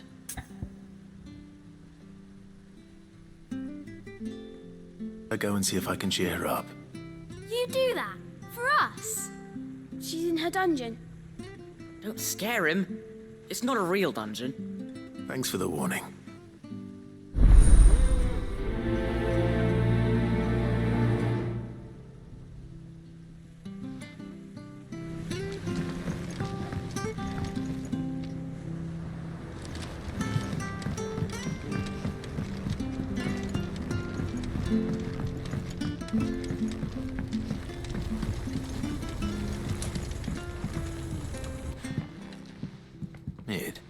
If you have a... That's it! I knew it! The answer was right here under my arse all along! If this doesn't steer to the skies, nothing will! To the skies? You aren't trying to give the Enterprise wings, are you? What else would I be doing? The children seem to think you're avoiding them. They're worried about you. Is this really so important that you need to shut yourself away from everyone? The Enterprise is already the fastest ship in the realm, and that's with the sea beneath her. But what if she weren't bound to the waves? What if she weren't bound to anything at all? It's not fair. The gods get the skies all to themselves, so I'm gonna do something about it. The Fallen had their chance, but they relied too much on magic. And see where that got them? But not me. I've discovered how to do it without. Well, almost. First, I need to make a prototype. And is that a one-woman job? Are you volunteering? I'll have you know the Enterprise is my baby. But if her godfather's offering to lend a hand, I'd be happy to take it. First, I'll need oil, and not just some old drippings from Miss Molly's spits in the Tub and Crown. Refined stuff, like they make in Ordil. Then I'll need some bone, or shell. Light, strong, preferably no longer attached to the beast it belongs to. If it's beast bones you're after, I'm sure the curse breakers will know where you might find some. No, they'll know where you might find some. You're the one who offered to help, remember? I should speak with one of the curse breakers before I set off for Old Hill. See if I can't find this bone while I'm there as well. Has Midden mentioned a new project yet? Not exactly.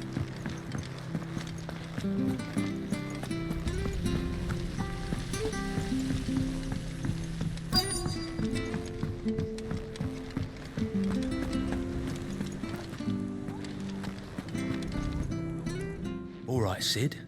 Come to buy us around, have you? Only if you earn it. Mid needs a piece of light but durable bone for her next project. You've encountered your share of beasts on your travels across the realm. Any ideas? Most bones are the same. Whack 'em hard enough and they'll break. If it's durability you're looking for, shell will serve you better. You know what an adamantus is? I do. And I know to give them a wide berth. Will any old adamantus do?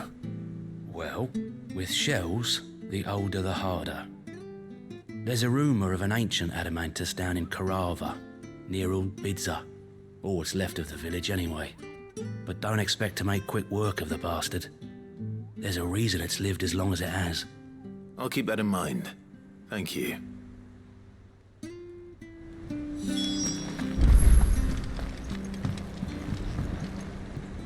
Vivian, I read your note, and I'd be happy to help you find the book you're looking for. Thank you, Clive. But tracking it down will not be easy. Are you sure? Please. You have always granted me your wisdom and insight whenever I asked. It's only right that I return the favor. Or at least attempt to. You are too kind. Alas, what I ask of you is rather more trying than delivering the odd lecture. I spoke with Harpocrates to see if he had any inkling as to where another copy might be found, but perhaps it is best that you hear the details from him. If you say so. Forgive me, Clive, for asking this of you. But this book, it set me on the path to becoming who I am today. Its importance cannot be overstated.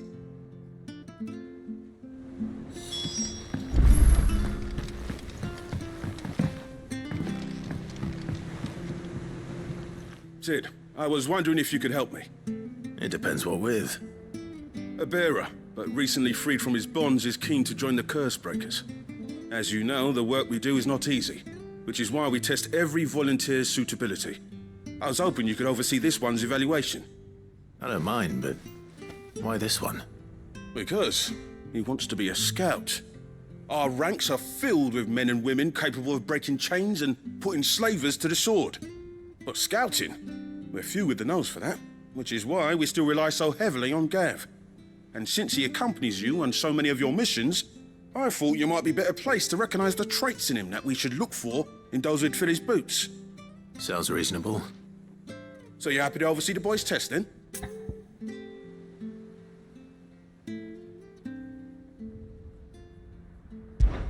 One can never have too many scouts. Truer words, Sid. I'll let the initiate know that you'll be attending his trial, and that he is to proceed directly to Northreach in readiness. No time like the present, eh? No time like the present. I'll await you there.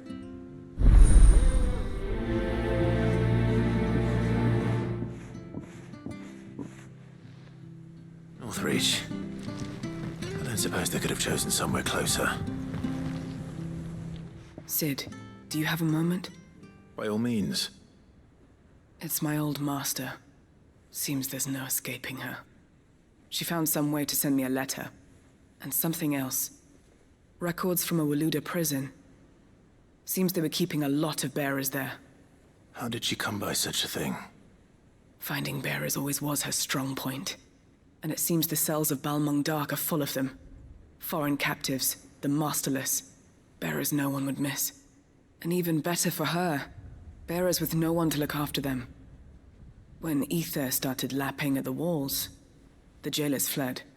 Leaving the bearers to be liberated by whoever happened to come along next. Sid, I'd like to believe that I've earned your trust by now. And while I'm well aware that you've forbidden Cursebreakers from traveling to Waloed, I can't let those bearers die in their cells. I'd rather risk shipwreck on the Shadow Coast than leave them to starve. We'll be needing the Enterprise if we're going to navigate the Narrow. Does that mean... I'm making an exception, but we travel together. And we stay no longer than we have to. Ash is an inhospitable place at the best of times. We save as many as we can, and we leave. Thank you, Sid. There was a name in the prison register. A name from my past. Chadwick. Another of my former master's protégés. A gifted soldier, and the closest thing I had to family. The thought of him held captive in that place. He must be very important to you. He was. Is. Then we find him. The entrance to the prison lies in the shadow of Ravenwit walls, just beyond the portcullis. We should head there as quickly as we can. I only pray there are still bearers alive to save. As do I, Doris.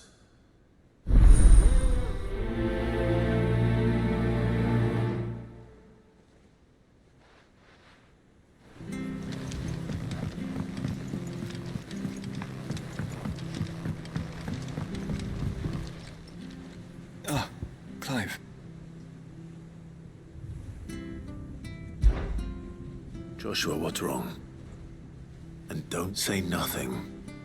It's... not nothing. I've received word from Cyril. The Undying have found Father's will, or something akin to it. His will? How? Where? In the crypt, beneath Rosalith Castle. After Kupka was kind enough to drive out the Imperials, the Undying took the opportunity to recover what relics of the Duchy yet remained.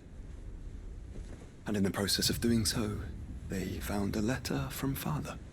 I'm surprised anything survived down there. Cyril asked that I join him in Tabor at my convenience. I have been meaning to go, but... would you join me? Of course. I want to know what's in that letter as much as you do. Very well. I am ready to leave when you are.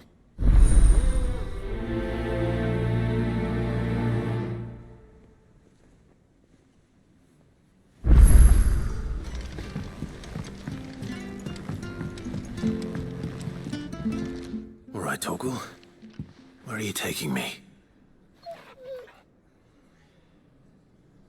I'm going to need a little bit more than that, boy. Do you have a better hint for me? Unless... you've already given me one. Back on the rear deck, you were looking west, toward Rosaria.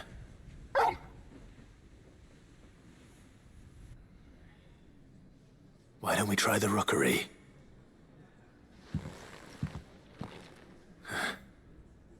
I haven't been to the island in almost 20 years. To Port Isolde, then. Fingers crossed the old mooring is still there.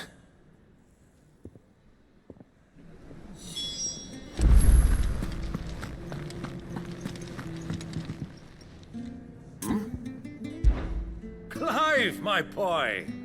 Rutherford informs me that we owe you our thanks. Hadn't intended for you to get involved, but such are the times we live in, huh? I would have done the same for anyone else. You're far too modest, Clive. You'd make a terrible nobleman. But tell me, is the realm truly in as dire a state as Rutherford suggests? From what little I saw, you were right to be worried. I suppose I should have expected the worst. But I was rather hoping the great and good of the realm might have things a little more under control. Alas, it seems that firm leadership is in short supply these days, and without it, the people are bound to lose their way. We must move quickly. But where do we start? True, the challenges that face us are many. But in my estimation, there are two key areas to be addressed before any other. The realm's armies, and her larders. As you've seen firsthand, it's every man and woman for themselves out there. Certain cities have banded together to try and maintain some semblance of order, yes? But such cases are few and far between. And yet, the only remedy for the chaos that faces us is unity. A unity that transcends even the borders laid down by our ancestors. In short, if Storm does not stand together, she will fall apart. But how would one even begin to unite the realm? The armies, my boy. As I told you already, we begin by restoring order among the ranks of those sworn to maintain it. Sadly, I doubt I could convince even the lowliest gaggle of privates to dig a latrine together. but I do know someone the High Commanders have been known to listen to on occasion. Field Marshal Eugen Havel. I thought he was retired. He was, until an Akashic army tore through Randalar and killed most of the rank and file. There is no man alive more capable. Literally. And as luck would have it, I've already spoken with him on the matter. Of course you have. And he's agreed to help. On one condition. That he first speaks with you personally. Havel has always been a man of frustratingly rigid principle, and he has certain qualms about clasping arms with, well, with an outlaw. I extolled your many virtues as best I could, of course, but the old goat was adamant that he be allowed to appraise you in person. You don't mind, do you, my boy? Of course not. As long as chaos reigns, we will never build a better world. I'll do whatever it takes. And if the Field Marshal wishes to speak with me in person, then so be it. That's the spirit. I'll leave for Randalar at once. Would you send a Stolas? Of course. Rutherford is already in the Dalmekian capital. I'll have him tell Havel to expect you forthwith. Excellent. Thank you, Uncle. No, thank you, Clive.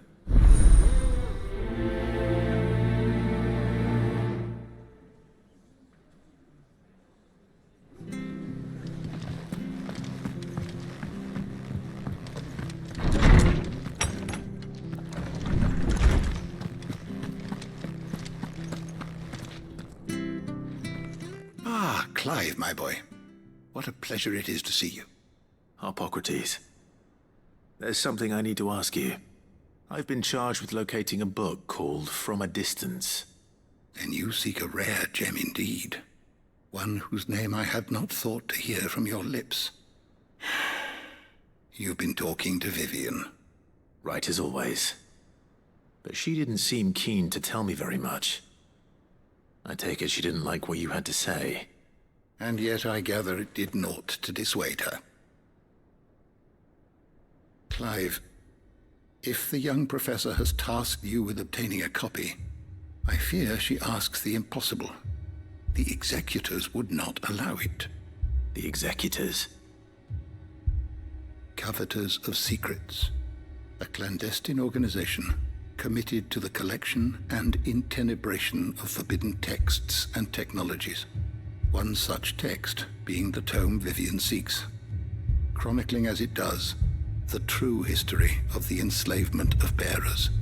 A tale which could overturn the established order were it ever to become widely known. Or, so rumor has it. I've never actually read the thing, or even set eyes on it for that matter. How is it that I haven't heard of this organization? Why, secrecy is the Executor's watchword. They lurk in the shadows, emerging only to seize that which must be seized, be it books, inventions, or people, before disappearing again, leaving nary a trace. Which would explain why Vivian's copy was snatched from her grasp not long after she found it. By the hand of the Executors, yes. But what drives them? Self-interest or ideology? Fine question. Sadly, all that is known of the Executors can be recounted in a single breath.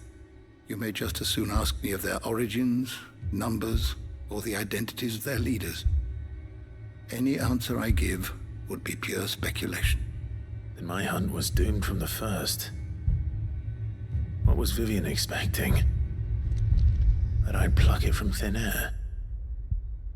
Not from thin air, no. From ash. Rumors of the Executors are rife among the scholars of Storm, but rather less so across the Strait. I have a friend. Well, I had a friend in the village of Garnik, a collector of rare tomes, upon which subject we would oft correspond. Alas, I have heard naught from him since the skies fell dark. And no doubt he, too, has turned. But though he did not mention it by name, it is possible that a surviving copy of From a Distance yet rests upon one of his many shelves, quietly awaiting discovery. If you were, by some chance, able to save even a single book from the poor man's library, I know his soul would rest easier. Very well. When I next find myself in Waloed, I'll be sure to pay Garnick a visit.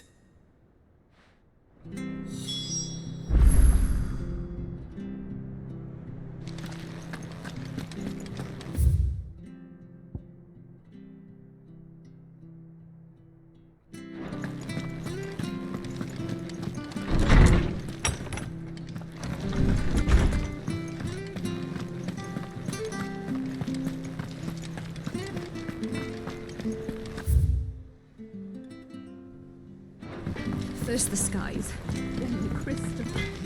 What next? Say what you will. Karen has seen herself.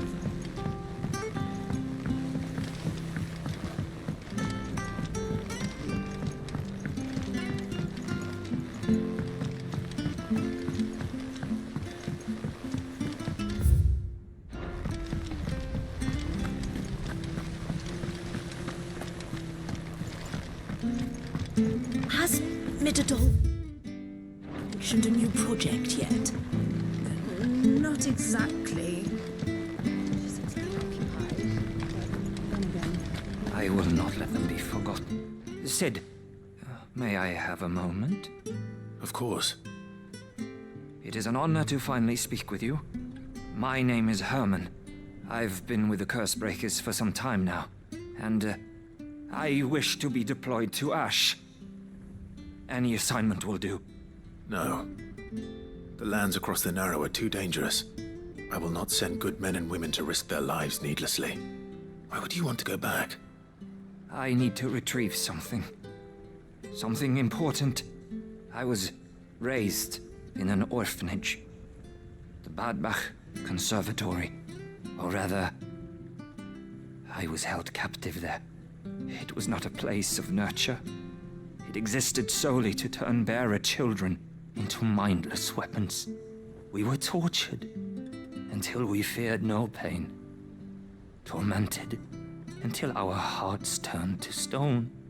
And few ever survived long enough to become tools of the last king. I can't imagine. I lost so many. I can't even remember all their names. But they must be remembered. They cannot fade away, faceless and forgotten. The Institute was run with military precision. Every child measured, every name recorded, every death logged with meticulous care. Sid, allow me to travel to Ash and recover the registry so that my brothers and sisters might live on. You were a good friend, Herman. But the fact remains that Ash is simply too dangerous.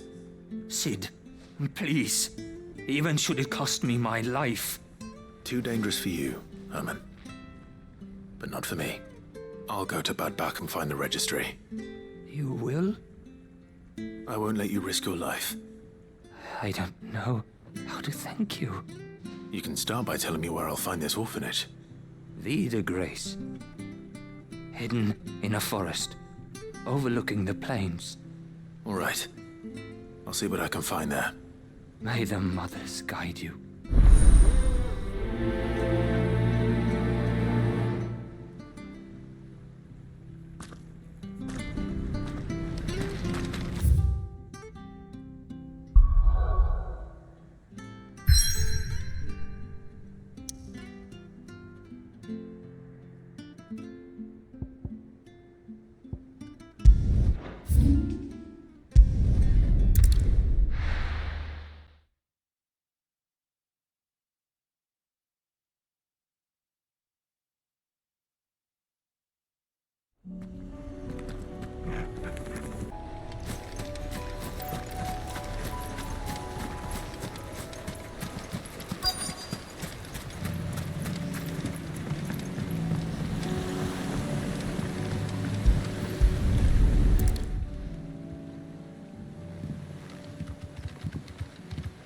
It's still here. After all these years. A lot smaller than I remember. And you're a lot bigger. You might have to swim, boy.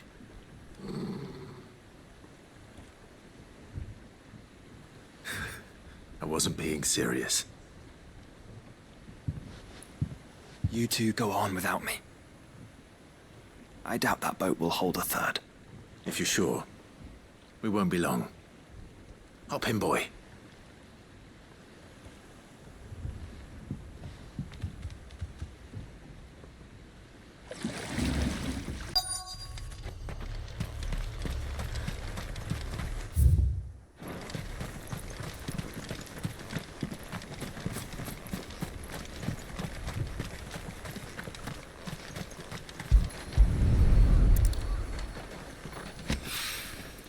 It's well.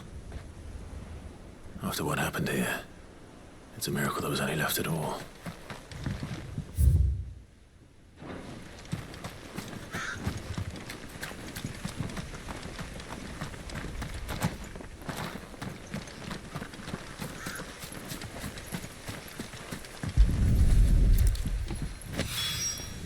This should be enough.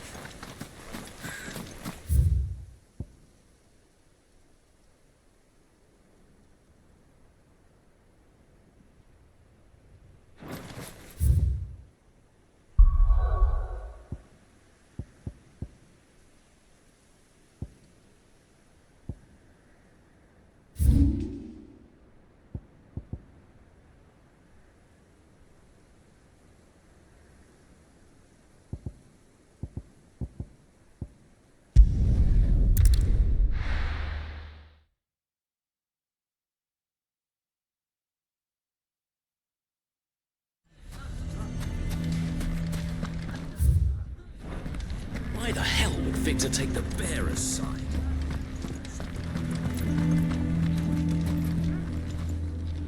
Here to help me pack? Thanks, but I'll be traveling light. I'm almost finished already, in fact. You're really going to go through with this, then? I am. But before I go, there is one small issue I'd like your assistance with. Well, two, in fact. If it's within my power to help you, I will. It's the children. I refuse to let them share in my disgrace. And if I leave them here, they surely will. Our friendship would see them ostracized forever. But I can't take them with me either. I can think of only one place where they are certain to be safe, and provided for, and loved. The hideaway.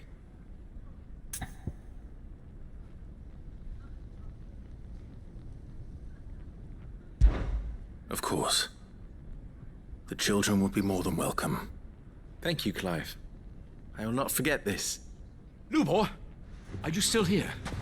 What is it, Ferda? You look pale. There's been a flood in the Velcroy, a damn big one. The League of Outlaws encampment was completely submerged in ether. What? Every last one of the bastards has turned, and they're headed this way.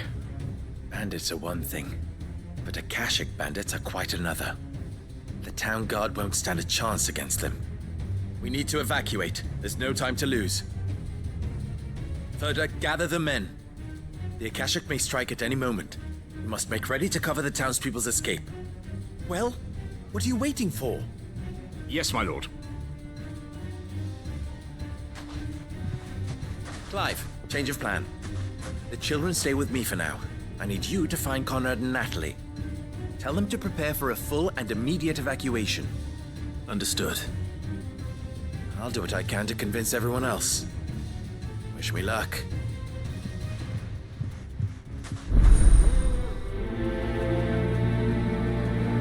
Listen to me. They're coming. You need to evacuate. Why do they always have to make such a fuss outside? Ah, it's you. What do you want, Lord Underhill? To pass on an important message. There's been an ether flood out in the Velcroy. The camp where the so-called League of Outlaws were gathering has been swallowed. They're no longer just bandits. They're Akashic now, and they could be here at any moment. You need to begin preparing for a full-scale evacuation right away. Oh, do we? And who was it who gave you this disturbing news, might I ask? Lubor, perhaps? The man spreading the same poison out in the square as we speak. You may believe his lies, my lord, but we know better. But why would he lie about something like this? Some twisted attempt at revenge, perhaps. If he had not been unmasked, he may well have been elected our leader. A great honor for one of his kind. One he might well feel aggrieved at having been denied. Lord Underhill, forgive me, but it has become all too evident where your sympathies lie. Lubor cannot...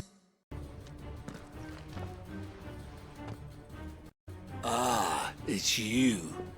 What do you want, Lord Underhill? To pass on an important message. There's been an ether flood out in the Velcroy. The camp where the so-called League of Outlaws were gathering has been swallowed. They're no longer just bandits. They're Akashic now, and they could be here at any moment. You need to begin preparing for a full-scale evacuation right away. Oh, do we? And who was it who gave you this disturbing news, might I ask? Lubor, perhaps? The man spreading the same poison out in the square as we speak. You may believe his lies, my lord, but we know better. But why would he lie about something like this? Some twisted attempt at revenge, perhaps. If he had not been unmasked, he may well have been elected our leader. A great honor for one of his kind. One he might well feel aggrieved at having been denied. Lord Underhill, forgive me, but it has become all too evident where your sympathies lie. Lubor cannot be trusted, and neither, therefore, can you. You may not trust me, but for the sake of your people, ask yourselves if there is any chance that this is true. There isn't. You can be certain of that. Now be off with you. You're making a mistake.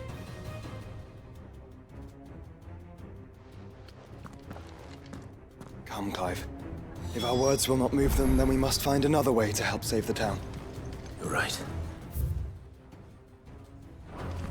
Let's speak to Lord Ferda. You lied about being one of us? And you're lying. I think we'd better shut up. What's Lubor raving about now?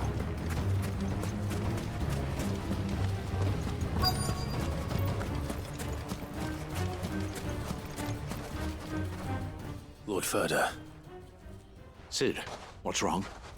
I went to warn Conrad and Natalie about the Akashic, but they wouldn't listen. They've convinced themselves that nothing Lubor says can be trusted. The bloody fools. Which means the town guard can't be counted on for support. But I can. If there's anything I can do to help you defend Dalamil, you only have to ask. I appreciate it. Sid! Ferda! I've been looking for you everywhere. Victor? I thought you'd left. I couldn't abandon a friend in need. And Lubor is in need at this very moment. Come quickly.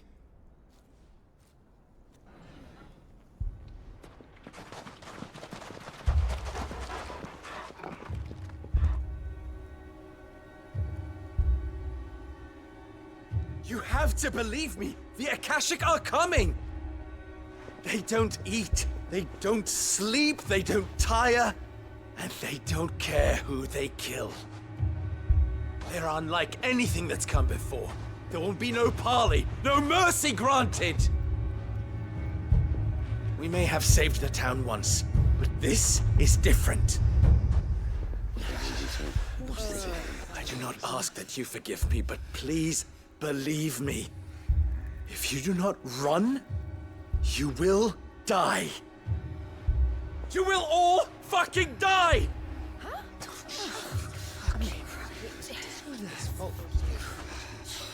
You'd like that, wouldn't you, bearer? Yeah, with us out of the way, your kind will be free to claim Dalamil for yourselves. It's you who should run! Run, bearer! Yeah, run! Run! Far, far away! Just go. Yeah. Yeah. Yes! Go! Come on, then. Go on! Go! Just go. Wait. Someone's coming. Go. Come on! Stop! You're hurting him! Ah! Ah! Oh. Oh.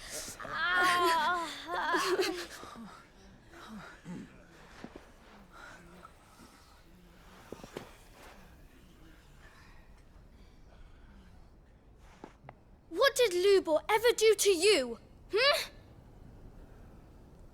He solves all your stupid problems, and he keeps all of you safe. You know there's nothing he wouldn't do for this town. Who was it who made that cleaver you use every day, Conrad? And what about your counting table, Natalie? Who fixed that?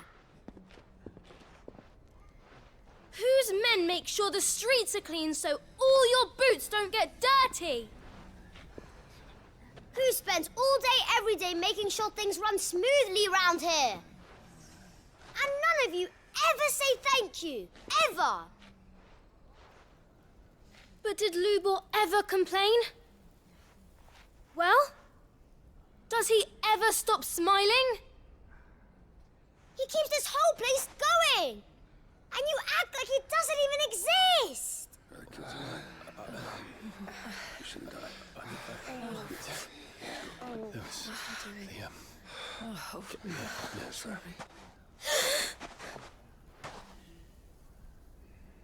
Lubor, we've heard enough.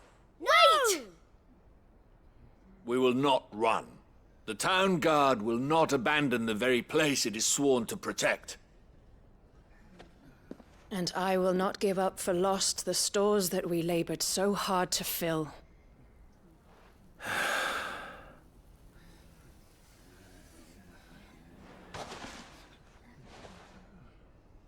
So tell us, how do you propose we deal with these Akashic of yours?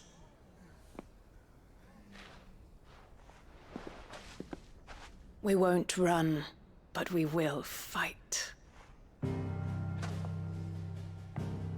All right, then.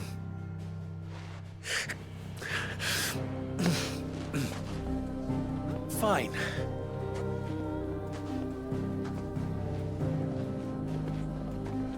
Gather round if you don't want to die.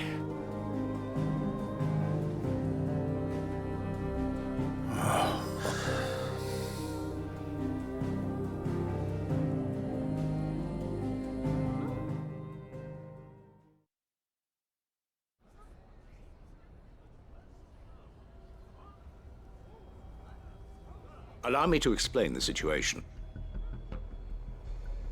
The ether flood occurred near the village of Cheratina, deep in the Velcroy. The place had been abandoned for years, until the League of Outlaws decided to make it their base of operations. Now they're all turned, and if the scouts' reports are correct, heading in this direction. They are mindless monsters, driven only by hate and rage, and they are utterly unpredictable. With the bandits, we at least knew how and where they were likely to attack. When these creatures come, Dalamil will have the bitterest fight it has ever faced on its hands. The town guard will muster at the north gate. The rest of us will take the south. Both forces will provide men to serve as scouts and messengers, ready to spread word of the size and nature of the Akashic force as soon as it is spotted. And as soon as it has been, we will converge on its position and see that it is driven back from Dalamil at all costs. Conrad, can I count on the support of the town guard? Always. I leave the selection and coordination of the messengers in your hands, Victor. And the command of our men in yours, Ferda. If you would both be so kind. Consider it done. As you wish. Natalie, I would ask that you and your people have the townsfolk barricade themselves inside the bathhouse. And tell the merchant not to waste time securing anything beside the essentials. Preserving life is our one and only concern. As long as we survive, it doesn't matter what trinkets we might lose. Our riches can be regained. And if anyone doubts that, let it be known that the Briar's Kiss stands ready to cover any losses. Very well. I shall tell them. Where do I fit into this plan? Where else but the most perilous place of all? I would like you to travel to the home of our erstwhile League of Outlaws, Cheratina itself. The main host is most likely still there, and Dalimil will not be safe until it is eradicated, root and branch. A little gardening. How pleasant. I doubt it. I have a feeling these weeds will be particularly stubborn. Luckily, so am I. So you are. All right then, we all know what we have to do. Now it's simply a matter of doing it. For Dalimil.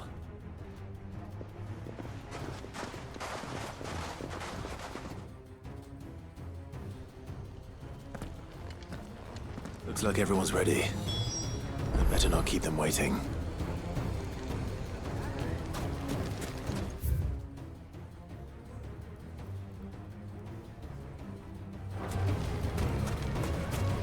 Come, everyone, to the bathhouse.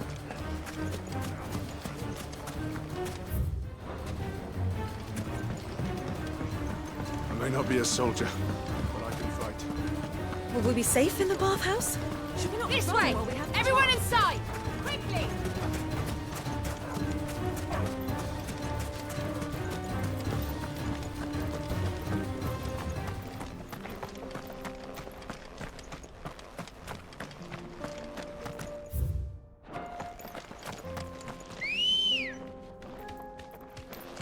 Good girl.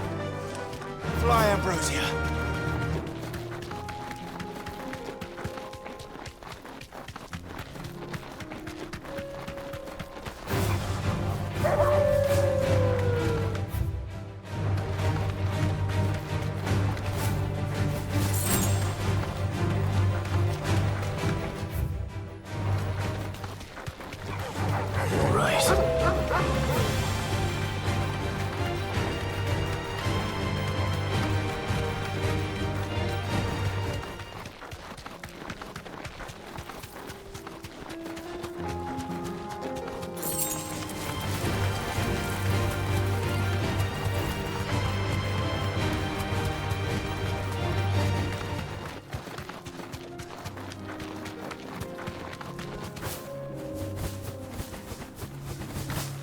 Here we are again. Carava. If you... It looks like we found him.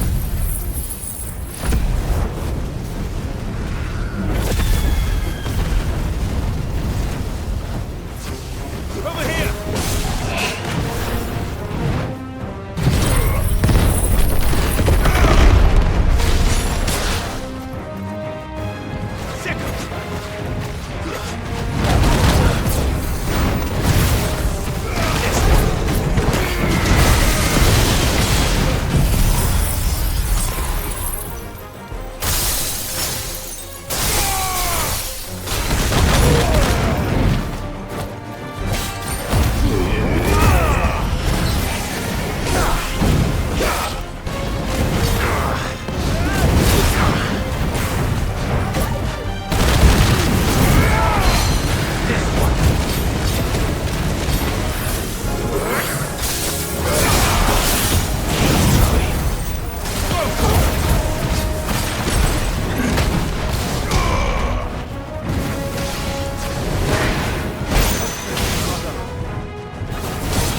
get these materials to Mid so she can finish her prototype.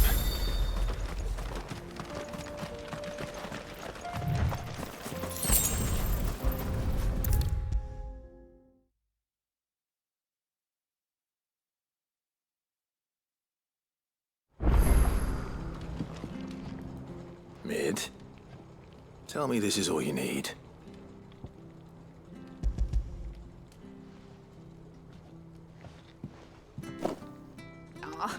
You make it sound like I asked you to save the world or something. Tell me this is all you need. It's most of what I need. After you left, I went over the figures again, and I realised I'd forgotten a 1 and a 0. And a cogwheel. Just a tiny one. Though, that's the problem.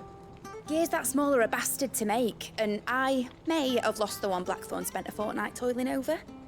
wait. The children.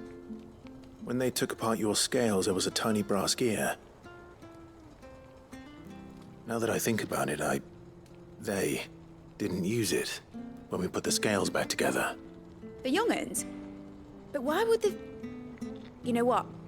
I don't want to know. I'll keep working on the model. You go and find that cog.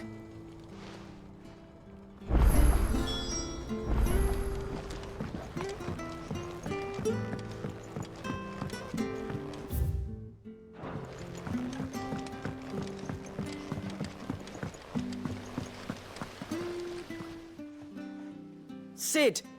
Is Mid still hiding from us? She wasn't hiding. She's fine. She's just busy working on her next project. A new invention? What is it? What is it? Is it an airship? I bet it's an airship! Do you think she'll let us help? That just so happens to be why I'm here. She needs something special, something only you three can provide. A brass gear. A tiny one.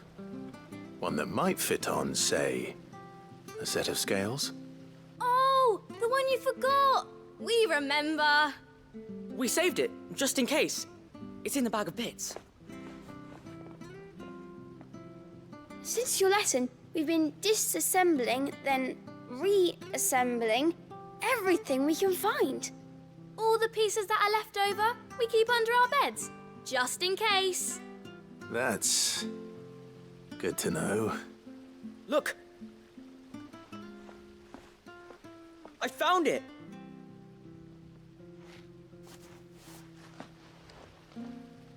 Is that all? Just the gear? We have more parts if Mid needs them. That's all for now. But I'll let Mid know about your hoard. Just in case. Thanks, Sid.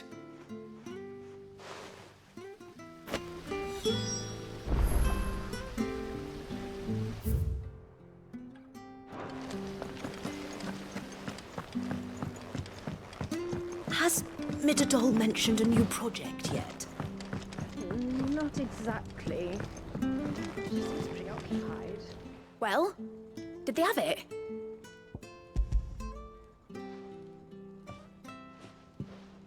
They did. And they kept it somewhere nice and safe. Will it work? Will it work? He's perfect! You're a genius, Clive. What exactly are you going to use it for? Only the most important job of all. The wings aren't going to move on their own. But with the right cog in the right place... Well, you just wait and see.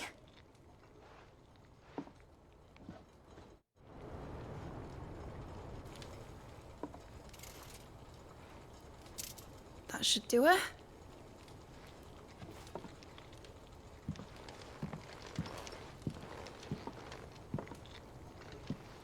Here goes nothing.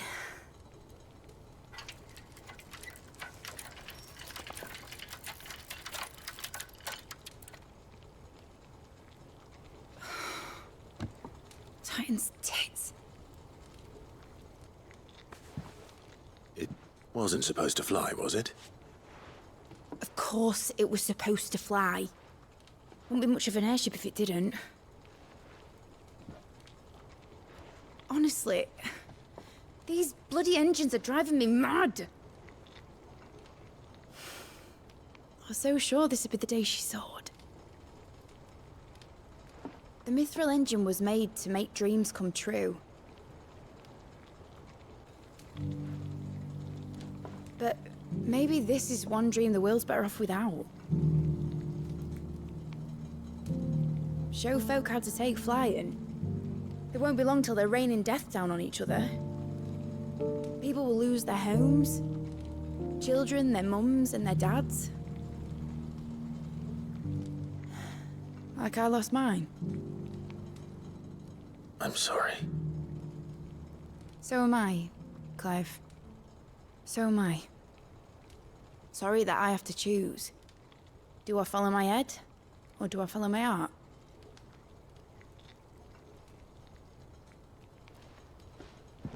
Good question. The first time I stood on the deck of your ship, felt the wind in my hair. It was like I was flying. But imagine how it would feel to actually do it. My dad always said there were two ways of living life. Chasing a dream or shuffling to your grave. And he were right. Right about a lot of things. Not that I like to admit it. People need dreams to chase. Especially in a world like this.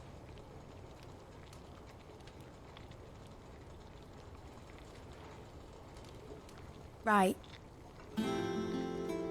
When this is over, I'm gonna take all my mithril engines to Zemeckis and sling them over the edge.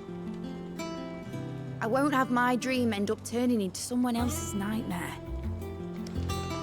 But all that hard work... All that hard work will not be used for war, Jamie. But it ain't like it'll be gone. Tell me, Clive, have you ever been on a treasure hunt? Not since Joshua and I were boys. Why do you ask? Because I'm gonna bury the engine schematics and leave behind a little riddle telling people where to find them. A really hard one, so that only the most dedicated dreamers will ever be able to work it out.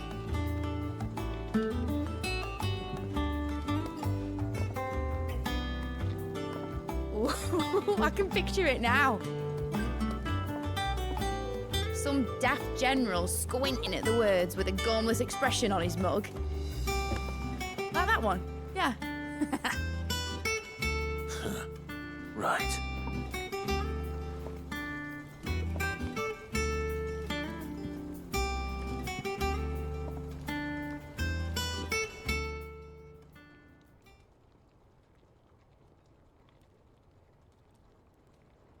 Of course, if I'm putting this engine at the end of a treasure hunt, I'll still need to make it a treasure worth hunting for. Won't be much of a prize if it couldn't even make a toy boat fly after all.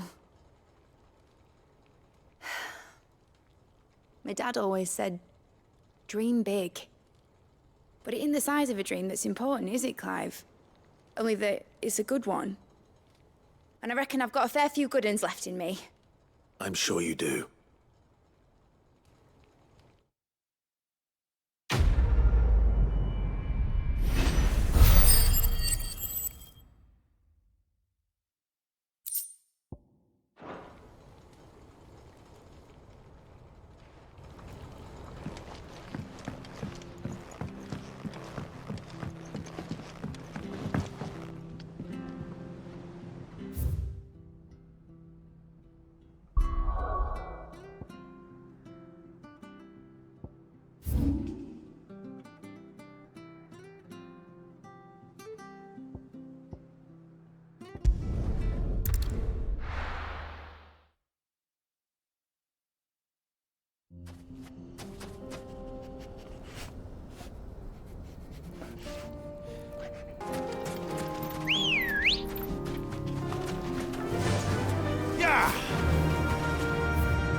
There it is. The flood. But what's waiting for us inside?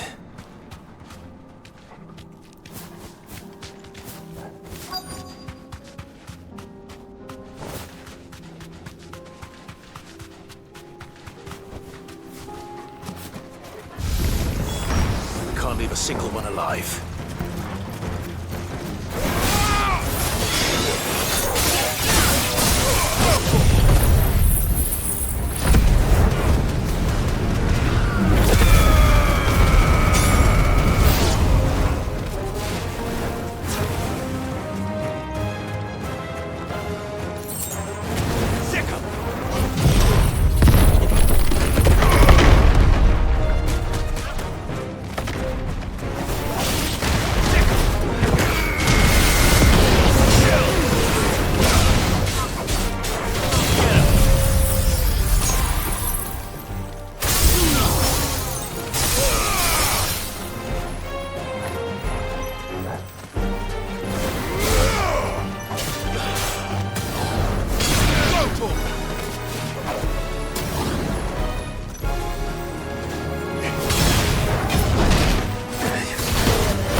The League is disbanded.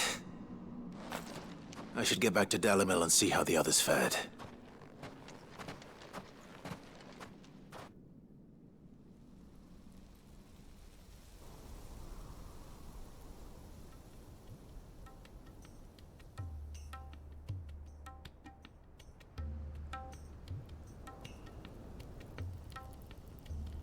All the Akashic we were able to find have been dealt with. Seems that might be the last of them. The last of them here, perhaps. Lubor, Sir Clive has returned. Clive! What news from Charatina? It's done. Root and branch. I knew you wouldn't let me down. Thank you, my lord. Friends, the Horde has been driven back. The Akashic have been defeated. And we need not fear the arrival of any more, thanks to Clive. Victory is ours. We bloody did it! We saved Dalimil. Lubor, allow me to apologize. After all you have done for this town, we should never have doubted you. But we did. And for that we are truly sorry. We only hope that you can forgive us. We need you, Lubor. Dalimil needs you. So, if you would still like to be considered for the position of mayor, you have our backing. You do remember that I'm a bearer, don't you? We do. But that is not a stain on your character. It is a stain on ours. We thought only of what we perceived bearers to be, not what you truly are. The man who saved Dalimil twice over. I see. But I will only accept your proposal on 2 conditions. Name them. Firstly, that you will both do everything in your power to rally your people to my cause. If the Town Guard and the Merchants League do not accept my leadership, it will be doomed from the start. Unity is the key to defending Dalimil, and I do not doubt that we shall need to call on our combined strength again. When that time comes, I will expect us all to pull together, just as we did today. Of course. You have our word. And secondly,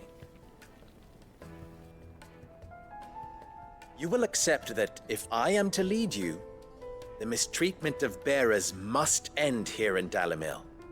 Any bearer within our walls shall be afforded the same rights as any other citizen. They will not be judged by what they are, but who they are. As we failed to do, and came so close to losing everything. We agree to your conditions. And we have only one in return. That you continue to work for the good of Dalimil, as you always have. Condition accepted. Well then, it seems my mayorship is all but confirmed. Do I get some sort of special hat?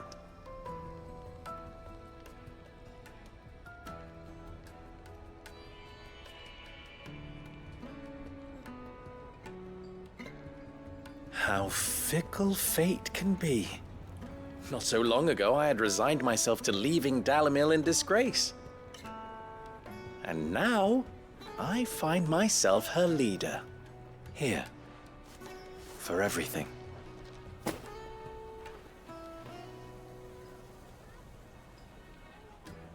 Lubor.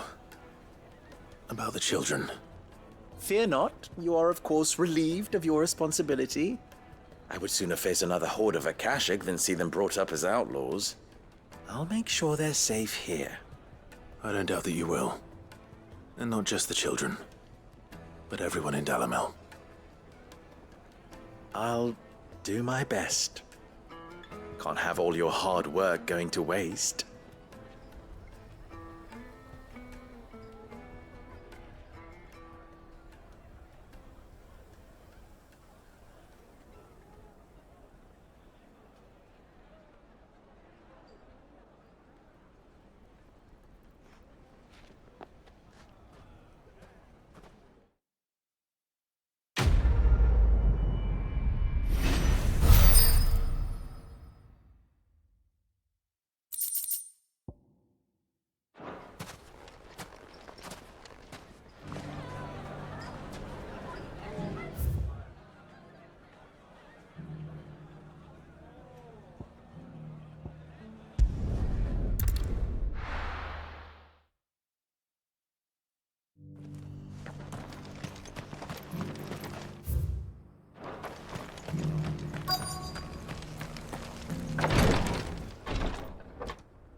Your Grace, my lord, I trust your journey was not overly onerous.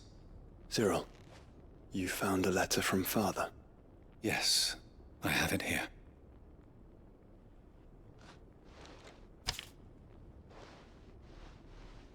If you would do us the honor, my lord.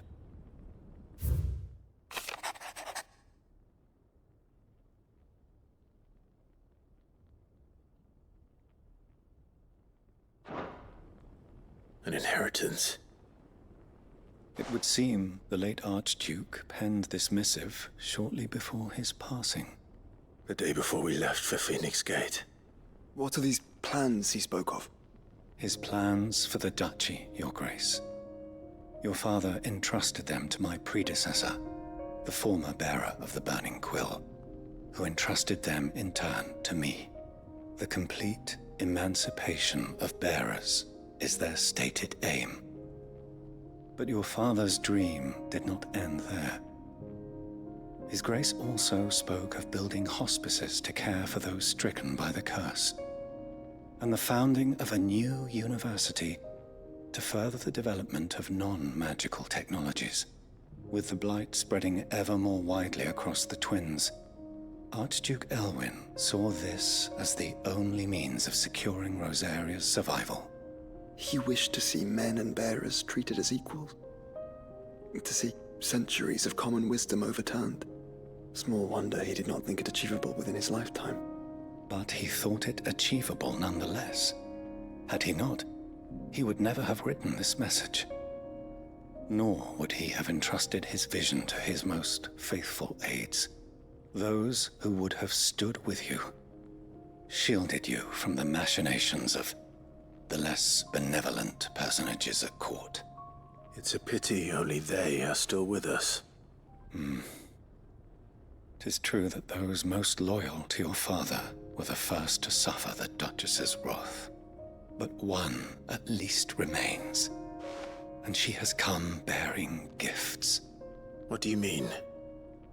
Mayhap it is better that she explain, my lord. After all, the duties entrusted to me by my predecessor extended only to recovering His Grace's will and arranging a meeting with the one who might execute it, or a part of it at least. And where is this woman? She awaits you in the archive, Your Grace. Thank you, Cyril. Shall we then?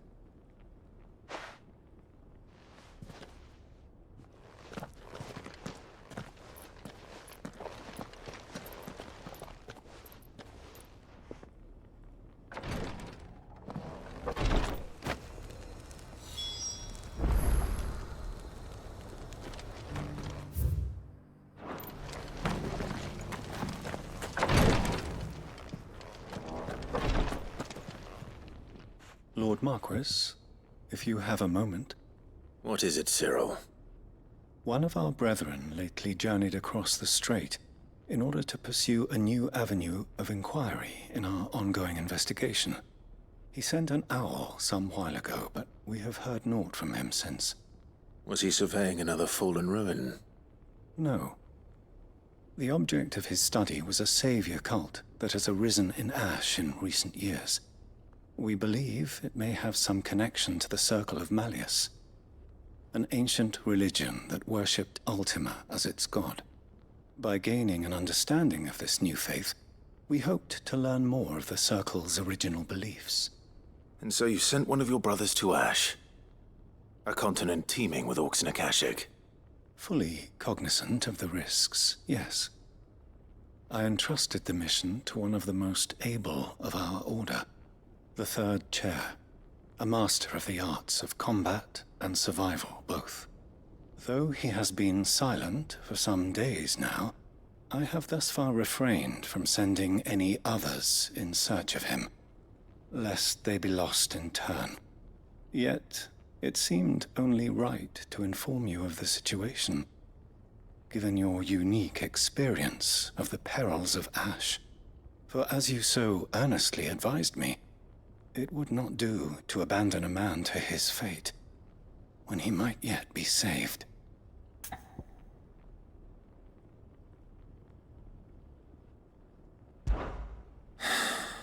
It would not. But Ash is a big place. Can you be any more specific? Perhaps. The last owl I received from him mentioned a village where he had heard the cult were wont to assemble. Mickleburg was its name. It lies in the southern reaches of Waloed. If aught ill befell him, I expect it did so there. Right. I'll see what I can do. You are much too kind, my lord. Go then, with my hopes, and may the Firebird's flame ever burn in your heart.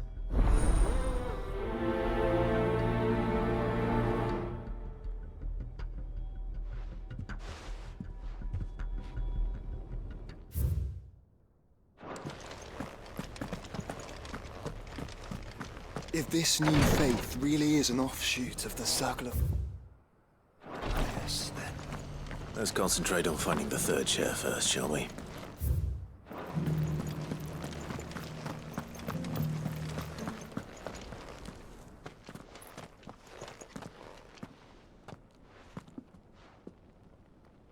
My lord, your grace.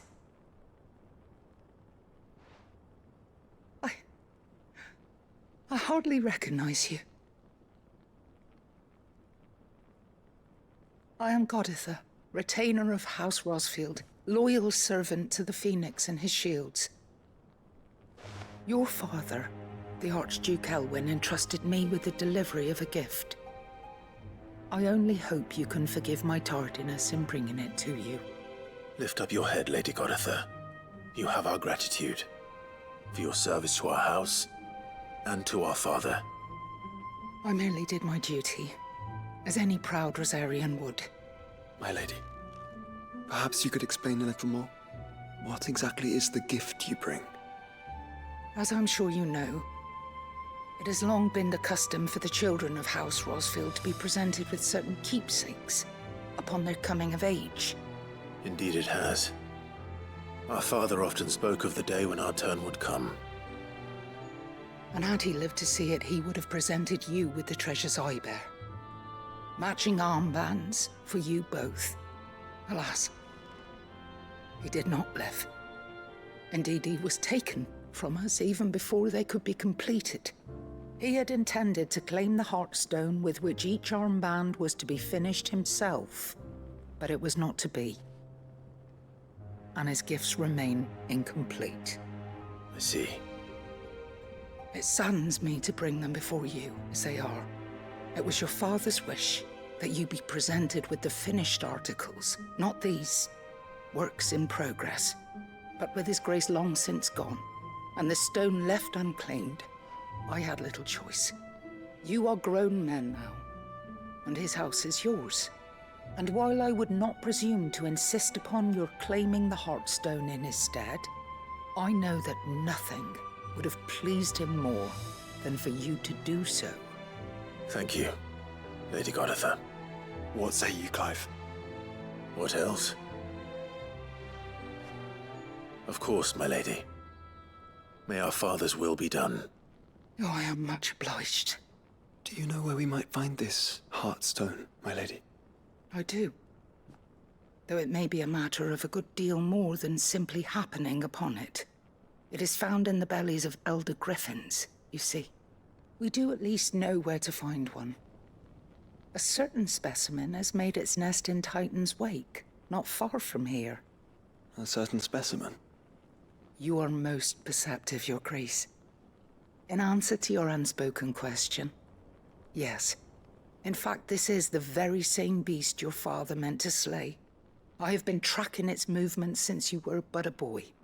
Were you to slay it in his stead, as men of House Rosfield, it would surely make your father proud. What say you, Joshua? What else?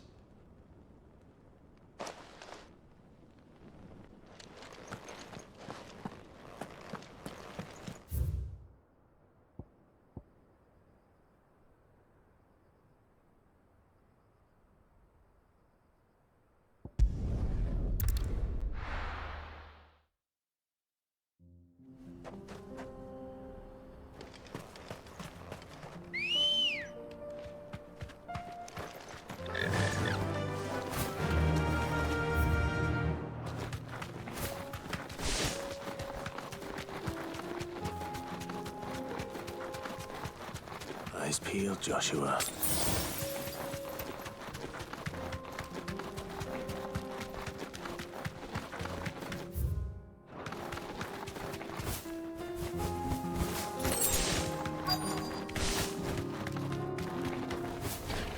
There it is. For House Rossfield.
Thank the Founder you were safe. The Griffin is slain then? And the Heartstone claimed.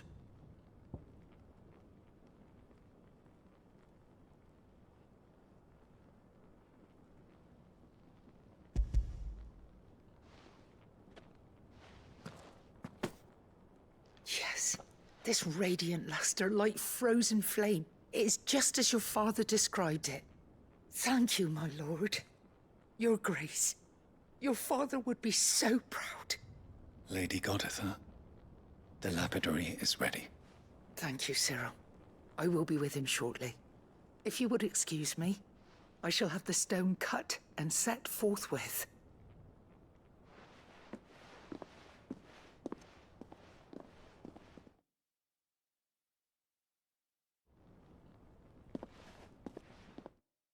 The armbands are complete. Pray, take them. They are yours, after all. Heartstone is harder and more enduring than garnet, or even ruby. It symbolizes unwavering will and devotion. And the graven vines encircling the stone represent the unbreakable bonds between you. It's a message. Father knew we had enemies both inside and outside the duchy. Enemies who would thwart his vision. Only with unwavering devotion would it ever be realized. And only if we stood together, as Phoenix and Shield, as brothers in arms. Only then might those enemies be overcome. Indeed. His Grace knew the enormity of the task he would entrust to you, his heirs. But this was more than just a message. It was a promise. That he would always be with you. Thank you, Lady Goditha, for remaining the steadfast custodian of our father's will. Forgive me, my lady, but there is something I don't quite understand. The Undying told me that after Father died, Mother claimed all of the ducal treasures for her own. Even if the armbands were incomplete, she would surely not have overlooked them. So, how were you able to keep them from her? Because I was the keeper of the vault. Though I was but a lowly servant, your father spoke to me of his intentions for the bands, of the deep love he had for both of you, and his hopes for your future. In the days before the disaster at Phoenix Gate, I discovered that the Duchess had ordered her jewelry be sent away from the castle. It was then that I knew she meant to betray us. I tried to warn your father, but it was too late. When word of the fire reached Rosalith, I knew my time was short. So I took up the armbands and I fled into the night. And thank the Founder you did. Yet my duty to your father was incomplete. Not knowing what else to do, I followed the Griffin, thinking I might claim the Heartstone on its passing. And so my pursuit continued, until Lord Cyril appeared before me. He informed me that His Grace's will had been recovered, and that his sons were alive and well. Lady Goditha, on behalf of my father and all the people of Rosaria, I thank you for your loyal service. As do I. Thank you, my lord. Your Grace, for coming back to us, for giving my service meaning.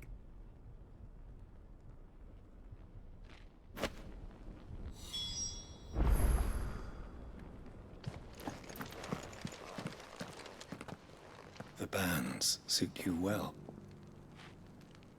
It must be gratifying to finally receive the inheritance that was denied you for so long. It is. And we thank you for the part you played, Cyril.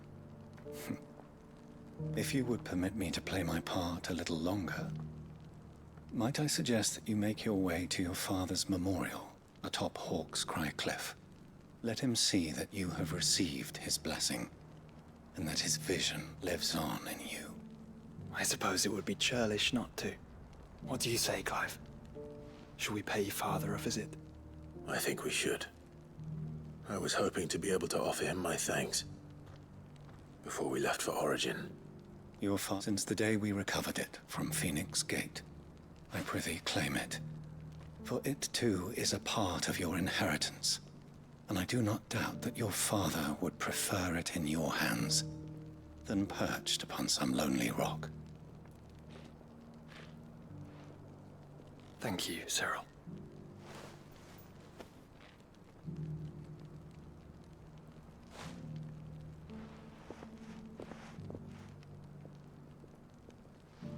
Come on, Clive. He's waiting.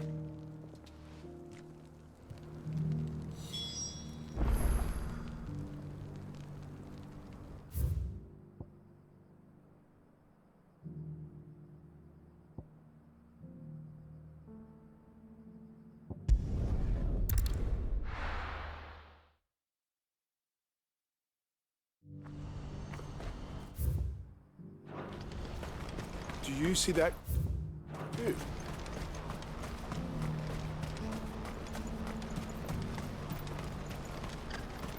Papa? What is it? Oh, please. Just make it stop. I'm scared.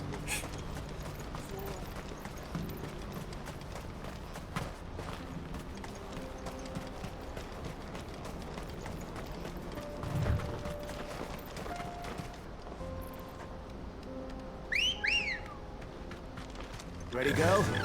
Run like the wind.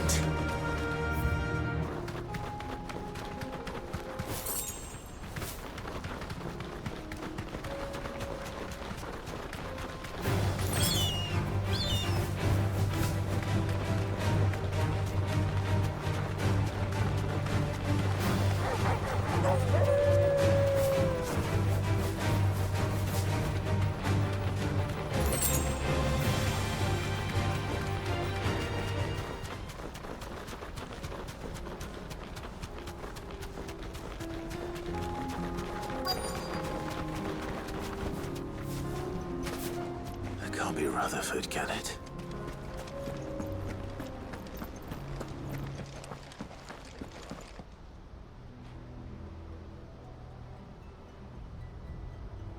Turncoats and cowards, the lot of you! If it's a fight you want, it's a fight you shall have! Allow me.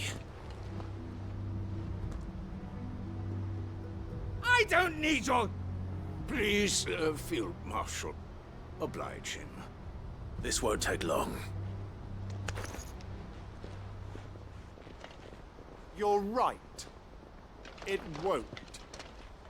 Men, finish him.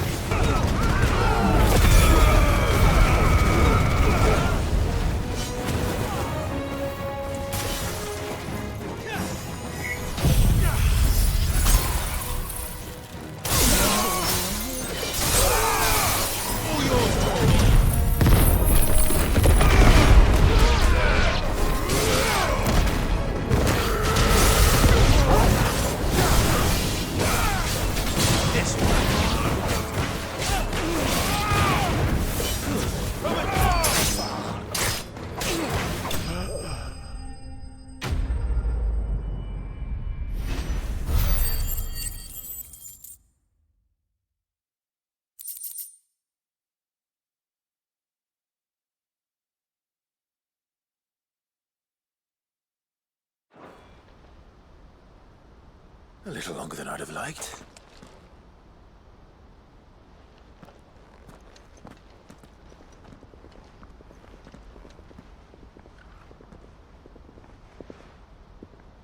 Field Marshal Havel, I presume. Are either of you injured? No, my lord. You arrived just as our escort turned on us. Fucking traitors. I'd heard reports of soldiers in the outlying regions abandoning the oaths they swore. But I hadn't thought the corruption had reached so close to the heart of the Republic. It's a fucking disgrace.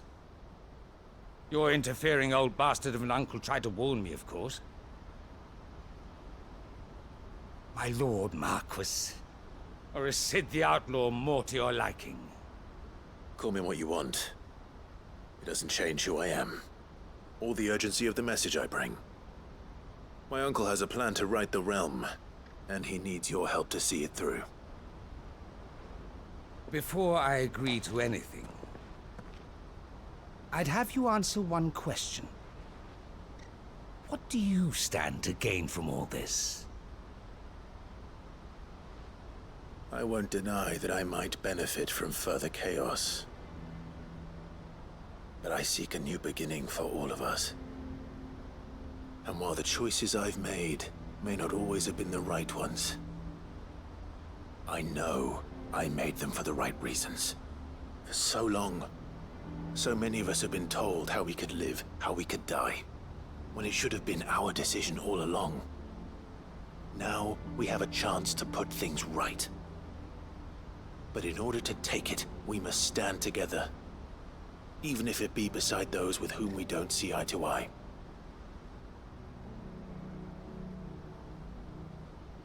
Certainly not the words I expected from an outlaw. But perhaps your uncle was right. You are no ordinary outlaw.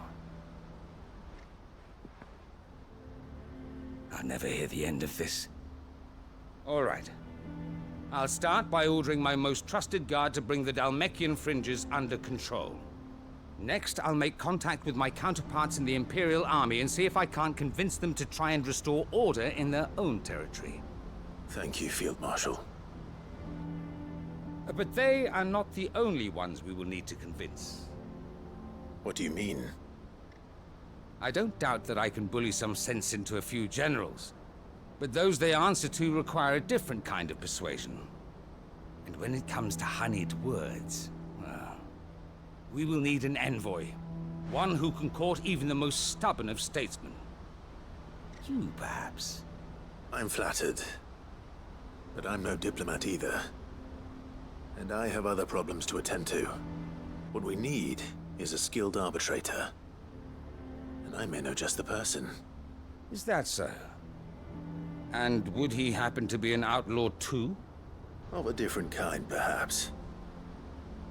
Well, beggars can't be choosers. I suppose we'll all have to find a little of the outlaw in ourselves if we're to make it through this. Very well.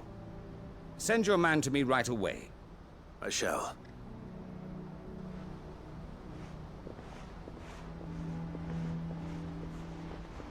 My Lord Marquis. Your Lord Uncle bade me escort the Field Marshal to his manor in Port Isolde. And I will see that my associate joins you there. Very good, my lord.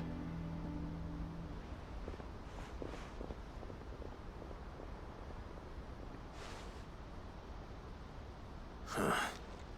An envoy. I'm not sure I'm the man to talk anyone round. I can barely convince my brother to take his medicine. No. This is a job for someone with experience. Someone like Quentin. I hope I can convince him at least.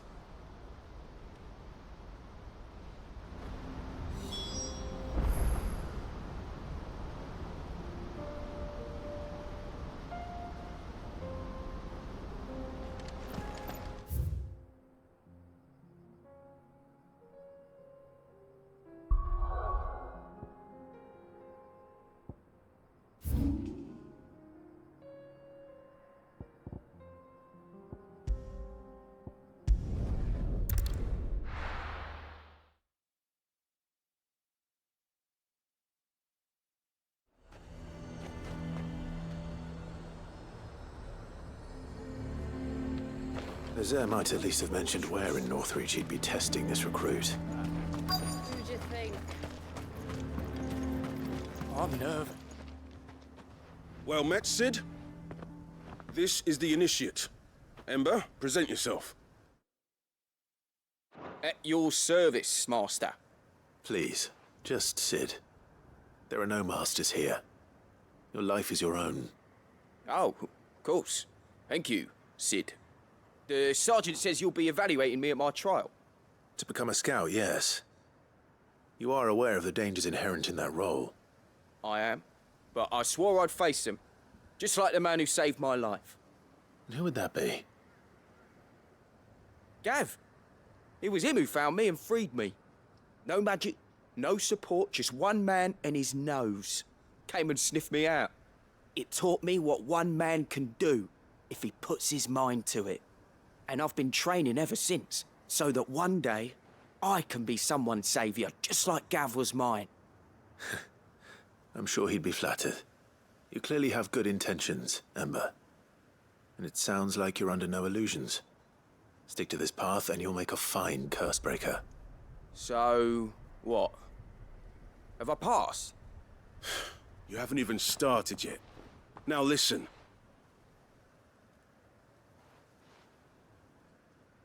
Not far from here is an Imperial lookout, Eastwatch. The guards there record all their sightings in a logbook. You are to find it and bring it here. And bring it here, right. Anything else? No. Sneaking into a heavily guarded Imperial outpost and stealing the logbook would be quite sufficient. You'll need to assess the situation, determine a point of entry, create a distraction and effect an escape, all without being discovered and thrown into an Imperial oubliette. Ember, Gav isn't our best scout because he can do everything. It's essential that you know your limits. Know my limits, right. I won't let you down.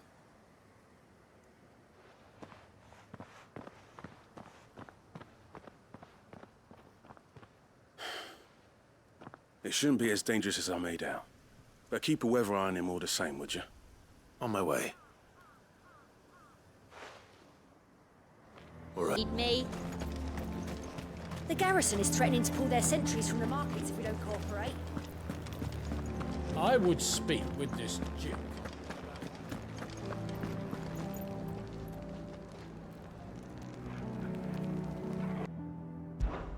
Of course.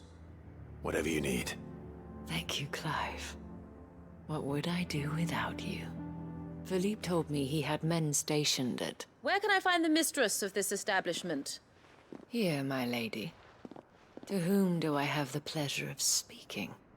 My name is Sabine, and it is my displeasure to be the daughter of the Duke of Oriflamme, who I understand is causing you and your town no small amount of trouble. I wish to speak to you about what might be done. Very well. Let us speak. I trust you'll forgive me, Clive. Absolutely. Our conversation can wait. Please, proceed. As you know, my father is a most overbearing and supercilious man, and I join you in objecting to his every action. Indeed, I owe you my thanks for continuing to argue against his reckless plans. Yet I fear he is not one to be swayed by reason. No. He must be made to face the consequences of his actions. And who would make him do this? I would. Myself and several other like-minded individuals. Were you to join us, we would surely have the strength to drive him from Northreach for good. Does that not seem a trifle... drastic? Drastic action is precisely what is called for. Unless you are content to see your people downtrodden and dispossessed. My father would have it that citizens exist only to serve the Empire. That they should be forced to make every sacrifice to ensure her revival. But he is wrong. It is not the people who must serve the Empire, but the Empire people. He's always been like this. Scornful of the opinions of anyone he judged beneath him. But he cannot be allowed to ride roughshod over the common folk any longer. We must fight him. By all possible means. Fight him? No. My purpose is to quell the tension in Northreach, not to stoke it. Respectfully, my lady. Our only chance of saving this town depends upon every one of us uniting against our common enemy. Your father and his followers included. While I understand your frustrations, I cling to the hope that he may yet be won round. False hope, I assure you. But I see that your mind is made up. I shall bother you no longer. If you will extend me the same courtesy, I bid you good day. She certainly has spirit. Indeed. But unfortunately for us, that spirit is only likely to harden the Duke's resolve, which may be enough to seal the fate of this town. Not that she cares. This is all about her and her father. Families. I'm sorry, where were we? Ah, yes.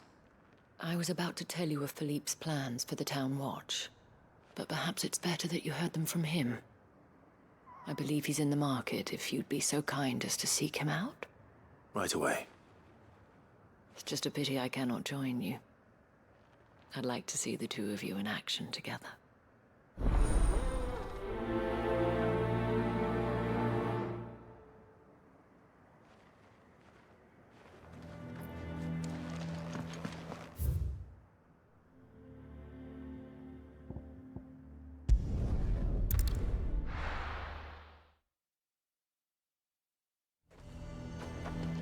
A fortress?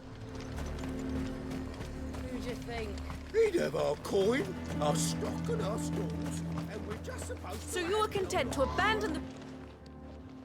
Please, I beseech you. If you are a true son of Northreach, you must fight to defend your home. That's exactly what I am doing, milady. Or trying to, at least. The land is crawling with fiends, and someone has to keep watch. Even when our true enemy is hiding in the garrison? Fine. You're not the only able-bodied man in Northreach. Thank you so much for your help.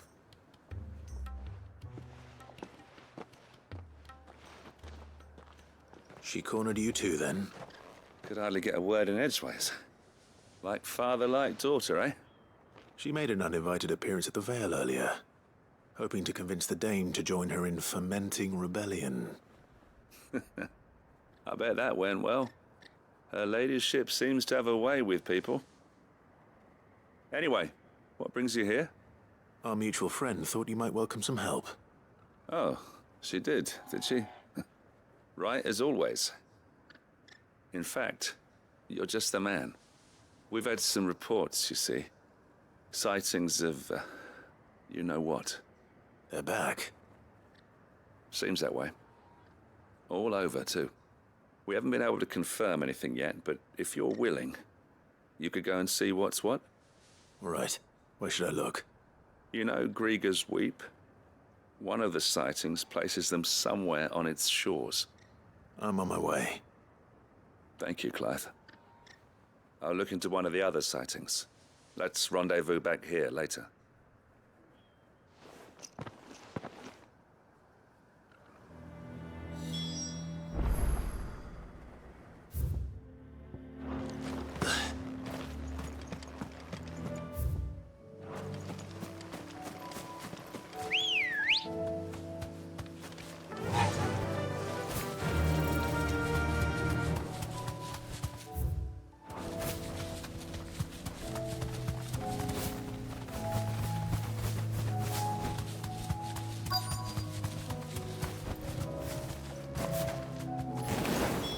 Damn it.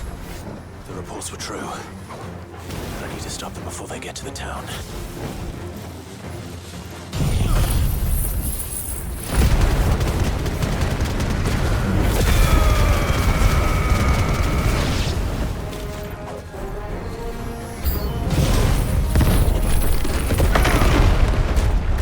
This one. Go for it. This one.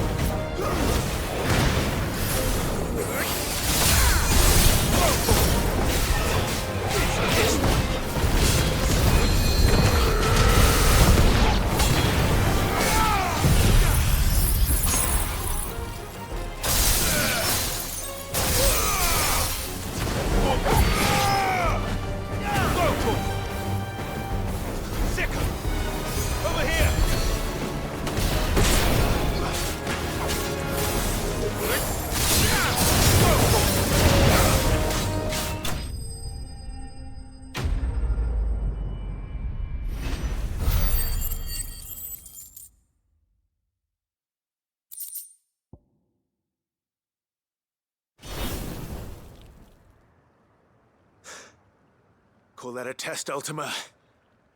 Clive, it's me. Are you all right? I am. But it seems the reports were true. The thralls have returned. I dispatched the few that I found, though. Well, there's something, I suppose. But what were they doing south of town? They all came from the north last time. We might be able to fend off an attack from one side or the other, but from both? Do you have eyes in the north? Some. I should probably go and have a look, though, just to be sure. You head back to Northreach. I want you there just in case war breaks out while I'm away. What do you mean? Her ladyship's been busy working her magic on the townspeople. Stirring up ill feeling towards her father. But she'll have her marching on the barracks if we're not careful. What? This is exactly what the Dane was afraid of. I'll do what I can to calm things down. Be careful out there, all right? Don't worry, I'm not like you. One sniff of those things and I'm running back to town screaming blue murder.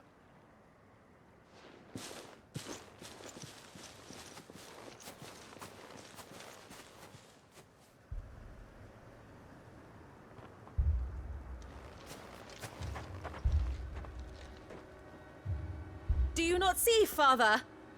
The people of Northreach have given enough, and only a fool would ask for more. Listen to me, Sabine. Where would our people be without their country, hmm? The Empire is their sword and their shield. It is she that ensures they can live without fear. And now she teeters on the brink.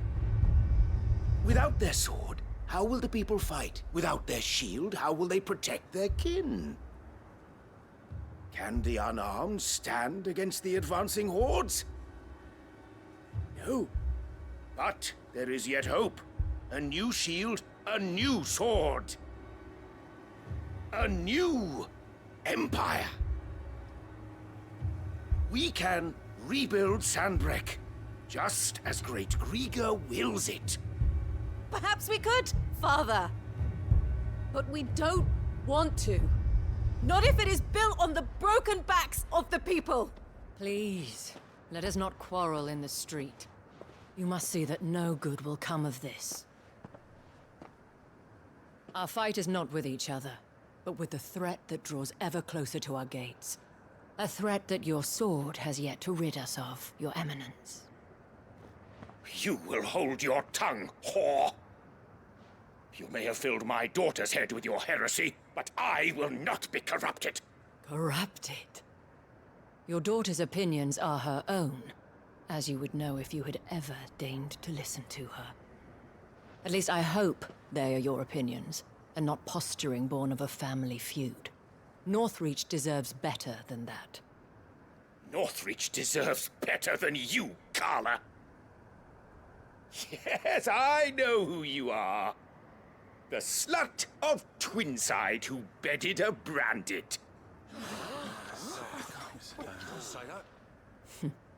Jealous, are you?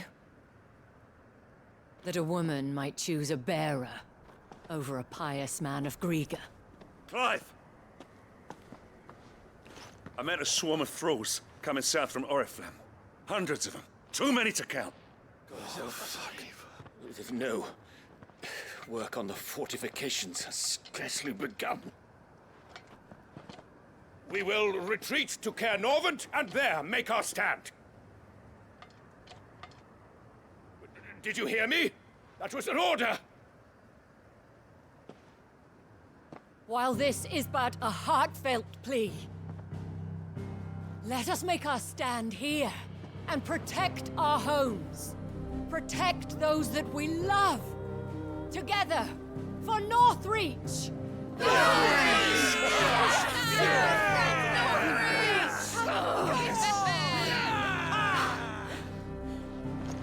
You heard the dame. What are we waiting for? Pikemen to the gates. Archers to the roofs. Quickly, come on!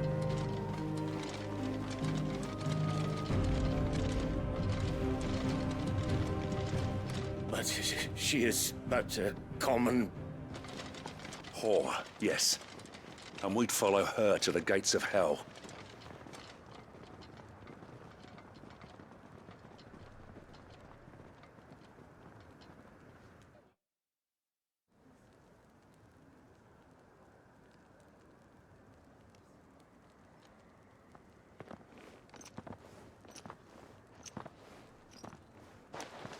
The men have their orders, and they look like following them. I got them spaced out at regular intervals. Whichever direction the thralls strike from, there'll be someone there to meet them. Thank you, Philippe. Rest assured the people will play their part. The herbalist has donated her stock of medicines to me. Should any of your men be injured, take them to the Vale. We'll see to them there. Thank you, milady. I will. I'll play my part too. You still want for numbers. Unlike the enemy. I only hope I can go some way to evening the odds. Philippe, can I leave the south in your hands? I doubt the thralls by the lake were the last of their number. Of course. I'll lead a party down that way so we don't get taken by surprise. What about you? I'll make my way up the road to Oriflamme. I've fought a few of these things. And while I can't promise to hold them all back, I should be able to thin the herd. All right. But take care. Thank you. Both of you. You can thank us when it's over. Till then, madame.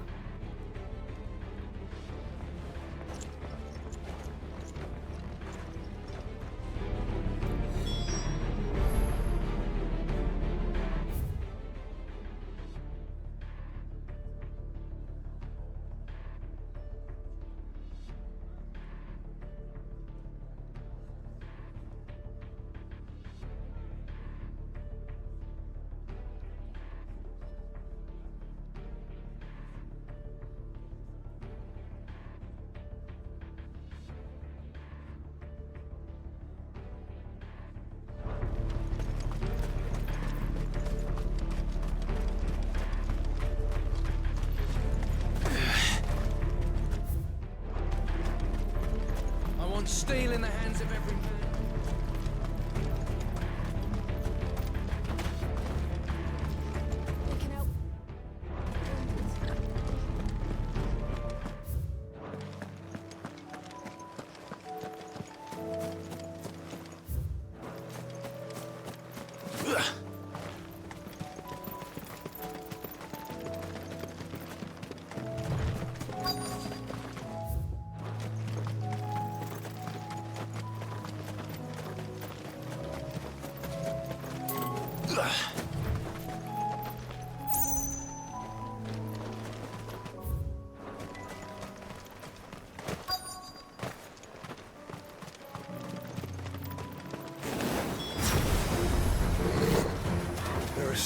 many of them. Not for long.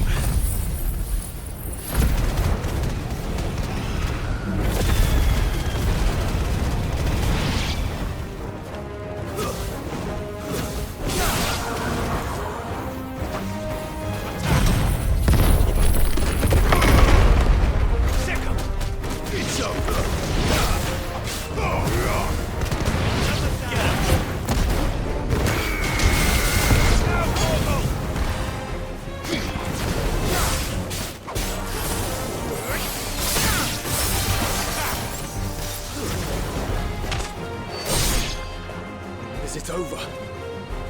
No. It's only just begun. Get him! It's over.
That looks to be the last of them.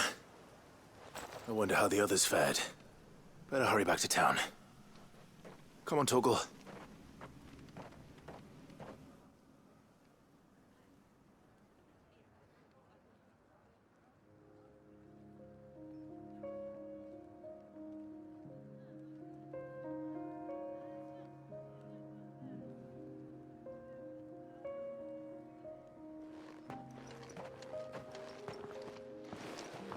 Clive, it's good to see you.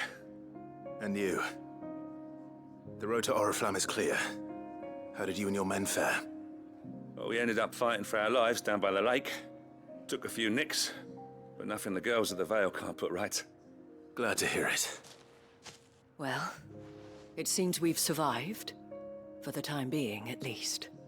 I thank you both for answering the call. You were right. And I was wrong. About everything. I had thought that the only way to unite the people was under the banner of Empire. That without a strong hand to guide them, they would drift apart. To be borne hither and yon by the eddying currents of fate. But you brought them together. Not by force, nor by the exercise of goddess-given authority, but by simply being one of them. By knowing what they feel, because you feel it yourself. Our purpose was ever the same, Your Eminence. You were merely distracted by a loftier vision of empire and glory, while our eyes beheld matters closer to home. You have the right of it again, as did you, Sabine. His Radiance said it himself. Sanbreque is naught without her citizens. I forgot that, and I am sorry. I'm sorry too, Father. I should never have taken things so far. I only wanted you to understand how the people felt. How I felt. But my anger got the better of me. Do not blame yourself, my dear. This was my doing. I should have listened to you. To all of you. Your Eminence, your Ladyship, I do not doubt that you came here with the best of intentions. But I believe the same could be said of us all. We all want safety, security, prosperity. Not just for Northreach, but for the entire realm. And we may yet achieve it. If only we work together. Will you join us in this? Yes. We shall. Thank you, Your Eminence. Now that that is settled, I must go and see to the wounded. The Vale's doors are always open to any soldier in need of relief. And today there are more than ever before.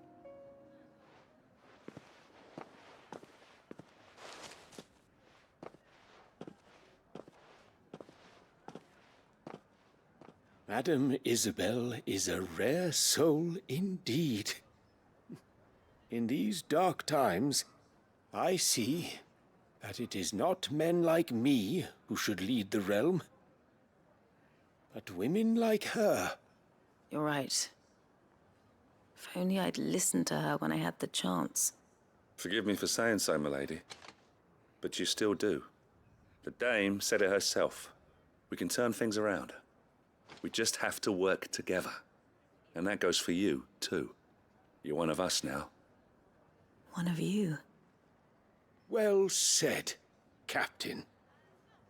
Let this be a new beginning. Not only for Sanbreque, but for us. Well, since there's nothing more to be done here, I should see if Isabel needs any help moving the wounded.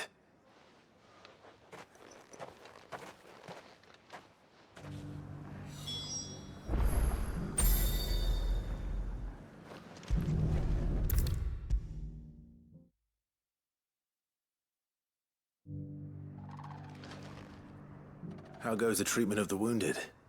I'd be happy to man one end of a stretcher if it would help. You've helped quite enough for one day, Clive. Thank you. Don't mention it. Oh, but I must. After all you've done for this town, it is the very least you deserve.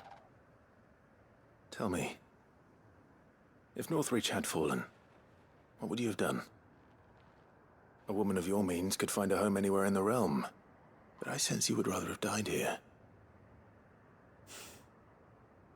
It's a long story.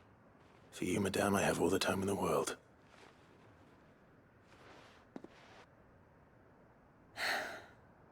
Very well. Long ago, I had a life in the crystalline dominion. I was Carla then, courtesan to the nobility. So sought after was I that it was only they who could afford my time. Alas, those halcyon days were not to last. For naive as I was, I fell in love with a bearer. He was my master's guard, the gentlest man I have ever known. After they discovered us together, he was whipped bloody and forbidden from ever looking at me again. And so we fled. Not that we had anywhere to flee to. We wandered, aimless and starving, half dreading, half praying that the next day would be our last. Until we found ourselves here, in Northreach. It was the Vale that took us in, that fed us, clothed us, and healed our hurts. Those that could be healed, at least. My love was already too far gone. He passed away. He did. Not long after we arrived. But at least we were able to share a few moments of peace before the end. It was the greatest gift I have ever received. But the generosity of this town and her people did not end there. The men and women of the Vale supported me through my grief, shared in it, though I was still a stranger to them. They treated me like a sister. And so I swore that I would always do the same. That I would return the kindness that Northreach showed me. That I would repay my debt to the Vale.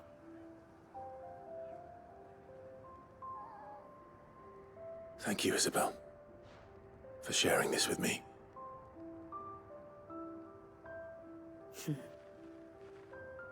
You're a lot like him, you know. Perhaps that is why I have such a soft spot for you. Never stop fighting, Clive. And I shan't either. I know that it will not be easy to keep Northreach together. But our efforts will be rewarded. Just look at us now. The people, the soldiers, even the Duke of Oriflamme and his daughter. All united in defense of this town that we have come to call our home. And what of you? Can we count on your support too? Always.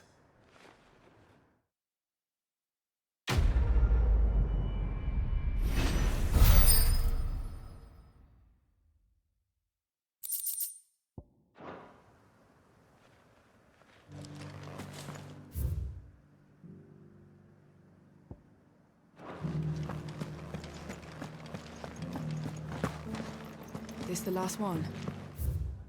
Just a little further.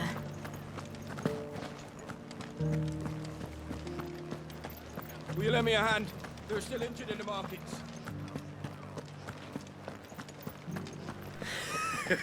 You held your own.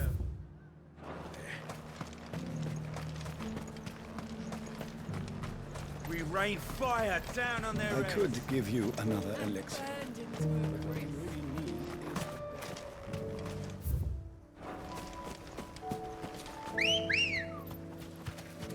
Ready, go? Yeah!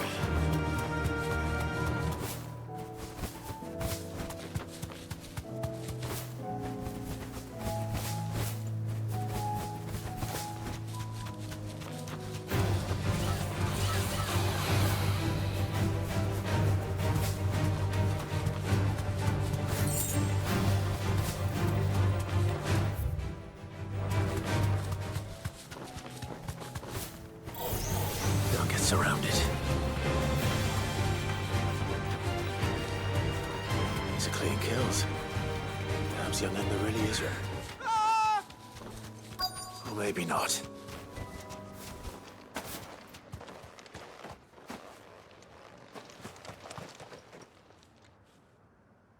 Damn it. Ember, draw your sword! I can't! Then run! If you want him, You'll have to go through me.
Ember, are you...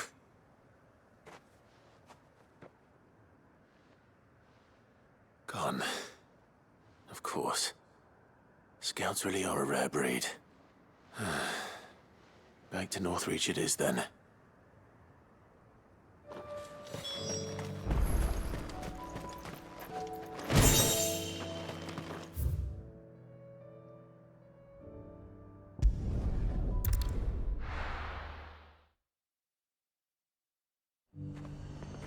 The garrison said they take another 100 of them pitch pots. Those whites will think twice before attacking us again.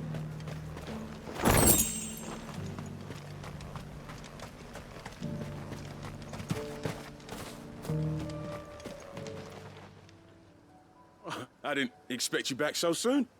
Where is Ember? How did he fare? I thought I'd find him with you. He must have fled. I followed him to Eastwatch, where I found him being set upon by a wild Avis. He was just standing there. Didn't even draw his sword. I had to step in and take care of things. But by the time I had, he was nowhere to be seen. I assumed he'd set off in your direction, but apparently not. Oh, I'm sorry, Sid. I knew the boy had a nervous streak, but he seemed like... The right man for the job? I believe this is the logbook you tasked me with retrieving. Eh? How did you... Don't you tell me you breached the tower while Sid was busy saving your skin. What? Wasn't that what you asked me to do? To bring the thing back without getting caught? He has you then, his heir. And he did it all on his own. But Sid, he did what he thought was best. And now I have to decide whether I agree. Of course. We'll await your evaluation back at the hideaway.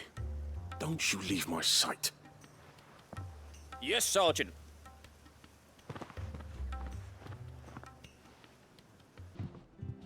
Welcome back, Sid. Welcome back, Sid. Yes. Welcome back. Trip wasn't too much of a pain in the arse, I hope. Truth be told, it was me who suggested roping you in to help with the trial. But from what I hear, things didn't go quite as planned. No, they most certainly did not. Ember lost his nerve in the face of a beast of prey, but he didn't lose heart. He pressed on, and he achieved his aim. And is that not what we ask of our scouts? Indeed it is. Thank you for your honest appraisal, Sid. The fact remains, however, that Ember will not always have a battle-hardened warrior on hand to pluck him from the jaws of peril. All I have gleaned from this trial is that without someone watching his back, Ember is little more than a liability. Wait, Sergeant. Ember still has much to learn, it's true. And this time he was found wanting. But I'd say he's due a second chance, nonetheless. After all, he did do as you asked. With a bit of hard work, any hand can be made to hold a blade, and any mind can conquer its fears. But a scout's nose is different. You've either got one, or you ain't. And by sniffing out that log, young Ember here has shown he has a conch and a half.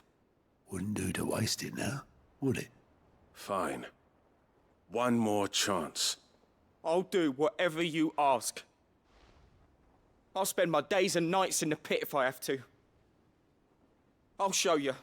Just you wait. Daft as a brush, that one. But his heart's in the right place. Just like someone else we know. And if you ask me, we've been leaning on him for far too long. That time the Cursebreakers took some of the weight off his shoulders, I reckon. It couldn't hurt. Just don't tell Gav I said so, will you? I won't have him thinking he's been hard done by. Next thing you know, he'll be asking for a day off. Chance would be a fine thing. Back to work. Forgive me, Sid.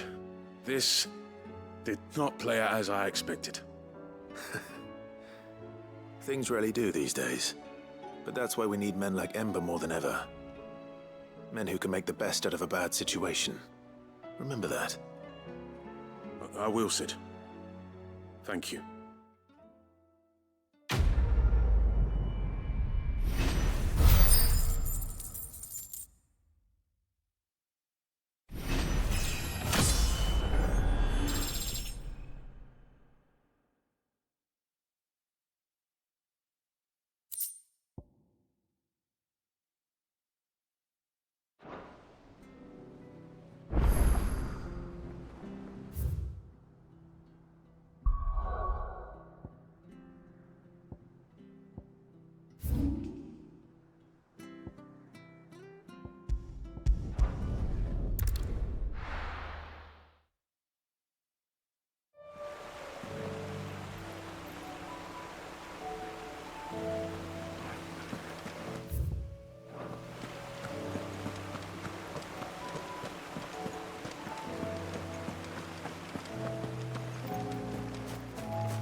Quinton, I have a proposal for you.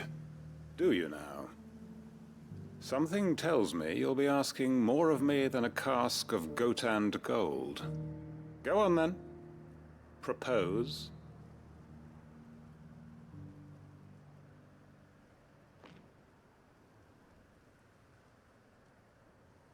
You'd have me convince the chiefs and chamberlains of the realm that they should simply swallow their pride and do the one thing that has proved impossible for thousands of years. Was there anything else? Perhaps I can fetch you a meat pie as well. I know it's a lot to ask, but I can think of none better suited to the role. And you'd have me give up what little I have left to do it. I told you, Clive. The people of Lostwing are my family, and I cannot abandon them. You'll have to find someone else. I'm sorry to hear that. So am I. And why might that be? What he's asking. How's it any different to what you've done so far? They want you to speak for those who can't speak for themselves. That's what you do best. If it's the vineyard you're worried about, we'll see that the grapes are picked and the tons filled. You know we will. It's not that. Then what is it? You said yourself we're family. Don't you trust us? You know that's not what I'm... Then what are you saying? That only we are worth saving? Why turn your back on everyone else? You convinced us we could build new lives for ourselves, and if you can do that, who's to say you couldn't convince the entire realm? A stirring argument. I fear that any rejoinder I make might fall somewhat flat by comparison. So you'll join us? Where do you need me? Field Marshal Havel will want to speak with you in person. He's currently in Port Isolde. I can arrange for a party of Cursebreakers to accompany you there. That would be very much appreciated. I hear the roads are far from safe these days. Hopefully not for long. My uncle will want to know that his plan is taking shape.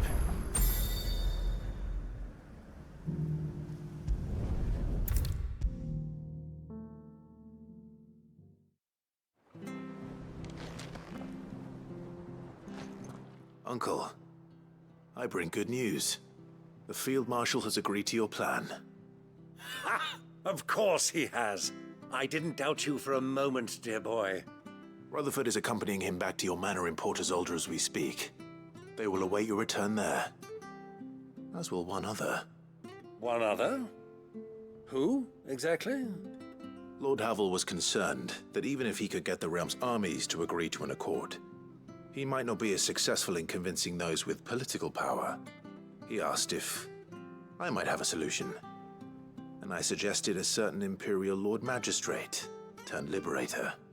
One of your co-conspirators? Master Quinton would probably call me one of his, but yes. Another outlaw, then. Just the thing we need to put these rotten politicos in their places. Good thinking, Clive. I'm glad you approve. The more the merrier, eh? Uncle, assuming Havel and Quinton can solve our problem with the armies, you still haven't mentioned how we might manage the grain shortages. Oh, don't you worry, my boy. The 7 high houses will be seeing to that. They have all agreed to make the most generous of donations. Oh, of course, it did take a little persuasion, but luckily I had some unexpected help. From who? Why, you, my boy. Rumor has it that you rescued the Lady Ariane's head steward Rockford from a horde of bloodthirsty bandits. It was more of a handful. Well, the old battle axe was so pleased. She had a shipload of talents delivered to my private docks by the next new moon. And when the other houses saw the parsimonious old crone's purse strings finally loosen, they as good as tripped over themselves in the rush to follow suit. I'm happy to hear it. Now, I must be getting back to the manor. Join us there at your earliest convenience, would you? Of course, Uncle.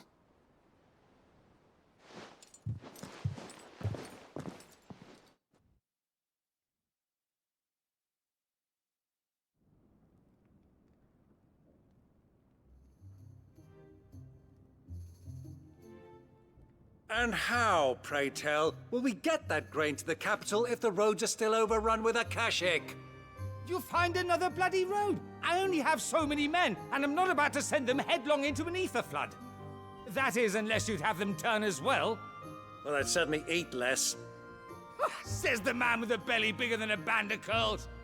My soldiers actually need their rations. Without any food to keep them going, they'll be dead even before you've sent them on your fool's errand. If I may, gentlemen, perhaps I might suggest an alternative approach. Though supply routes are indeed disrupted, there is no shortage of ships. Indeed, they bob away in every bay from here to Randalar, awaiting a safe haven. Allow them to make port and fill their bellies full of grain. And once those who crowd the cities are fed, ferry the displaced back to the countryside to work the fallow fields. But I'm sure that you wish to continue your discussion. Forgive the interruption. Two such firm friends as yourselves need no help from the likes of me. Rutherford spoke fondly of the great bond between you. Us? Friends? I can't stand the man! Clive, I'm beginning to question the quality of the company you keep. And what kind of company were you expecting him to keep? The man's a criminal! Criminal? How dare you? You are not fit to breathe the same air as this fine, upstanding young gentleman. Upstanding? He calls himself Sid the Bloody Outlaw! Once more onto the breach.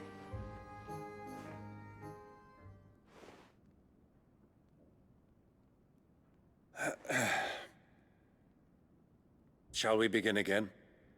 What we seek here is not to create a new nation, nor to claim the thrones of those that already exist.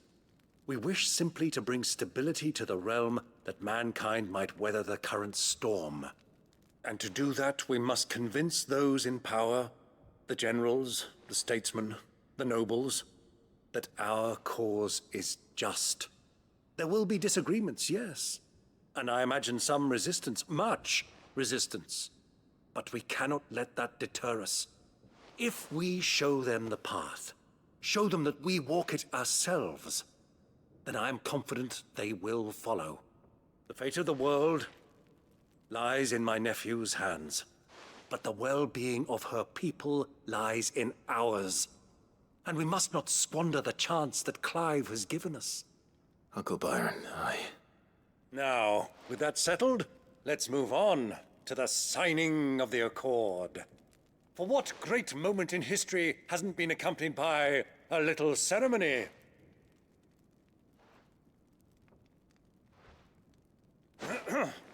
Citizens of Valisthea, I present to you the Triunity. Rutherford, Mike Will.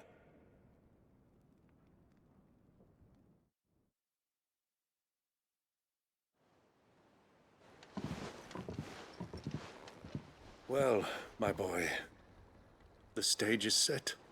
That it is. This is the role you were born for. Now I ask only that you trust in the talents of your supporting cast. We shall play our parts to the best of our abilities, that you might have the opportunity to shine. The realm needs its Sir Crandall, and there is no better Crandall than you, Clive. I want you to keep this signed accord as proof of our faith in you. I will. Thank you, Uncle.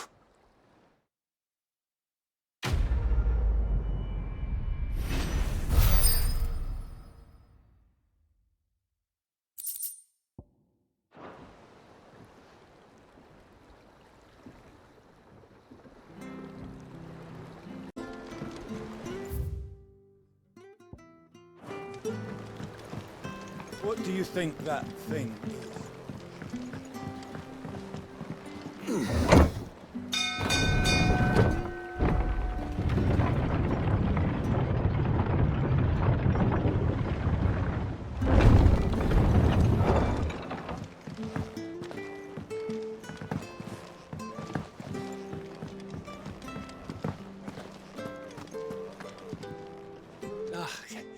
You all right? Something troubling you? No more than usual. It's just... Eda's baby will be coming soon, and I wanted to make something for it. I'm sure she'd like that. Back in the north, families would always make gifts when a bairn was on the way. Yeah, let the little tykes know they were welcome in their new homes, like. So, what's the problem? Well, the problem is that Eda's due any day now, and I don't know if I'll be ready in time.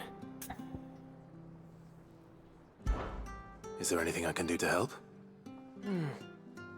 You know, there just might be. All right then. What exactly are we making? A good luck charm.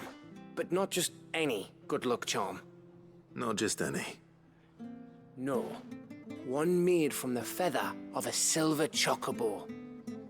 There's nowt luckier in all the realm, or so we used to say back home anyway.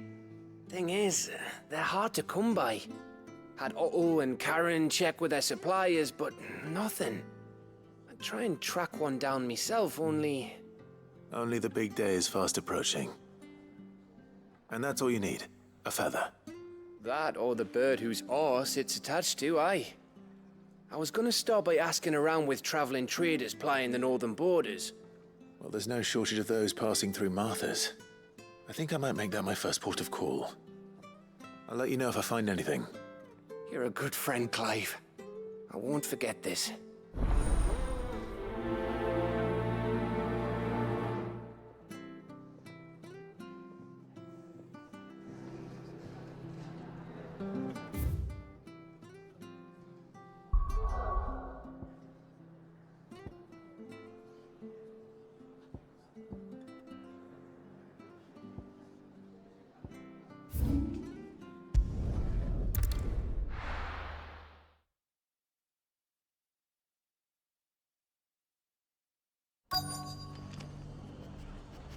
Let's hope one of the merchants here has what Gav need. Excuse me. I'm looking for something. Oh, well, then I'm your man. A silver chocobo feather. Oh, or maybe not. Though you're not the first to mention the bird around here. There was a man stopped by the rest not long ago claiming he was attacked by a silver chocobo near some gutted hovel not far from Eastpool.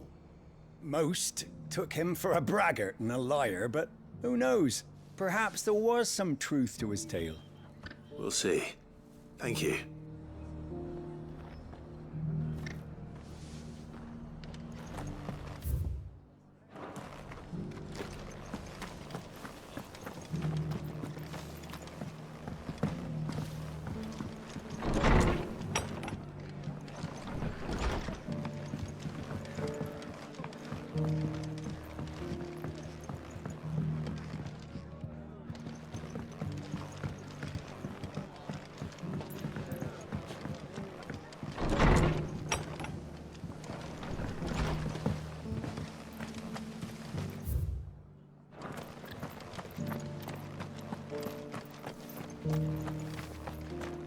It doesn't still hurt, does it?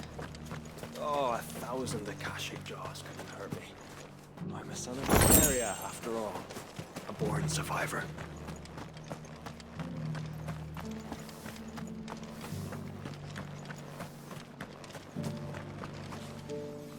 How do, traveller? You've the look of a man who could do with a new whetstone. Or perhaps a bawdy etching of the Vicerine. Maybe another time. I'm looking for a silver chocobo feather. If that's the case, rumours are all you're likely to find. No one has seen a silver chocobo for years. Word is they were all hunted for their feathers. Some northern nonsense about bringing good luck. Didn't bring them much, nor their bows. If any are still out there, I reckon they'll be doing their damnedest not to be discovered. You're probably right. Thank you anyway.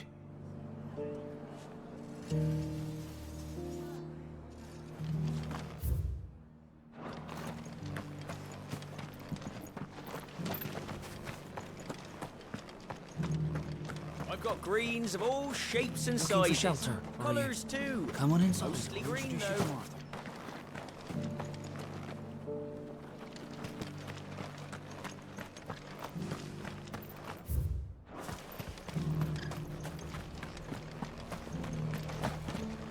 Daddy. Shining so brightly. Isn't it pretty? Whoever's idea it was to take those bearers away to we sport has my thanks.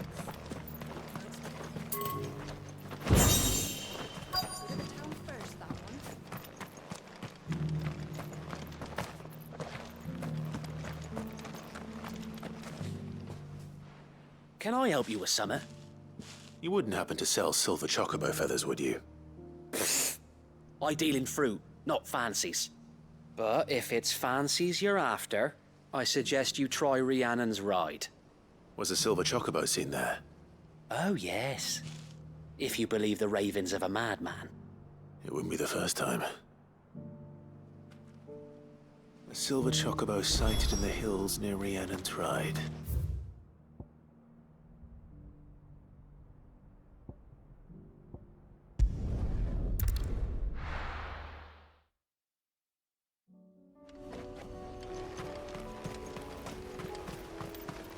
Unwavering will and an unbreakable bond. Do you really think we're strong enough? Save the world? Of course. To have overcome Father's political enemies. Of that I'm less certain. Especially knowing what we know now. Father was truly capable. Perhaps these bands would have helped.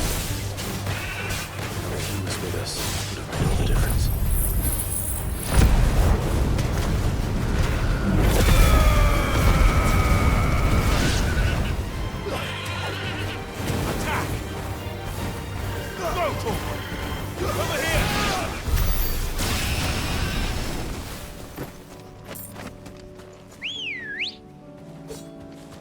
Come on. Run like the wind.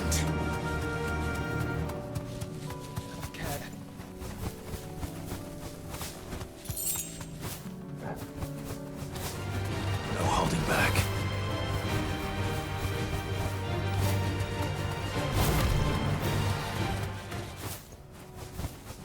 It's just back there.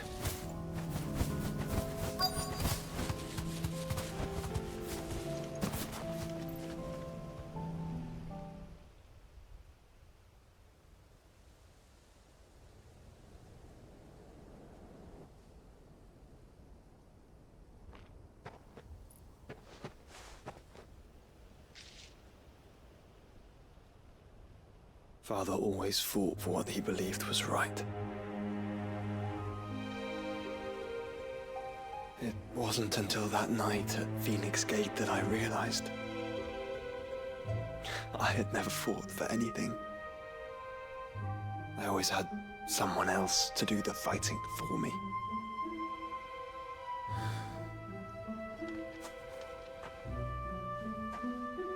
No matter how fate conspired against him, he never lost heart, never looked back, never stopped fighting. To me, he was the greatest of men. And I've been trying to live up to his ideals ever since.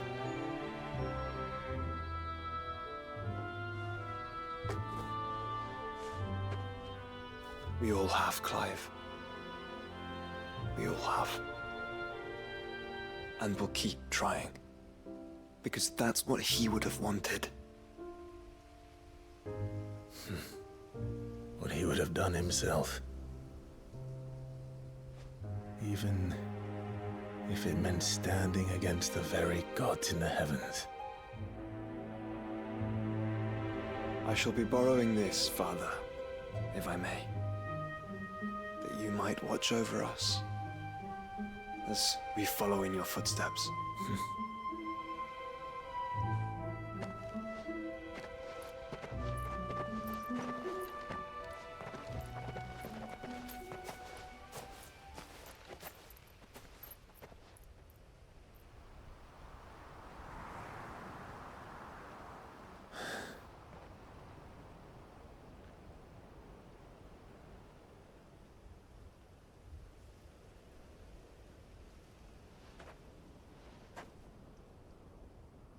We won't lay you down.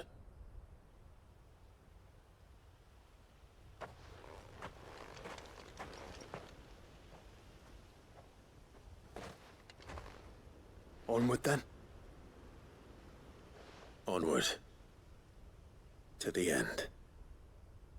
And to a new beginning.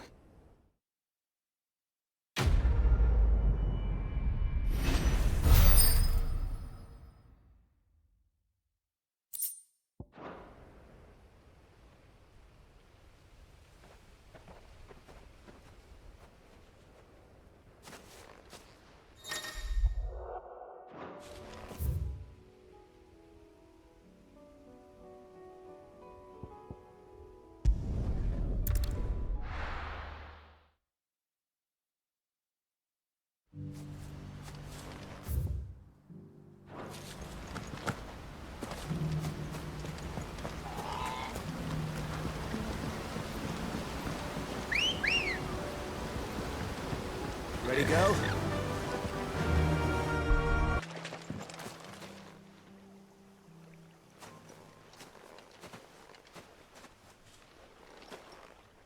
More tracks.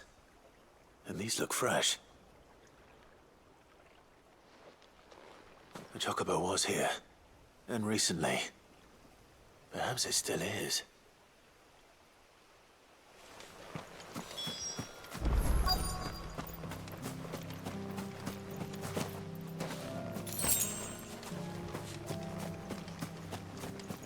I don't hear anything.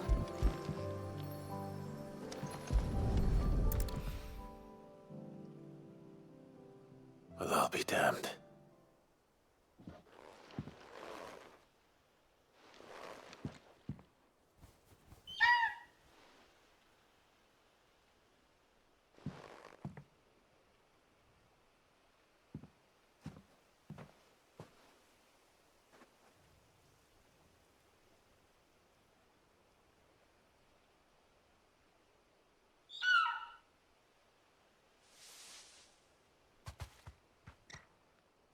It's all right.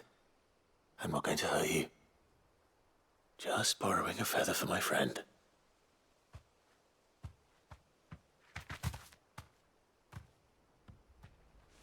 Thank you. Let's get this back to Gath before they change their minds.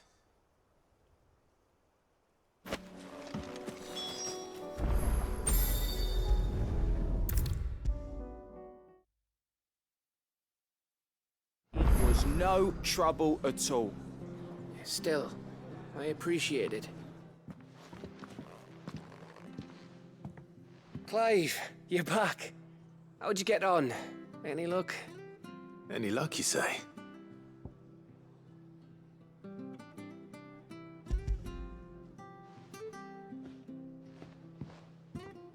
Crystals crack. Is this what I think it is? Where in the hell did you find it? It's a long story.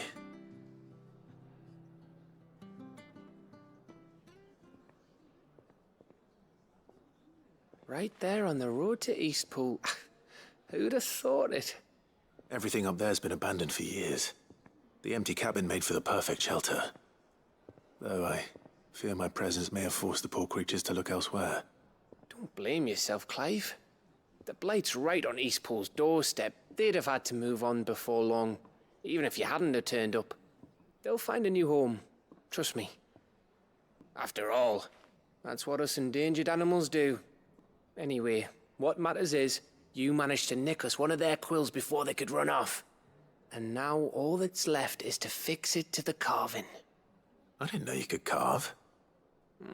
Reckon there's a lot you don't know about me. Like the fact I'm as good with a whittling knife as I am with a sword. And that bone Ember gave me's a dream to work with. What did you say it was from again? An Avis? But it weren't your Avis, Sid. I slew one of my own at last. So all those long nights in the pit finally bore fruit. I'm proud of you, Ember. Don't speak too soon. I ain't done my trial yet. There we go.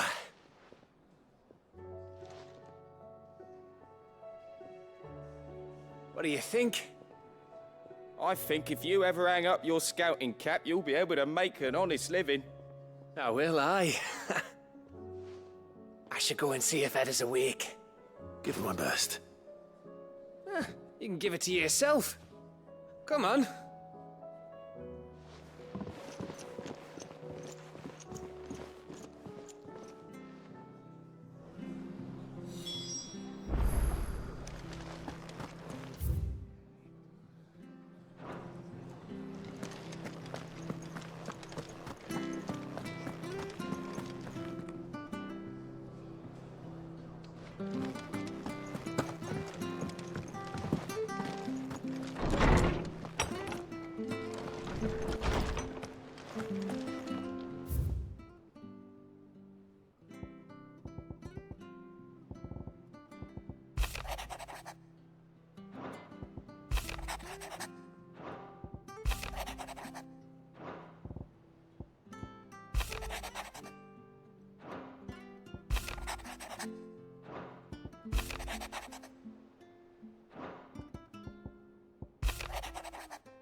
If Joshua's worried about Jill, I should go and speak with him.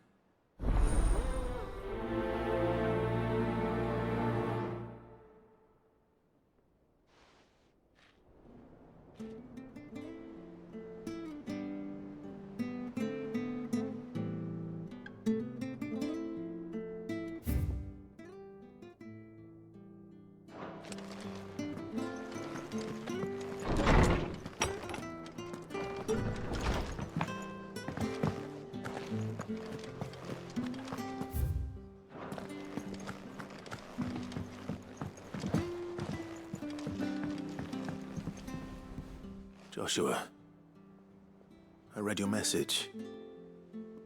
You're right. Jill is different. I don't think I'd realized how different, but since we returned from Drake's spine, I felt it more and more. I suppose it's not hard to imagine why. She doesn't think she belongs anymore. And that's why we need to remind her she is still one of us. To let her know that we still need her. Now more than ever. That you still need her. But how to do that?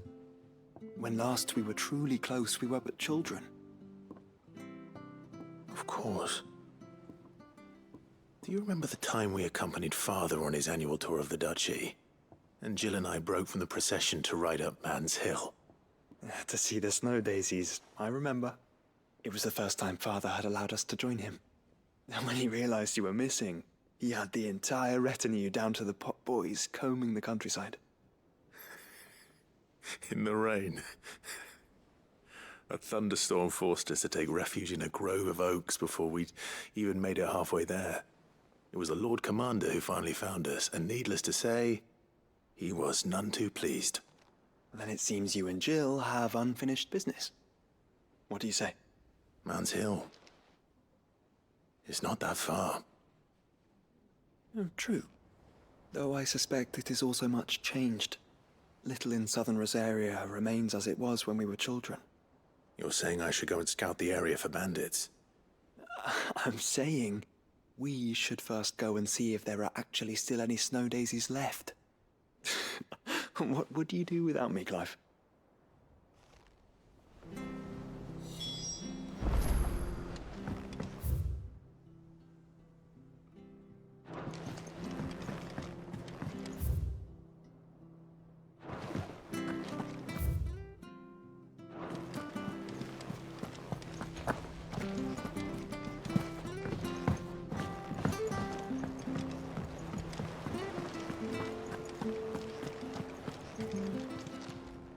Welcome to the Patron's Whisper. Come to claim your just desserts? You earned this. Come again. I may have more for you.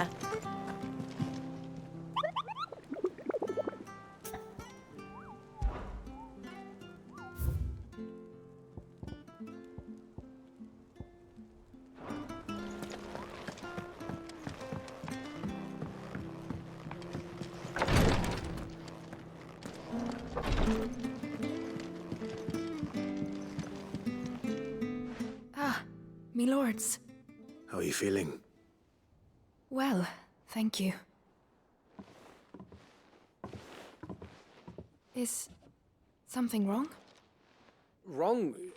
No, nothing like that. What it is, Go on, please.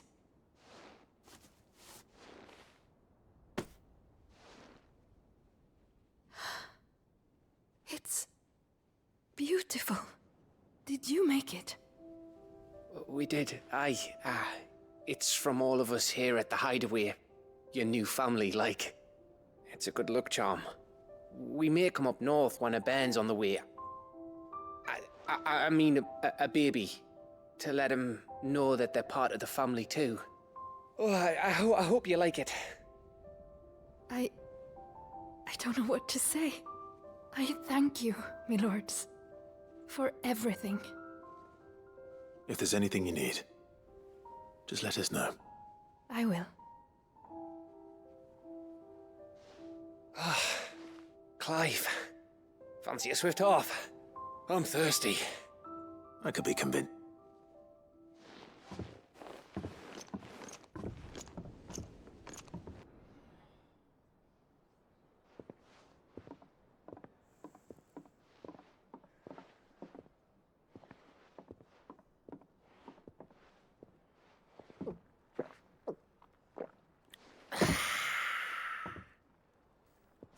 Don't you think you've had enough?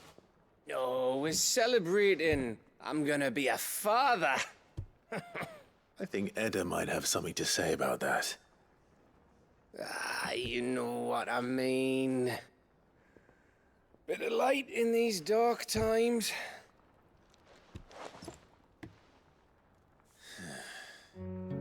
Wasn't long after me 10th name day, my mum told us she was with child again. I was over the fucking moon. I was looking forward to having a little one to lord it over, what with me being the runt of the litter. Thought I'd finally have a chance to prove to the world that I could be a big brother. Imperials came the day she went into labour. Had myself a baby sister, and then I didn't. Me whole family gone in a blink, while I hid in the cellar like the spineless little arsehole I was. Great brother I turned out to be.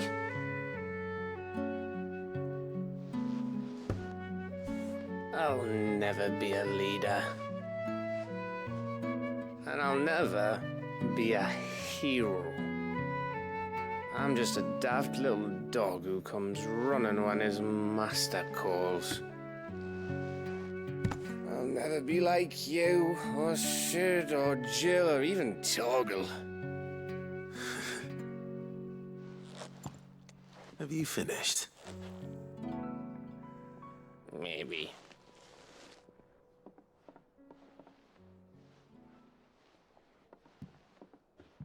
Do you know why you're our best scout? Because you don't need anyone to hold your hand. Without your resourcefulness, your courage, your determination, I don't know where we'd be. Maybe hanging off a cliff like, That was only the once. Exactly. You learned from it. And here you are after Founder knows how many missions, stronger for everyone. And let's not forget Rosalith. Who was it who freed me from the dungeon? Who was it who ran to Jill's rescue? That would be me. Because you're our brother, Gav. My brother.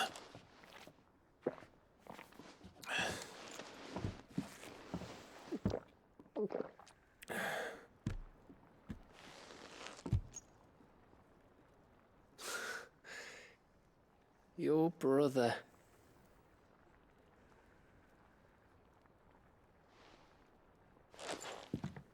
Which means that when the time comes, I get your room. And your sword.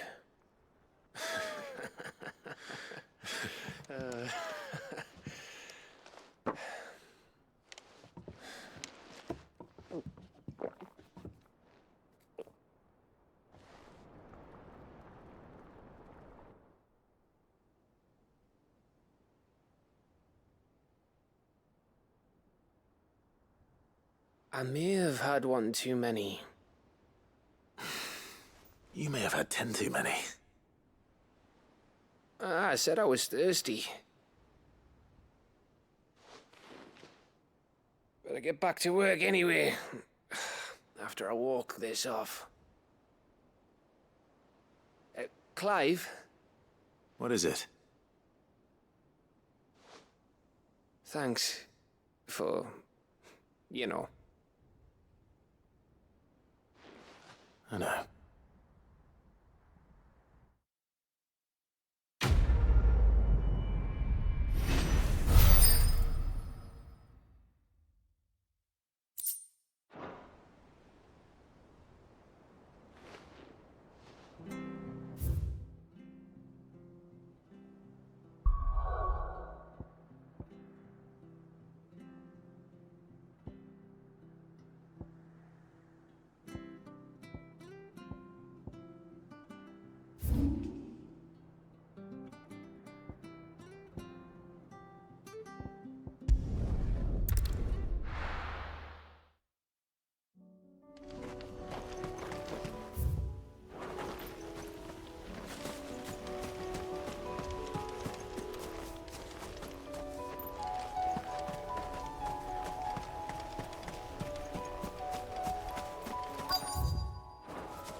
this is the place, but... I'm sorry, Clive.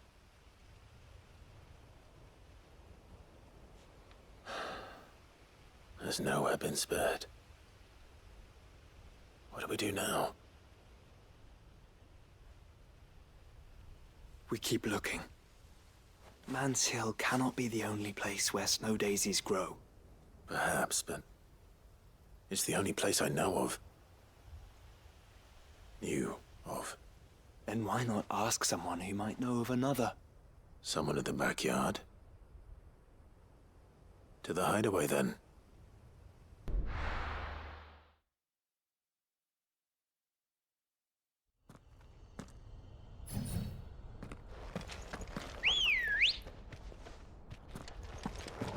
Come on.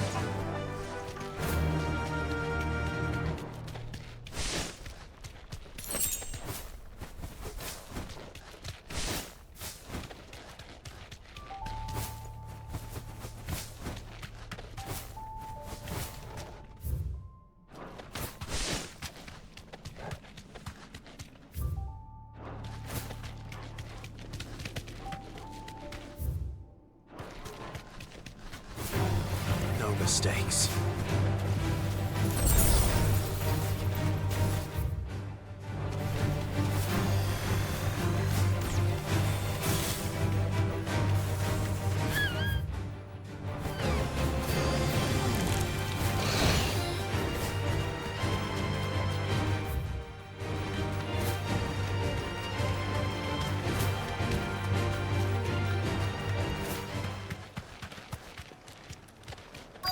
Might this be Nickelbug?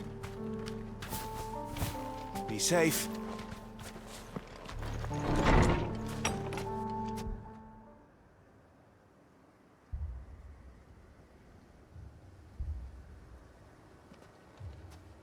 These people aren't turned. And the village seems safe enough at least.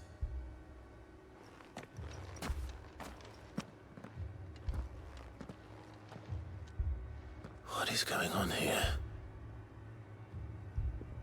Ah. Did you too heed the call? Heed the call? No, I came here looking for someone. To be honest, I wasn't sure I'd find him here. Let alone all of you. Is that so? What are you doing here? Is this where you live? It is my home. The others, they heeded the call. You keep saying that. What do you mean? They came here to perform the rite, just as King Barnabas instructed. This village is their altar, where they shall cast their shoals upon the gentle waters and give themselves to the Lord. Give themselves? Oh, Lord, cleanse us of our sins. Let us be reborn in your loving arms. Free us from the torment of this mortal realm. They want to be saved. Forgive me, but did another foreigner like me come here? He was probably wearing a cowl. You mean the traveler from Storm? Yes. He is staying at my house, toward the rear of the village. Thank you. If you don't mind, I'll go and greet him. They seek the same salvation Barnabas did. Salvation. At least the third chair still lives. Let's go and find him.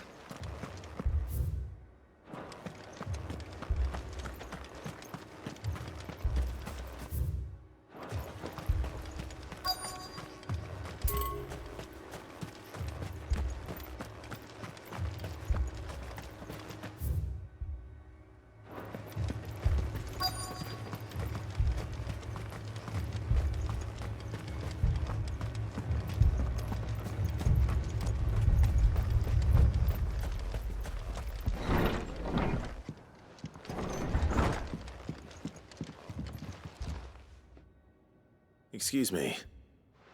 Are you with the Undying? I am. And so it would appear, are you? Lord Rosfield, if I am not mistaken. That's right. And you must be the third chair. I am. Cyril was worried for your safety. He sent me to find you. Then I must apologize. I did not mean to trouble the bearer of the burning quill. Much less you, my Lord Marquis. He said that you had failed to report. Is there a reason for that? I came here to study the followers of this new faith. But the more I learned of them, the more my own faith began to falter. You have seen them at their prayers, have you not? They devote themselves to the veneration of their Lord with a fervor I have never seen before. Praying night and day that they might be rid of their wicked wills and reborn in their Saviour's light.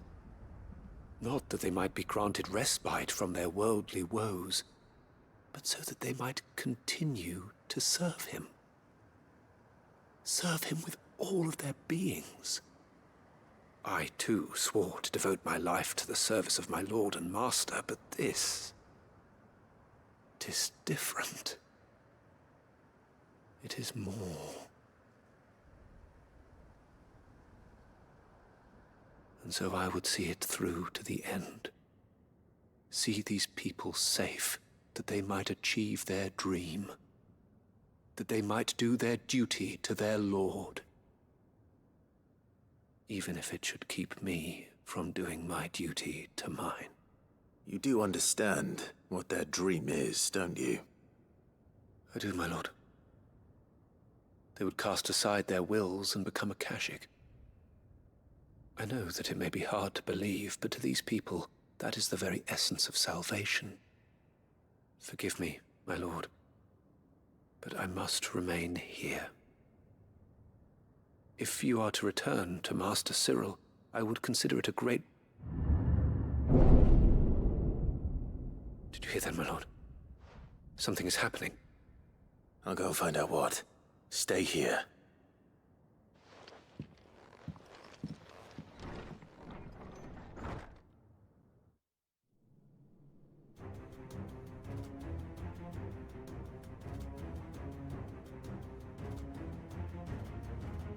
An ether flood.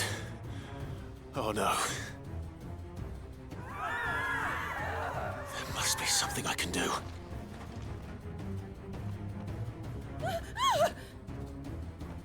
Echoes as well. Found her. Ready, brother? Ready.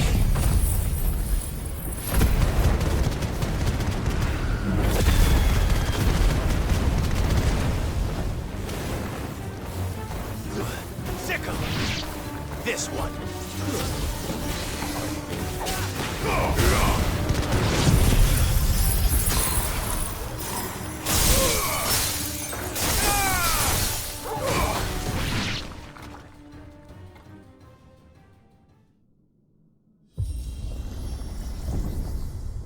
What now?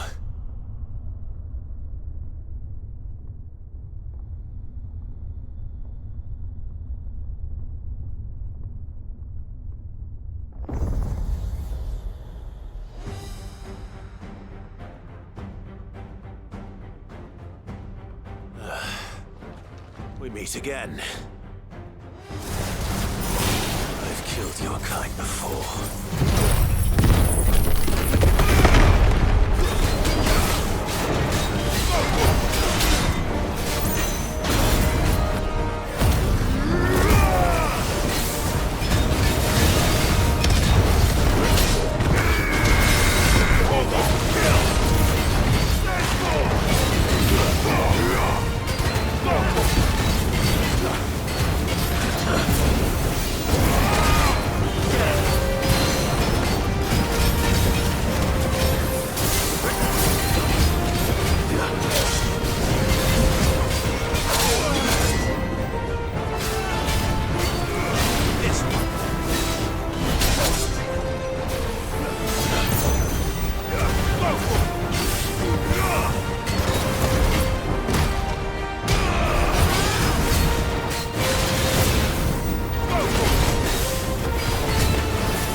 Damn it!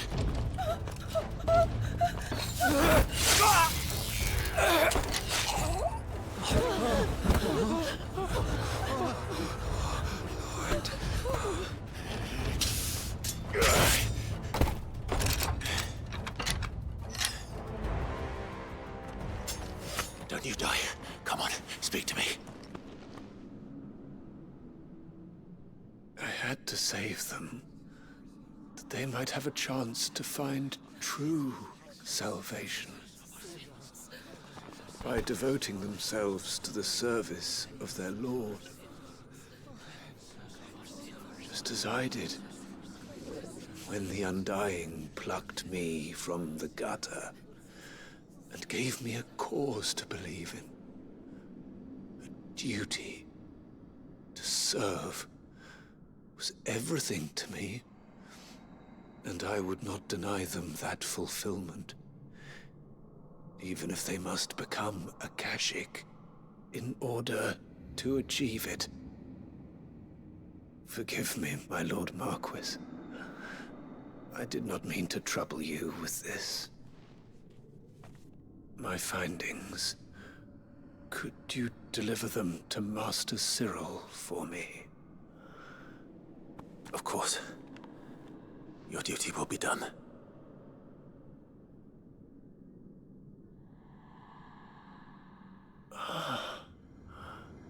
Look, my lord. They are saved.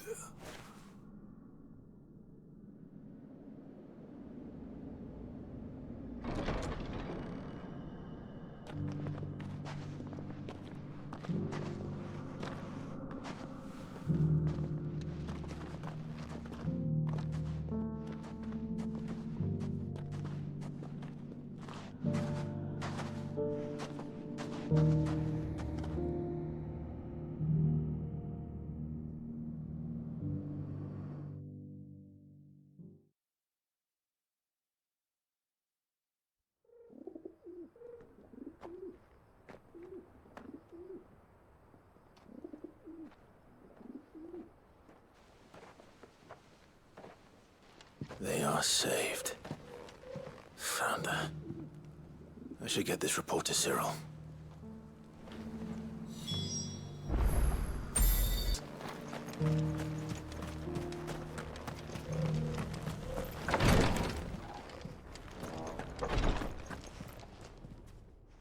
My Lord Marquis, welcome back.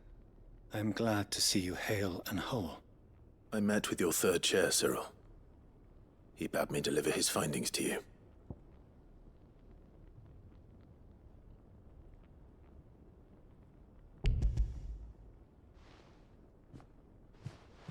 Thank you, my lord.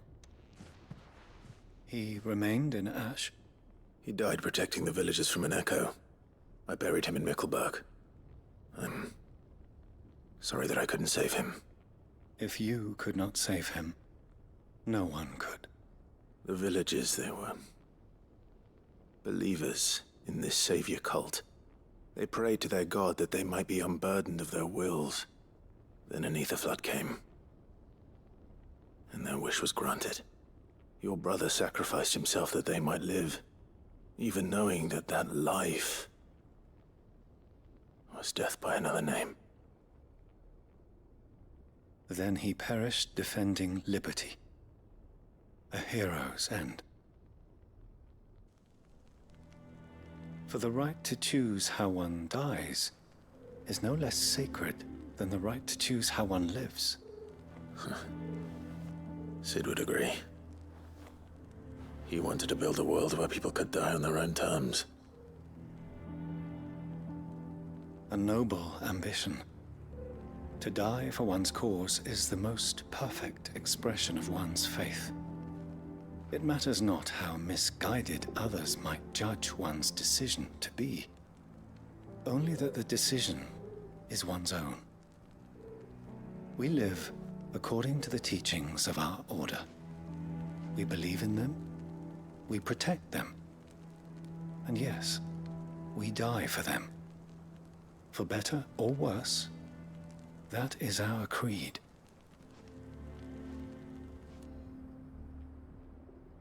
But he didn't die for your creed. He died to save them. And you still believe that what he did was right. I believe that he believed it was. We of the Undying are not slaves, but willing servants. And this was his will, the ultimate expression of it. All right. I'd like to know this man's name, Cyril. To know the names of all the Undying who've fallen in the line of duty. They died serving my house. It's only right that I remember them. That is my duty. Of course. I shall fetch the Book of Martyrs at once. My lord, it has been, and shall ever be, the greatest honor of my life to serve House Rosfield. Though our duties may differ, yours is no less important. I pray with all my heart for your success. And were they here, I have no doubt but that every one of my fallen brothers and sisters would feel the same.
Let's hope one of the gardeners knows where to find snow daisies.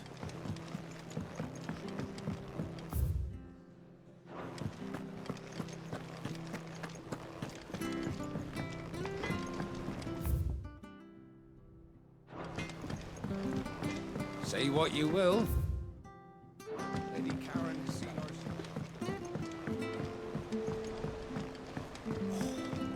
This should tide us over to the new moon.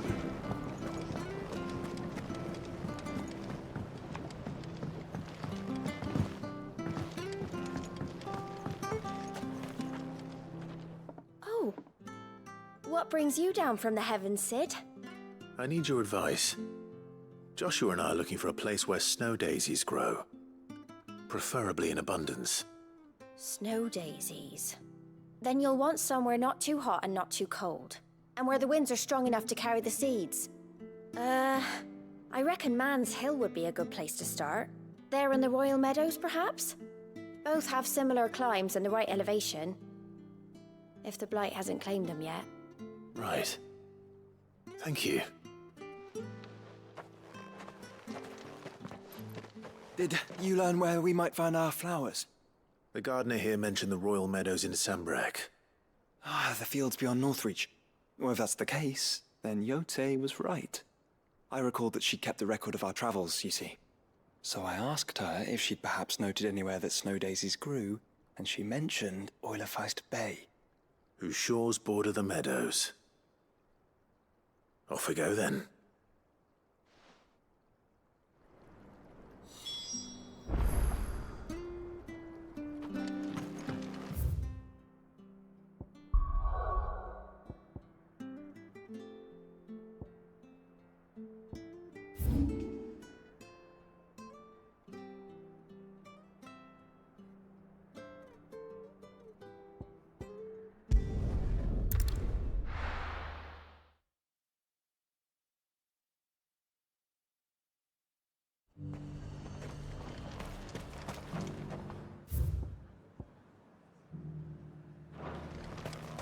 And how might I help the garrison today?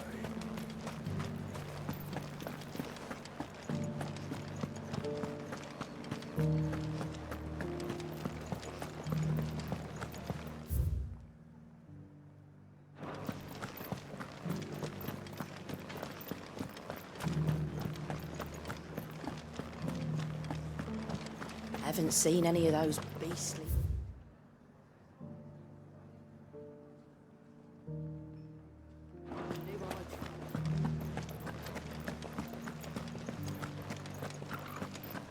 Do be careful.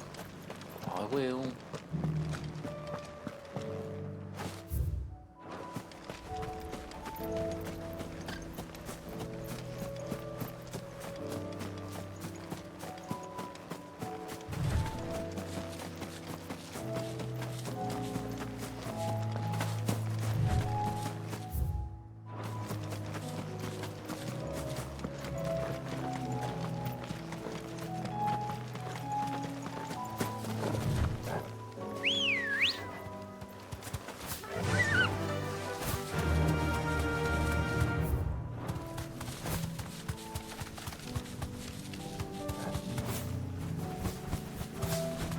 Meadows are vast. Where do we even start? Yote mentioned the coastline. We can start there.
these things.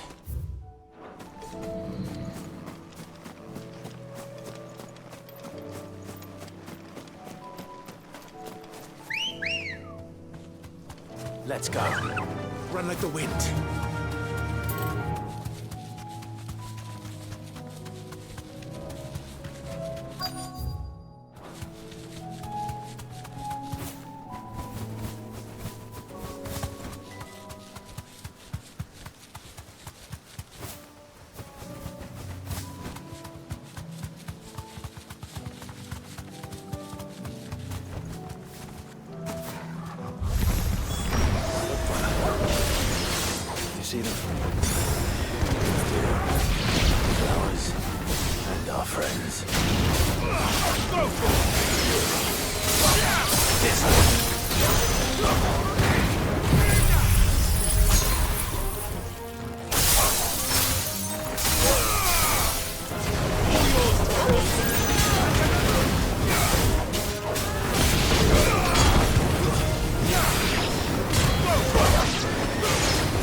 you see, boy?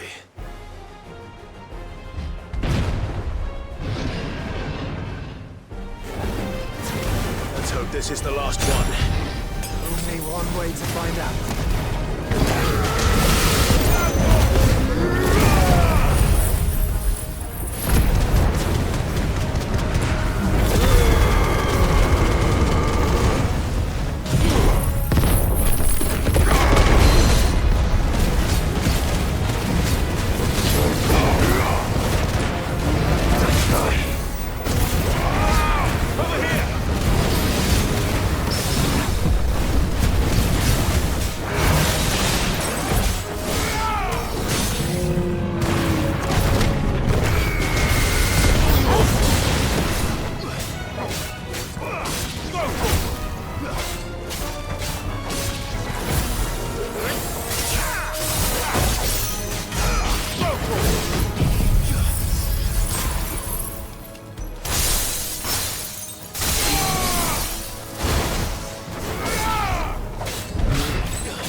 Finished.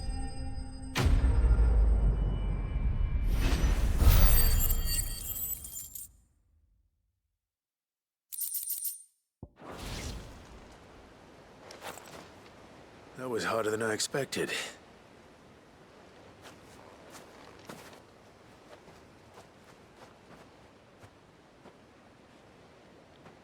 But found her. It was worth it. They're beautiful. Do you think Jill will like them? She'll love them. Come on. Let's go.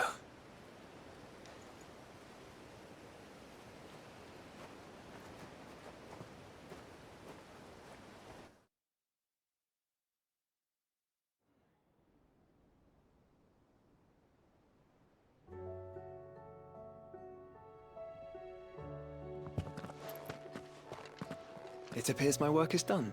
The rest, as they say, is up to you. Well, you and the skies.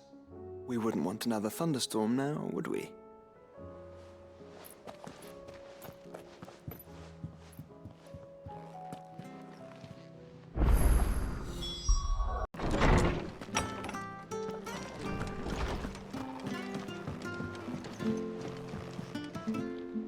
Jill. There's something I'd like to show you. There is? And where might this something be? It's, not here. Now, I know this is sudden, but how would you fancy a trip to Oriflamme?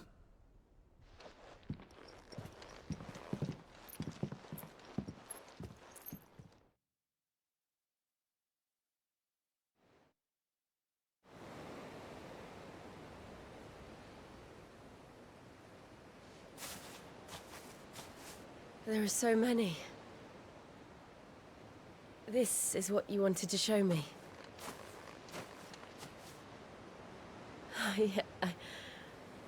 I don't know what to say.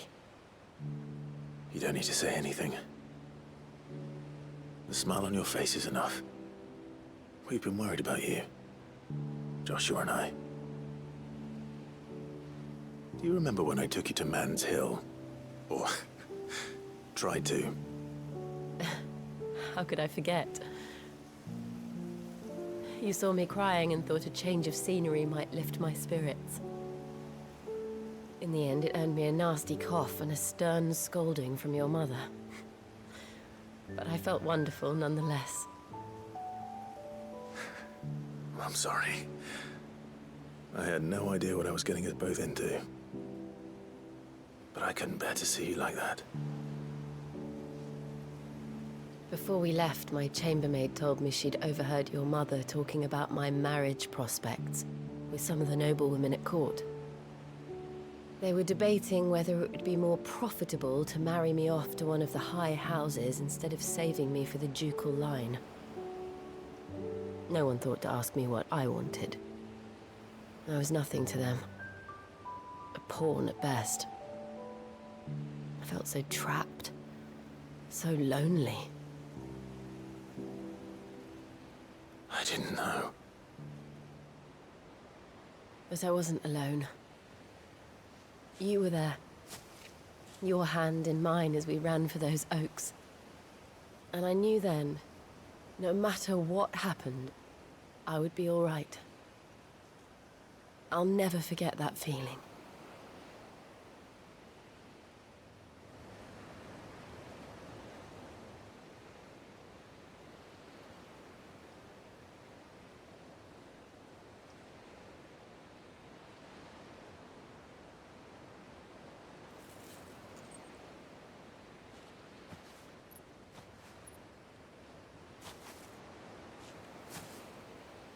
Before we broke camp, the morning after the storm, do you know what I did? No? What? I slipped away from my governess to climb the Tor. And from there I saw a sea of petals, all reaching for the sun. And I realized that no matter how terrible the night, dawn would always come.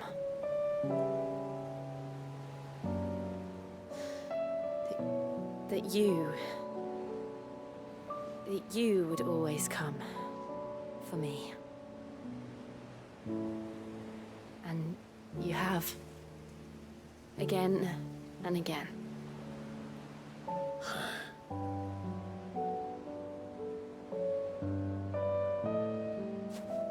Where do you see us? When all this is over?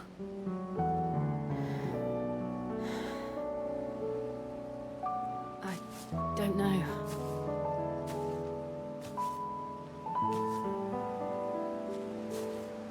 Not here, though. I think I've outgrown the twins. After everything we've been through, the realm just seems so small. I'll need some space to spread my wings. Then that's what you'll have. And I'll stop at nothing to see that you do.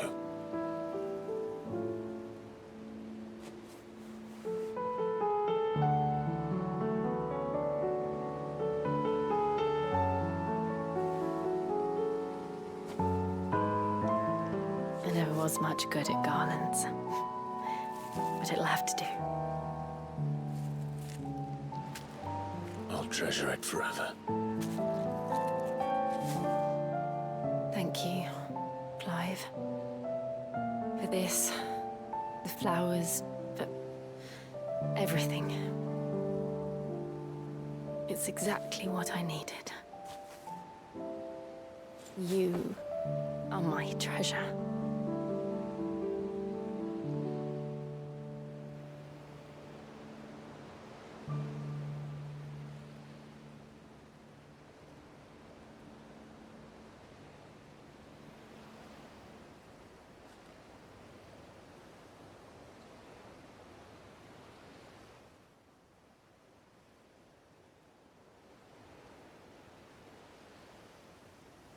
We should probably be getting back.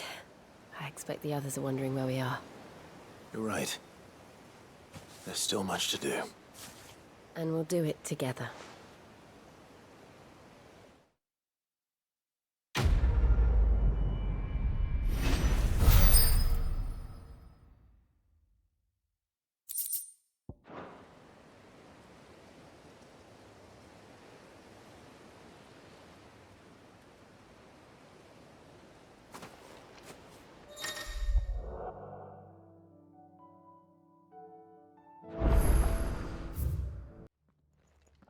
no guards, I take it?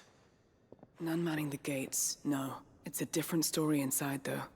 The corridors are crawling with Akashic. Most likely guards left behind when the Wardens ran. If Chadwick was being held here, I worry that he may already be. Don't give up hope just yet, but let's move quickly. Let me check the ground floor. The ether's thickest there. Then I'll search the upper level. Good luck, Sid. Stay safe.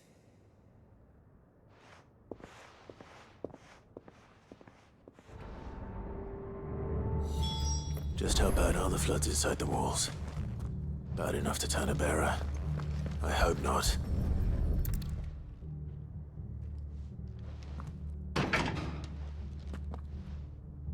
Locked up tight.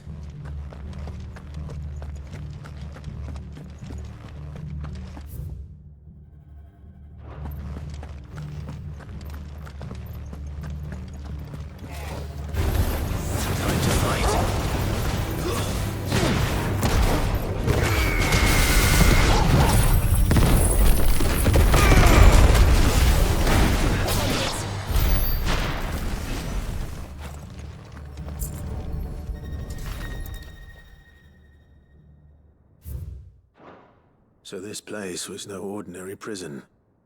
And I doubt they'll have taken the creature with them when they fled.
Minimal loss of Waluda lives. And what happens when they run out of bearers? Even the Imperials take better care of their branded than that.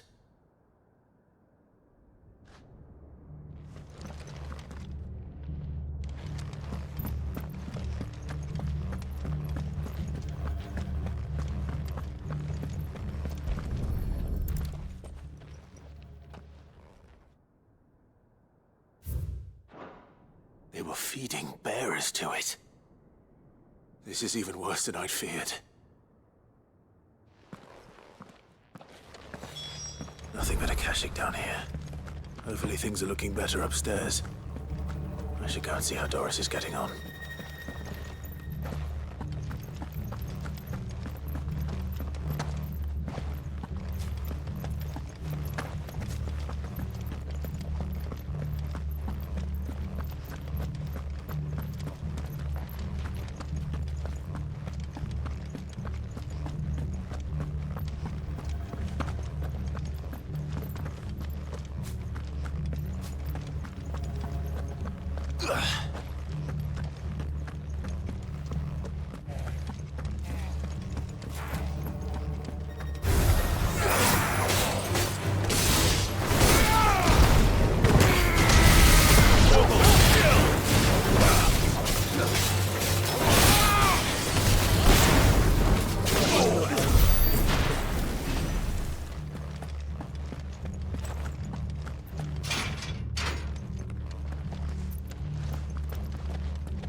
No lock downstairs. But I did find out that this place was more than just a prison. Something far more sinister was happening here. I know. I've been reading some of these documents and... it can't be true, can it? Bearers die every day in service of their masters, but this is so much worse. Pitting bearers against a wild beast armed with nothing but their wits? And all in order to bring about more death. And not just those who could fight, but the elderly, children even. And those who wouldn't or couldn't were disposed of. Whatever that means. I'm afraid it means they were fed to the monstrosity they kept here. Then we're too late. And I was a fool to bring you here. Don't say that. Did you find anything else? A key. But it doesn't fit any of the locks on this floor. Perhaps it will fit one of the doors downstairs. There's a corridor I haven't searched yet. Finish up here, then come and find me when you're ready. All right. I'll be there in a moment.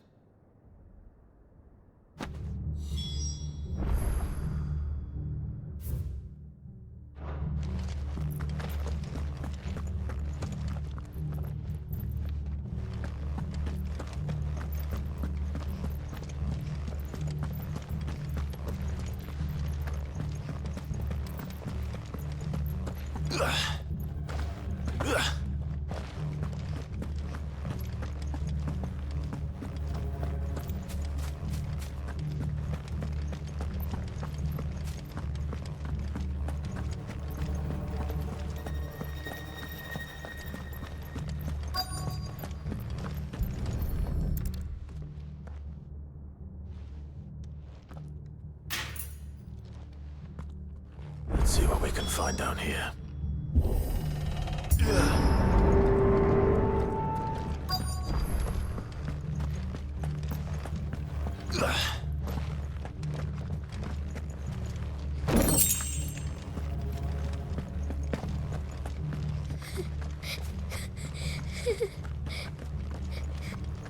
A survivor.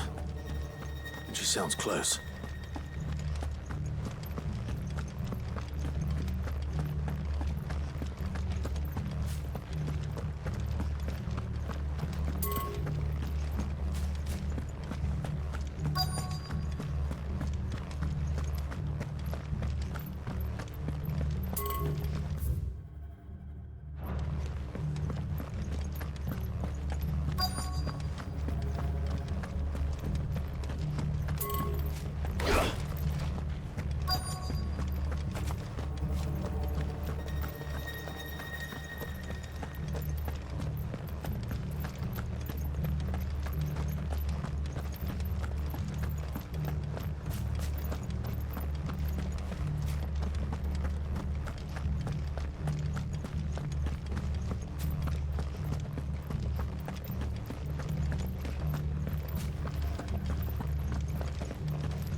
Who are you? There's no need to be afraid. Are you alone? Are there any other survivors? Some of the guards. They're still here. But something's wrong with them. Everyone else was eaten by the monster. Of course there were. Thank the Founder. It was worth our coming. But I'd rather we didn't linger. Are you ready? Ready when you are. You poor thing. He must have been terrified. Did Jadwick send you? What? He fought the monster. Distracted it so I could run away. He must have sent you. He promised to free the others too. Where is he? He opened your cell, didn't he? He wouldn't be here otherwise. Chadwick.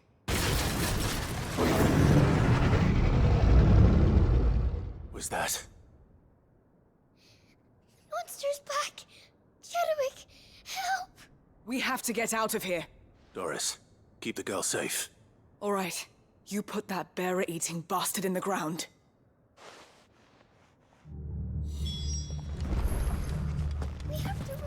It's out there waiting for me. I can't let it live. Not if it's got a taste for bearers.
Finally. Sid, are you hurt? I'm fine. I think.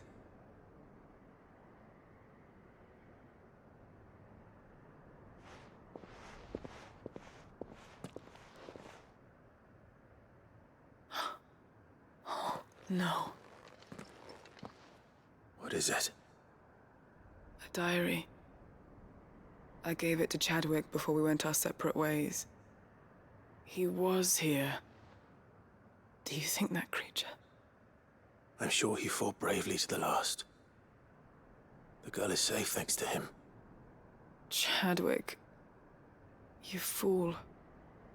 Come on. We have to get her back to the hideaway. We don't want his sacrifice to have been in vain. No. Of course not. I'll see that she's looked after from now on. It's the least I can do.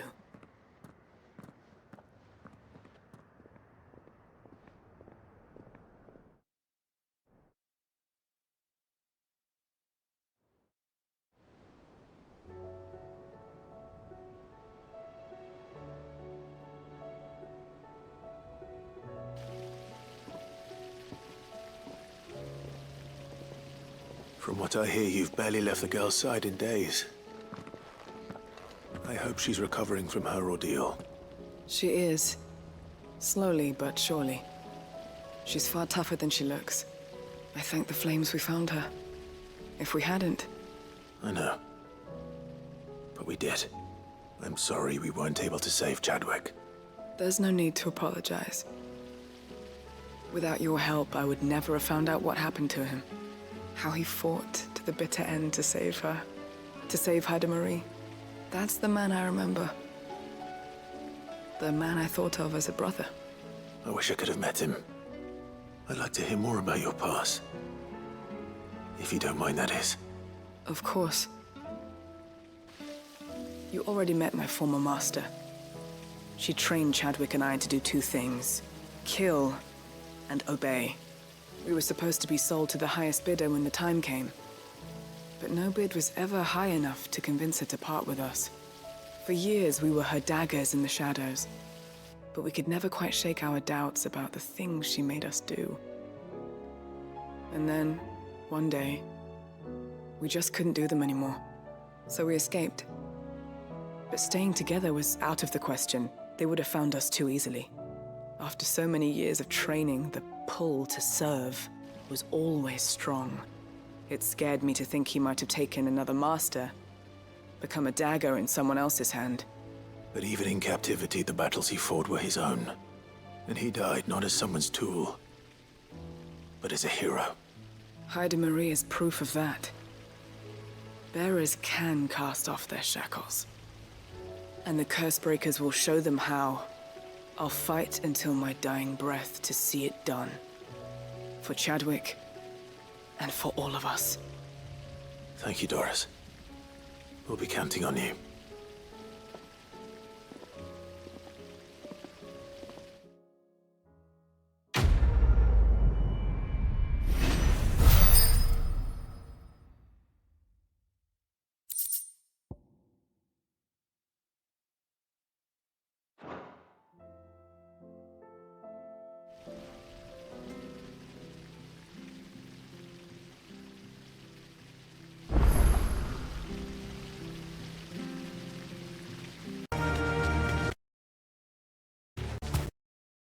You deserve a rest.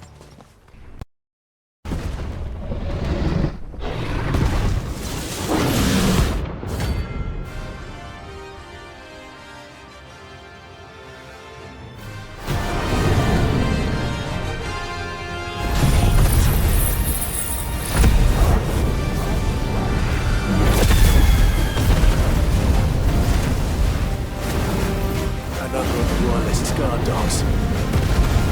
Specimen of his team.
much for you, eh, Torgal?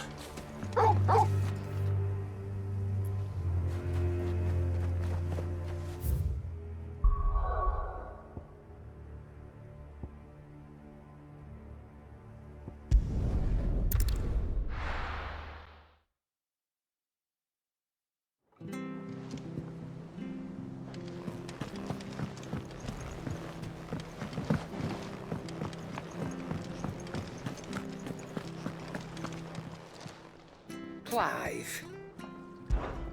Go on, then.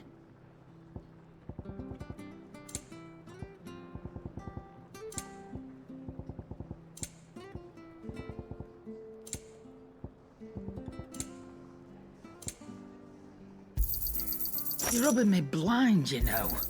It'd better all be here.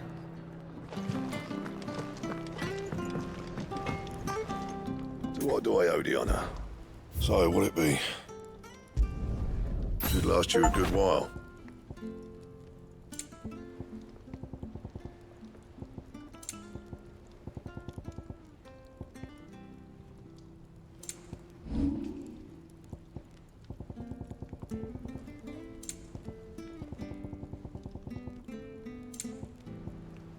And?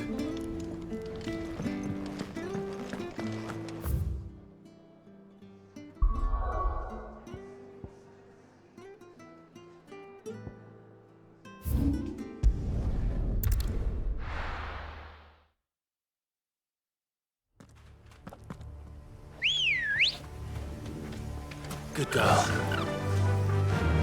Run like the wind.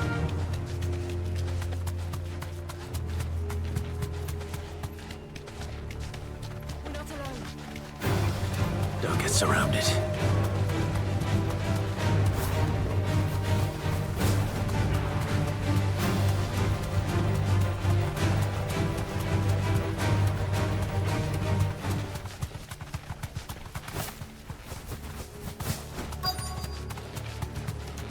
The entire village looks abandoned. Now, which house would a bookworm live in?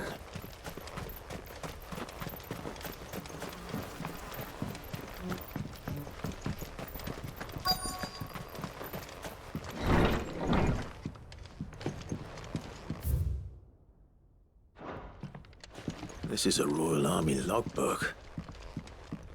Did he take this from the local barrack?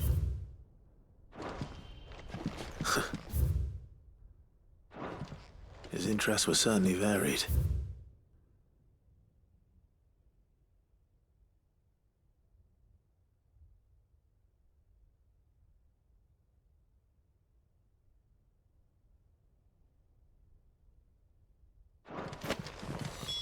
This is it. But if what it says is true, I need to get this back to the hideaway.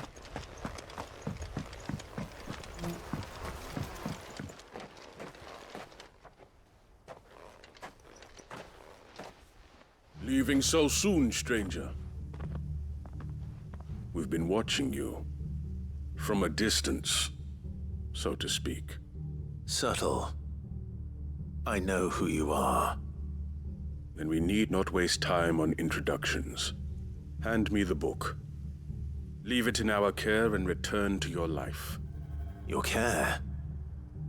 Do you mean to burn it, or bury it? That is not my decision to make. But by one means or another, its contents shall be removed from the common record. Then I'll have to politely refuse. I won't let you erase our history. Then we find ourselves at an impasse. Very well. The book can just as easily be pried from your dead hand.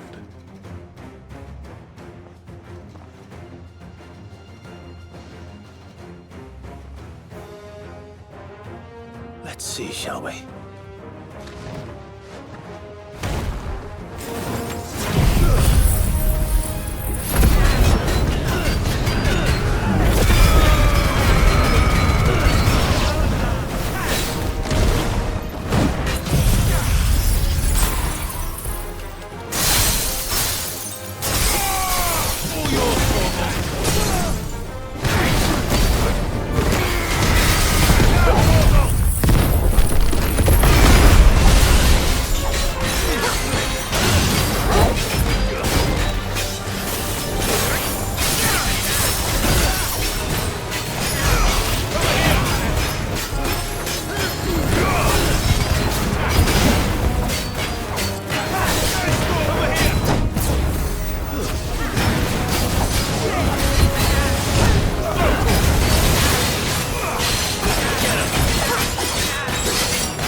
Impressive.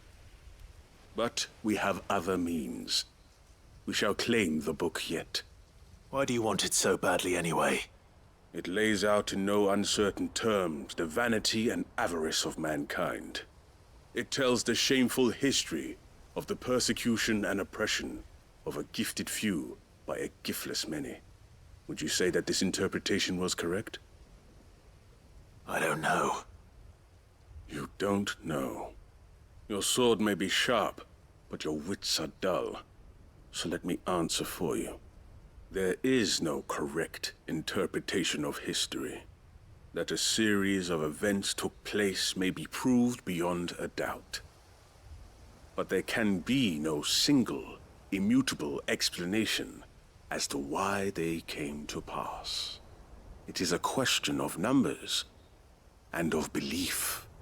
If enough people believe that a set of events occurred for a reason, that belief becomes the truth. So you're trying to control the truth? We are trying to protect people from themselves, from knowledge that would bring them naught but pain. That is all. You may keep the book, for now. The world is small. We shall meet again. Until then. Wait! Damn it. Let's get this back to Vivian. Perhaps she can explain what that was all about.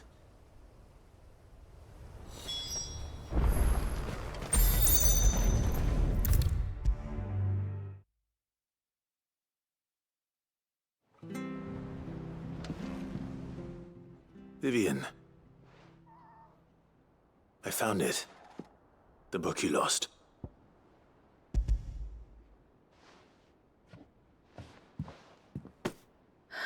You found it. Thank you, Clive. Even though I asked this of you, I was not entirely sure it would be possible. I feared the executors had seized every copy. I met with one of these executors, and I convinced him to let me keep it. He told me something. That the truth is just a matter of collective belief. And that if enough people believe a lie, that lie becomes the truth. It does. But it also means that the truth is not immutable. That it can be changed. Provided that those who wish to change it can convince enough people that their perspective is the correct one. As the sad history of the bearers proves. You said that the book inspired you to become a scholar. It did. Or its author, rather. She was a heretic, you see. A firebrand and a dissenter. A gallows stood ready for her in every corner of the realm. And by shunning society, or perhaps being shunned by it, she stumbled upon a truth so potent that an entire realm trembled at the prospect of its utterance. I, too, have always felt somehow set apart from the world of men. A stranger to my own species. She taught me that my solitude was not a curse, but a gift. And that, though my journey to the truth might be a lonely one, what I found at my destination would be more than worth the cost. Do you still feel that way?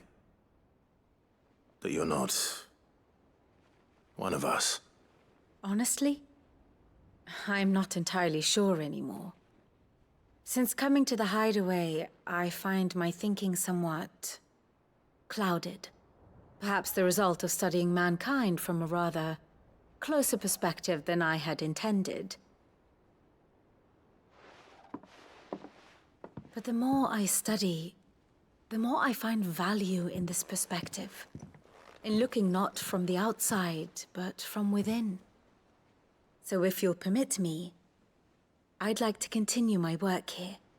Remember, Clive, when enough people believe, belief begets truth. Give the men and women of this benighted world the gift of truth. Make them believe in you, as I do. I'll try, Vivian. I'll try.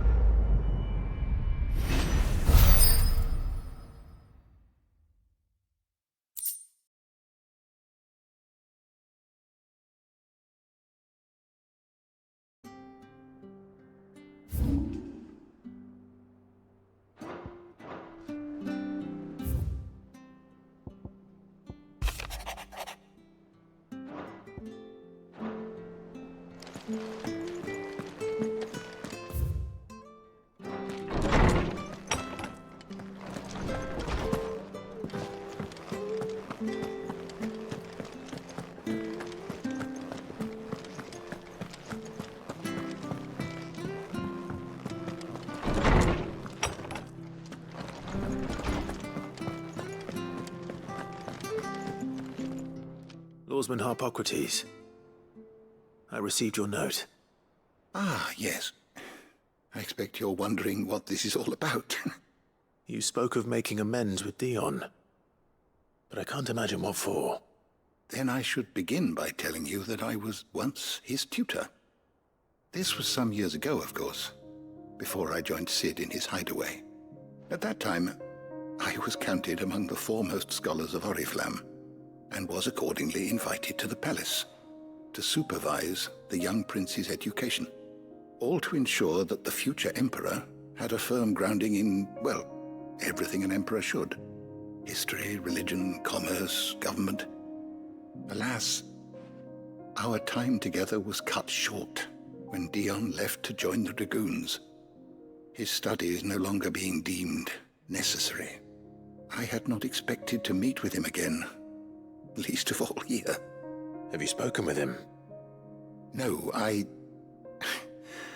have yet to find the right moment. His Highness always seems so preoccupied, especially when alone. I would not wish to disturb his ruminations with idle words of greeting, not when I know he dwells upon the evil Ultima had him commit in the Dominion. The guilt weighs heavily on him, I know. But as you say, that was Ultima's doing. Surely you can't blame yourself.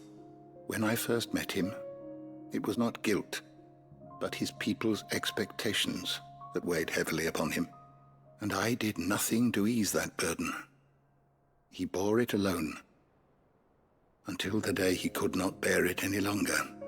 It is one of my greatest regrets that I only ever offered him my wisdom, when what he truly needed was friendship. The blame for Dion's transgressions lies not only on his shoulders, but on mine. I see. I'm ready to help you in any way that I can. Then I beg that you bring me a wild wyvern tail. Apothecaries across the ages agree that even to glimpse such a flower is to be granted inner solace. Fabulists and fraudsters all, of course. But there is oft a seed of truth to be found where even the most outlandish opinions align. Well, it can't hurt to try. Where can I find this flower? And how will I know it? You have seen cultivated wyvern tails before, I trust. The lily-white blossoms from whose roots the poisonous ink for the brand is distilled. Well, those which grow in the wild differ only in their purple hue. The harsher the environment in which they are raised, the deeper the color. There is a waterfall in Rickmal's roost across the strait, where the flowers once grew in abundance. Whether they still survive there, I know not. But try as I might, I can find no likelier location. It's all right. I'll find you a wyvern tail one way or another. Thank you, Clive. And please, be safe.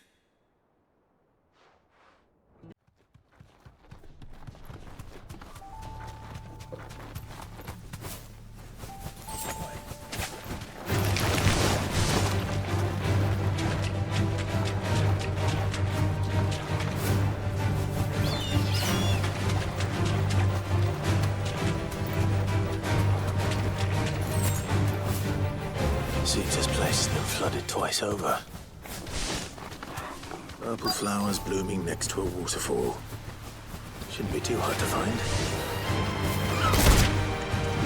Safe.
Here they are. Might as well pick it.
This must be the orphanage. Hopefully the registry is still here.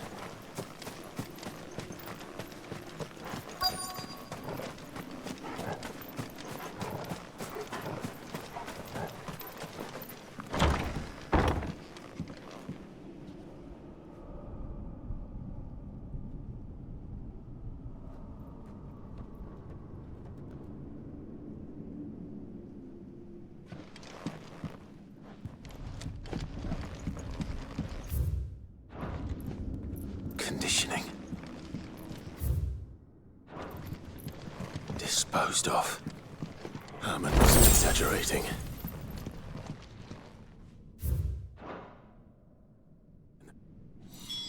This reads like a suicide note. Did the director go through with his plan? There's only one way to find out.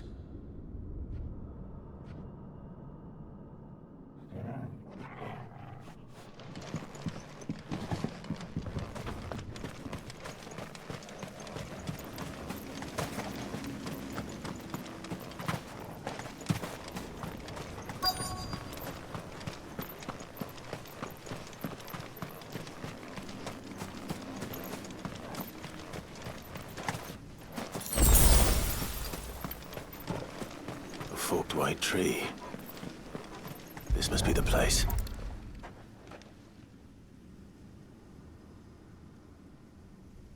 Could he really be buried here? There's something hidden among the roots. Let's see.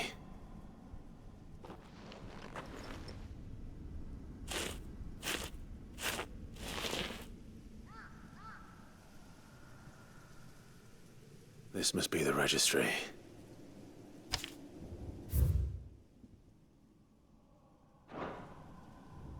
So many names. This place was a slaughterhouse. And where is the architect of all this misery?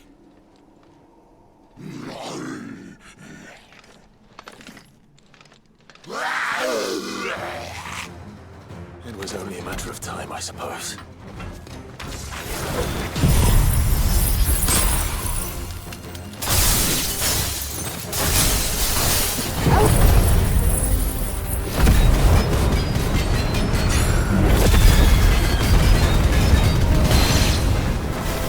This place is cursed.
I hear that you traveled to Ash, Cid. Did you by any chance recover the names of my fallen friends? I did. Yes.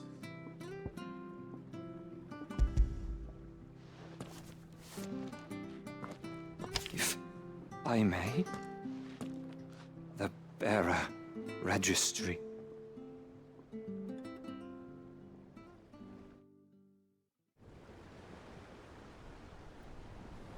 The director was a brutal man.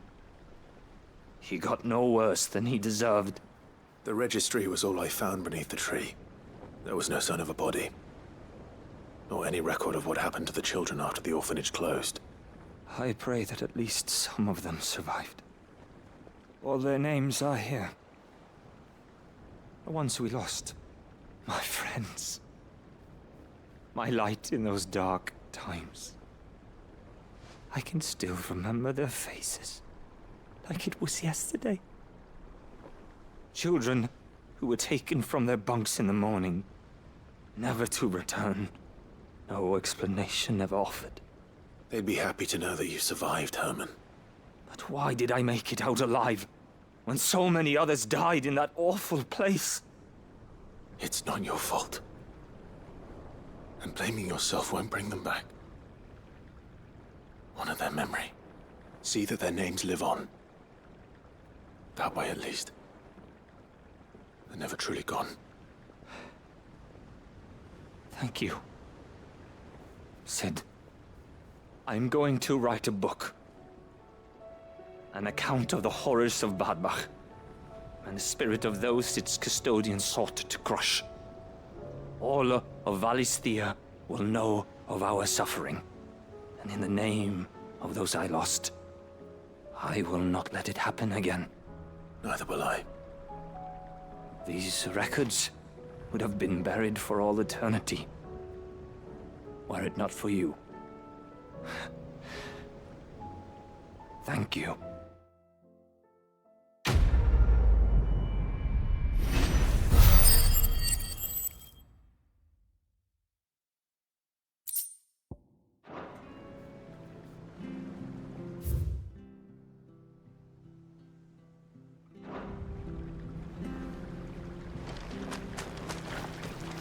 Do you suppose it's magic keeping the thing afloat? What else could it be?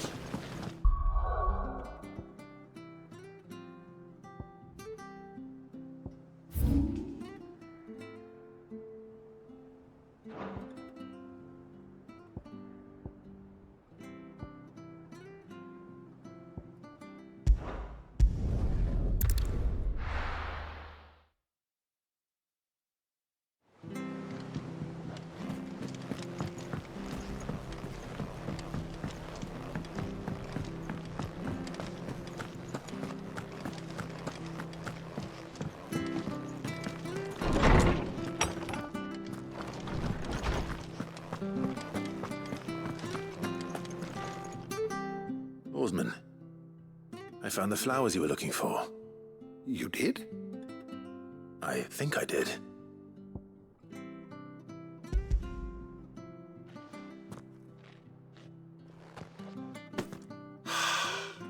You did indeed.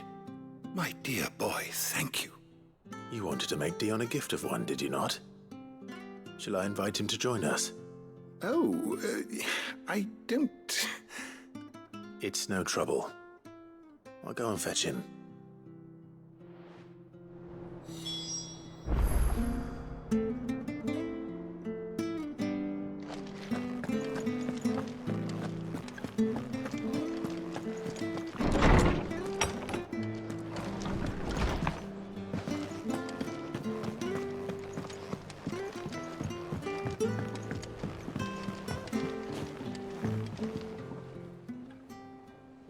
Your Highness, would you do me the honor of accompanying me? No. It is time, then. No. Only to the shelves. Our lawsman has something he'd like to give you. Master Harpocrates. No. I dare not show my face before him. Not after everything I have done. I have taken countless innocent lives and ruined countless more. All because I was weak. I have sworn to atone for my crimes or die in the attempt. But were I to meet with him again, and see in his eyes what I have become, I fear that my resolve might falter. Then that is all the more reason to do it. Test your resolve. Prove to yourself, and to him, how strong it truly is.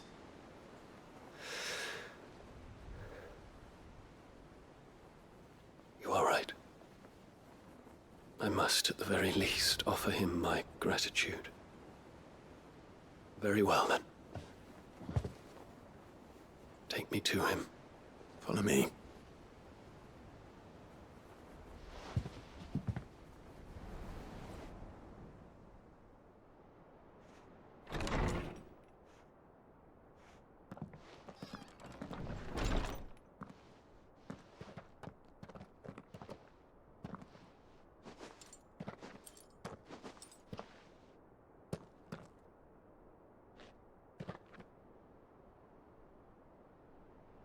Even now, I hesitate to approach him.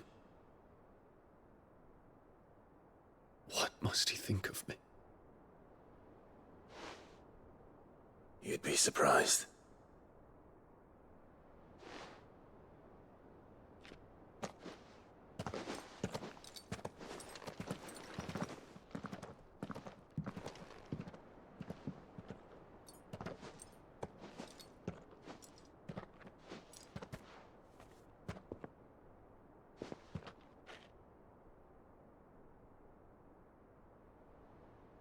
Master Harpocrates, pray, accept my apologies for leaving your tutelage before my studies were complete. Your lessons opened my mind to a world quite unlike the one I had imagined from within the gilded confines of the palace. And I shall be forever grateful for the efforts you made to enlighten me. Lift up your head, Your Highness. The deeds of youth require no apology. That you took the time to visit me says much about the man you have become. Now, there is something I would like to show you.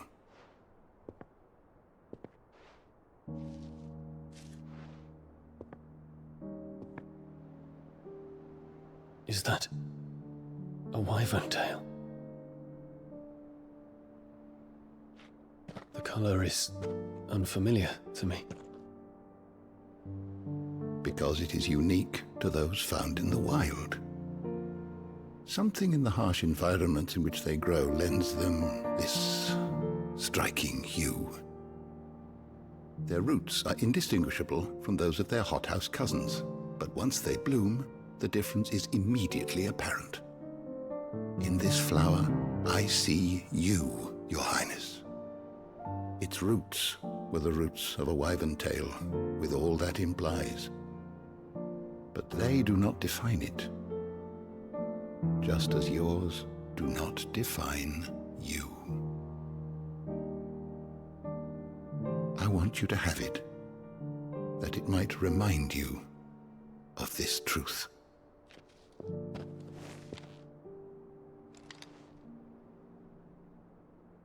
Master Harpocrates, I would ask of you a service. Keep your gift until I have fulfilled my duty to the realm, for only then shall I be deserving of it.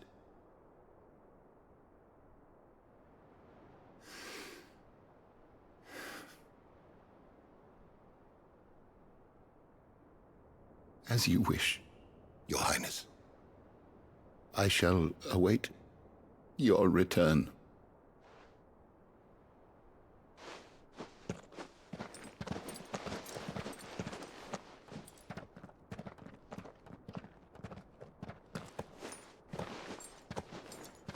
Our roots do not define us. No wonder my stepmother didn't like him.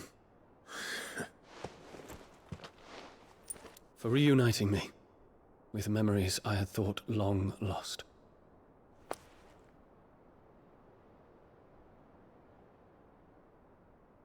I shall not forget this.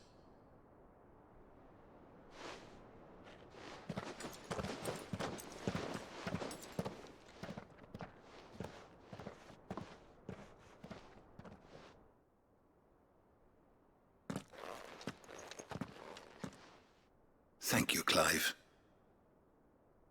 Were it not for you, I fear I might never have found the right moment to speak with him. Not to mention the wyvern tales. I shall plant their seeds, that I might not disappoint His Highness upon his return. I hope the soul in the hideaway is to their liking. Why, these flowers bloomed in the bleak, black wastes of Waloed. I'm sure Nigel's yard will suit them to a T.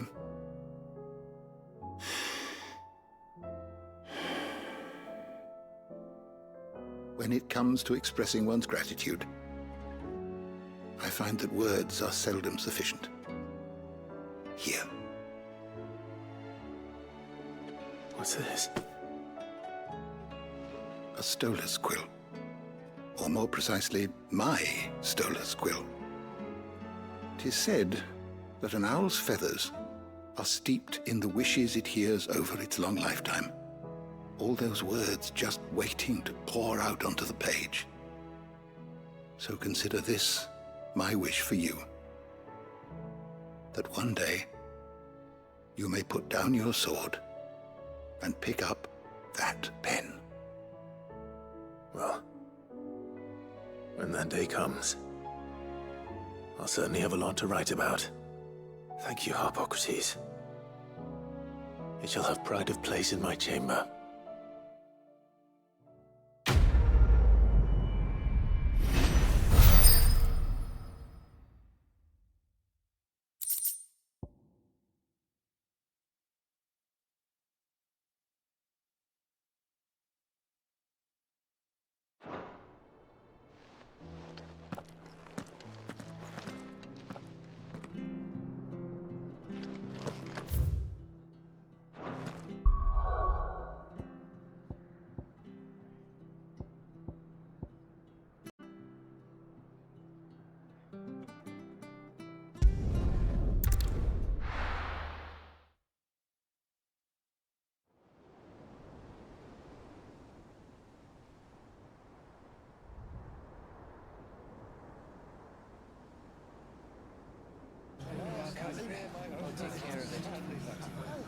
Make sure you do this time. Oh, and while you're at it...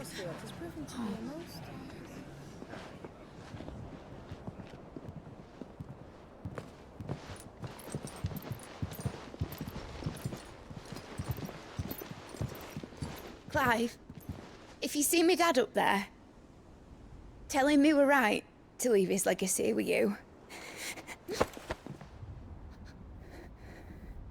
Tell him he'll be in the front row. There's no way he'd miss this. Well, behave yourself, Mitt. We'll see.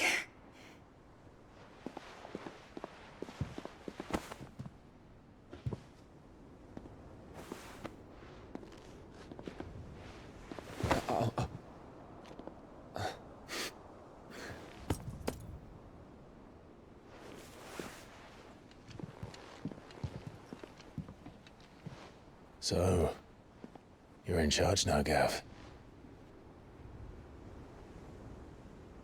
And what does Tyre have to say about that? Come back before she finds out, eh?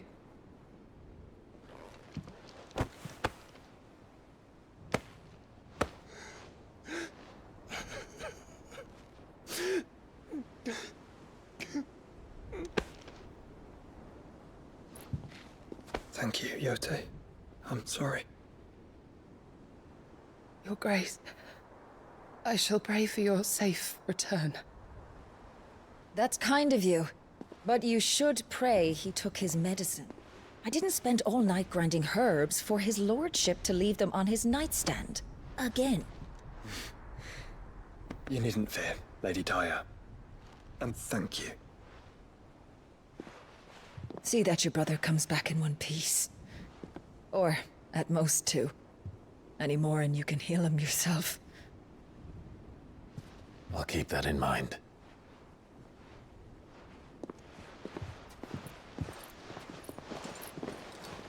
Well, there's nothing to say that hasn't already been said. But that's never stopped me before, so just you do what needs doing. And don't worry about us. We'll do our best, Uncle. That'll be well. If that is all? Not quite.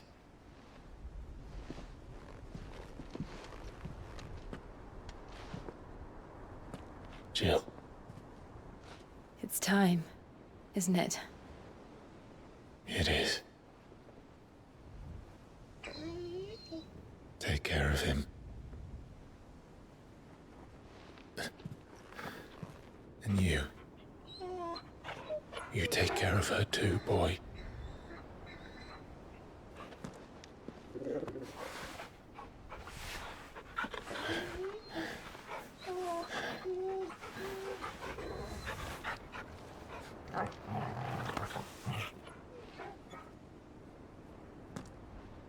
Don't forget, Clive. We all choose our own path. Believe in yours. I do.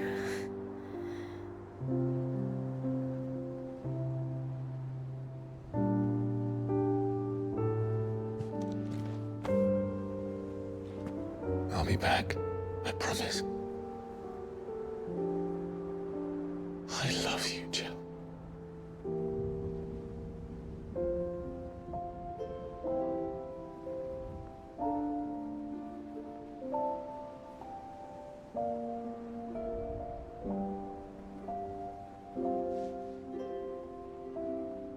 I know. I love you too.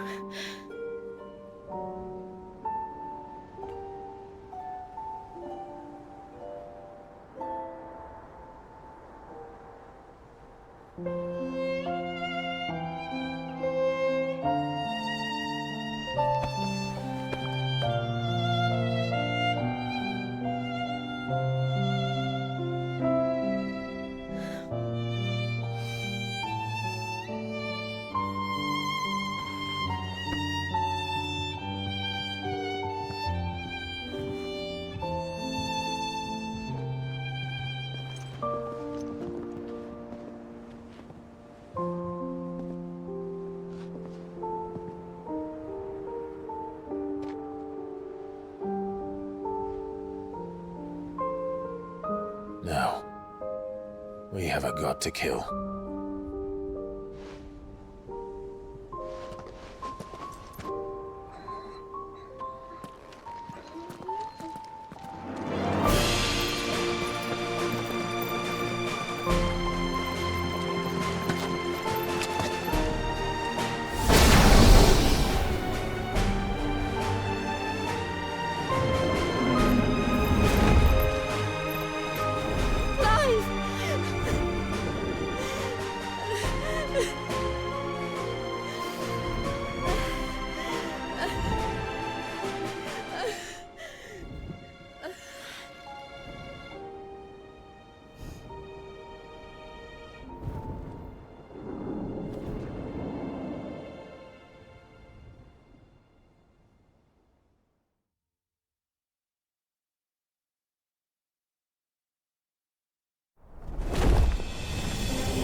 Here they come! Hold on, Joshua! Already am!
So, this is Origin.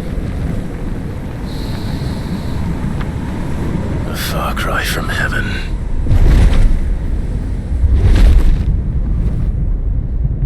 Where it all began, where it all begins, our arc, your architect. There you are.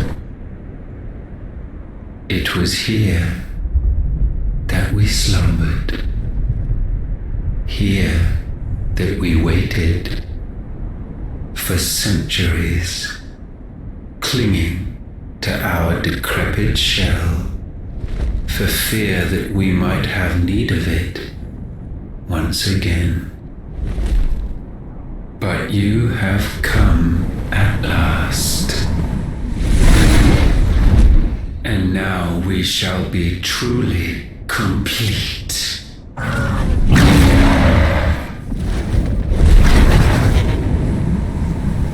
Well, there's 3 of us and 1 of him. Let's make it count.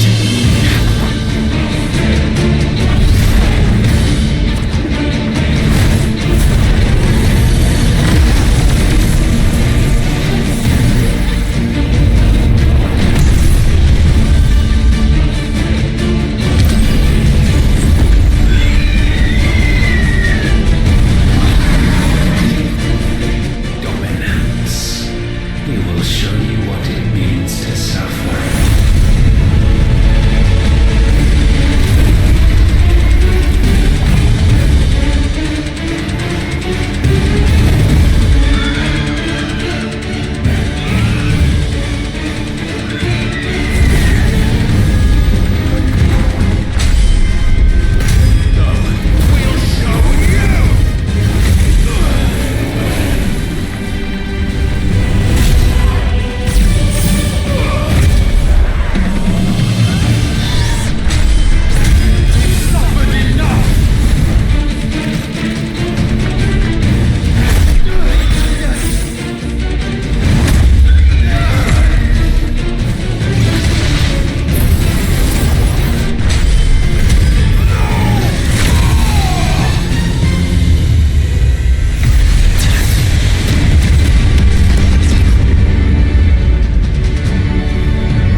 No!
Did I mention you look terrible? That makes two of us. Oh, I'll be alright.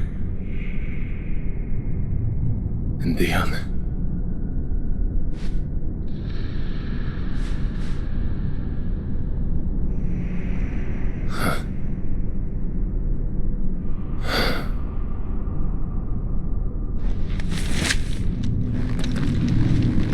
Take my hand. I told you, I'll be...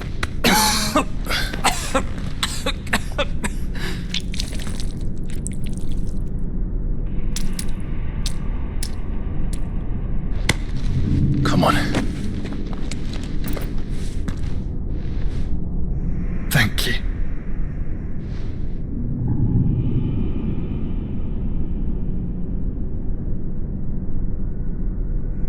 Press on. Always.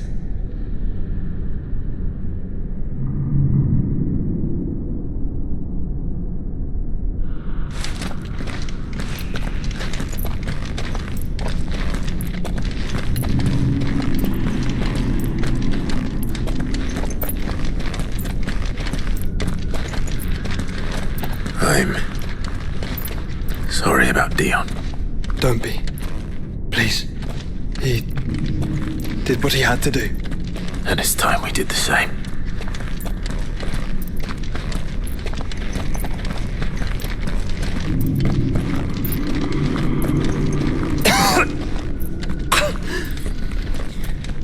Should we stop? Because of the cough. No, I think we're past that, Clive.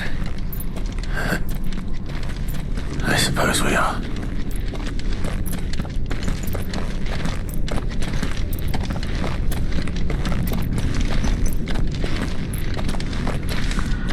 That light, so cold, so empty. We're close, aren't we? It, seems that way.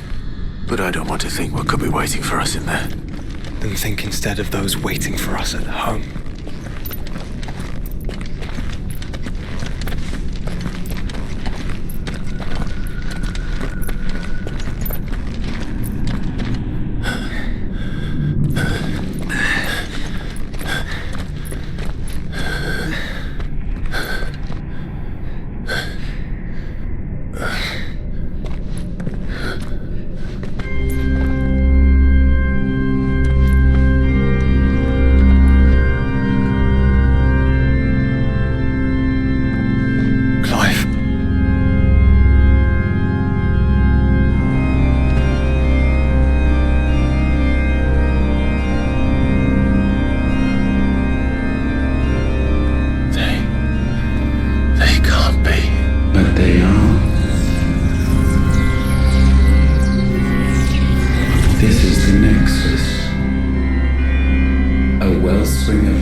That together we may usher in A new age of reason.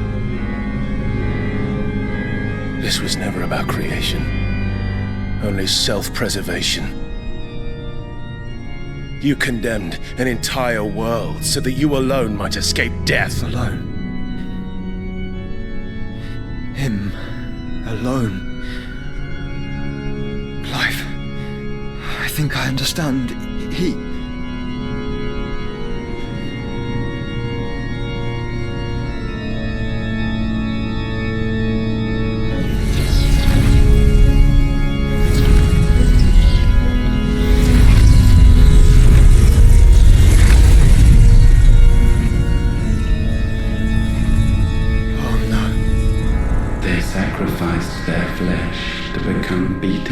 Of crystal that pumped the land's lifeblood from the depths of the earth unto this very chamber. And thus would they labor still, long after their work was done, had you not set them free. You meant for us to destroy the Mother Crystals. It's what you wanted all along. You have our gratitude, Mythos. In this you have served us well. You have both served us well. Welcome home, brother.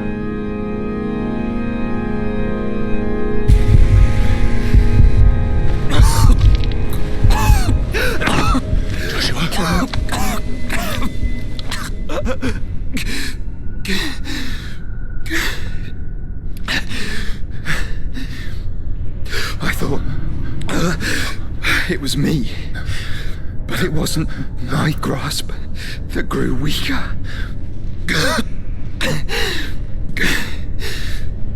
It was theirs that grew stronger.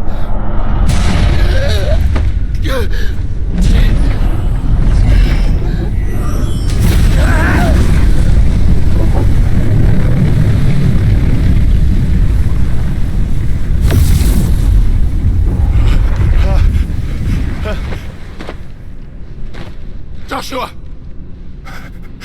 No!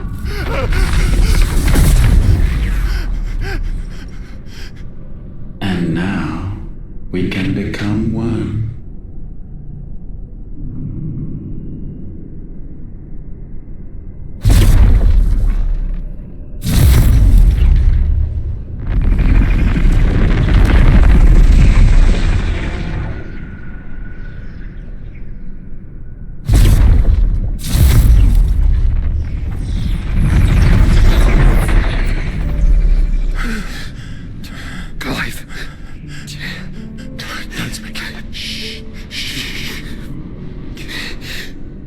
Possessed of the destructive flames of Ifrit and the healing flames of the Phoenix. This, I once believed, would be Ultima's true form. But I was wrong. I see it now. Why you will never become Ultima's vessel.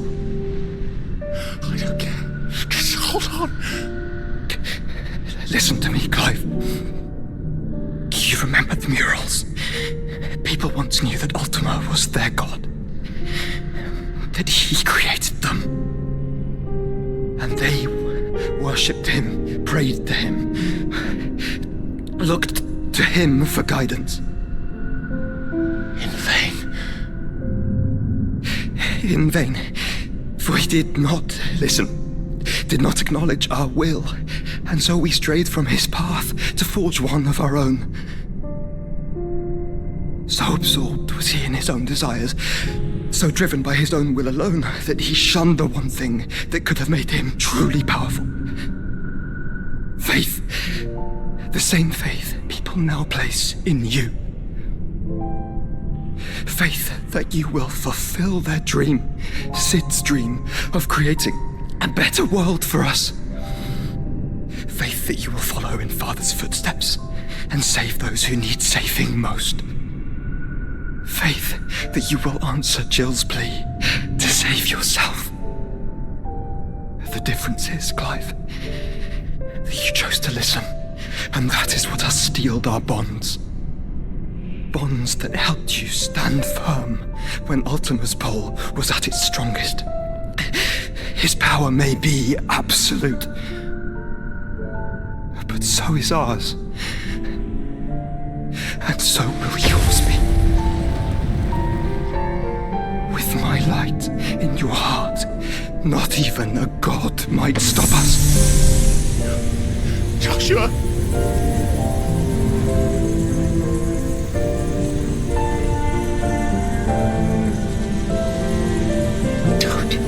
Don't do it, you'll... Enough, Clive. My body is too far gone. If the wound does not take me, the curse will.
Look at me, Joshua.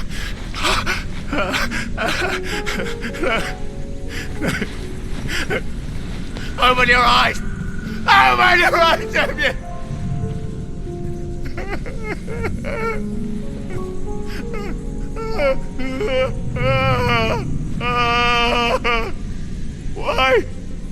Why did you do this? Joshua!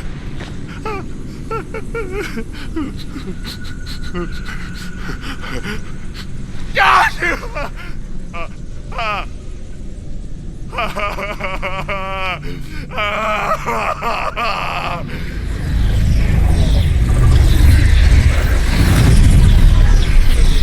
And thus does the final piece fall into place. The incantation primed, but one task remains. To empty the vessel.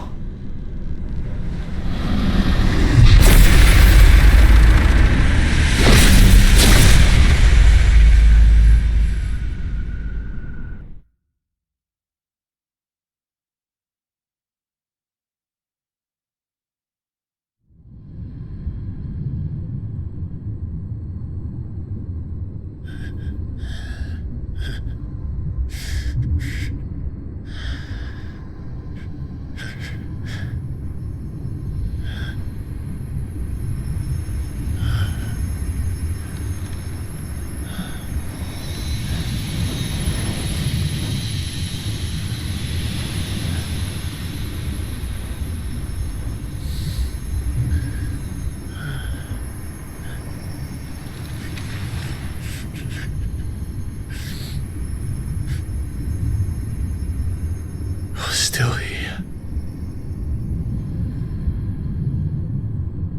With me to the end. Even now, you would deny the inevitable.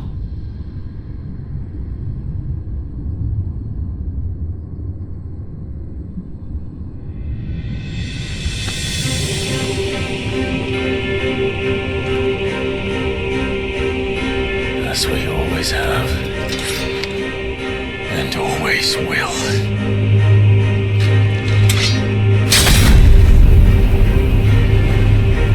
On this, my sword, I swear, to shield the Firebird's flame forevermore.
waited for this moment.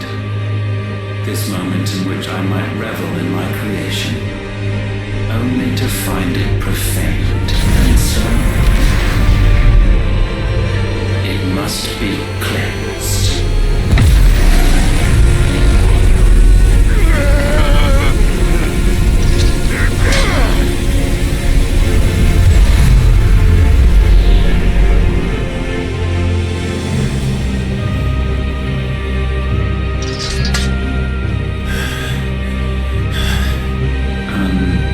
How is it that your will yet endures? Because it's not so easily broken. But it can be broken. And I shall see it so. For such is my will. Try it.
Are our own, and they burn as one!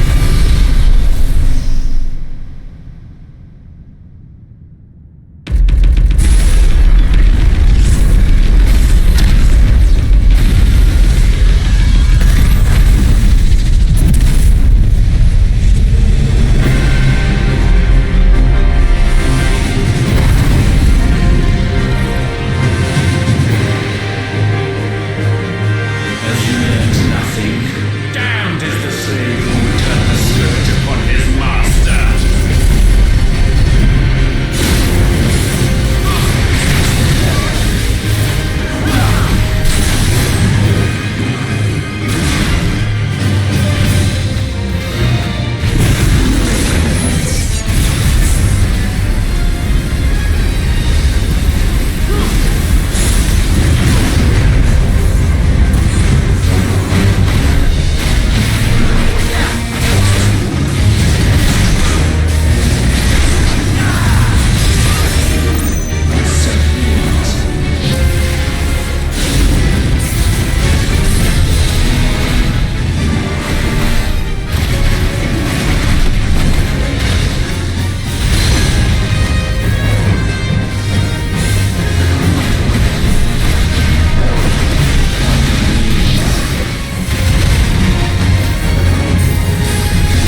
afraid. You always have been.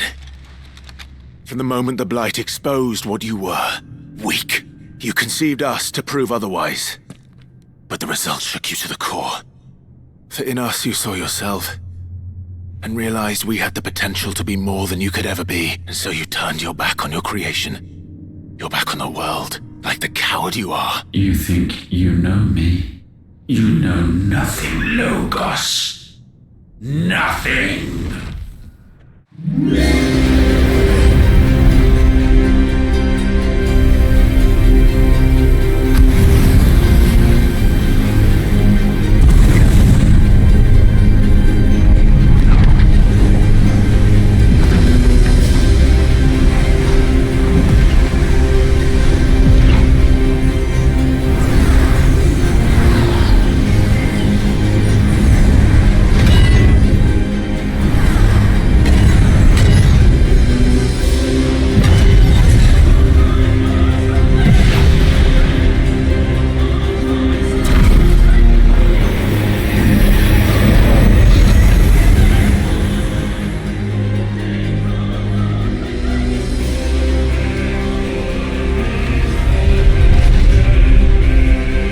Bathed in light I stand above you, my rebirth complete. And you, for your defiance, shall pay the proper price. An eternity of anguish. Anguish. Pain, suffering. You have known none of these. But we have. So we know what they grant. They bring us together. And that makes us strong. Thunder roar!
to prey.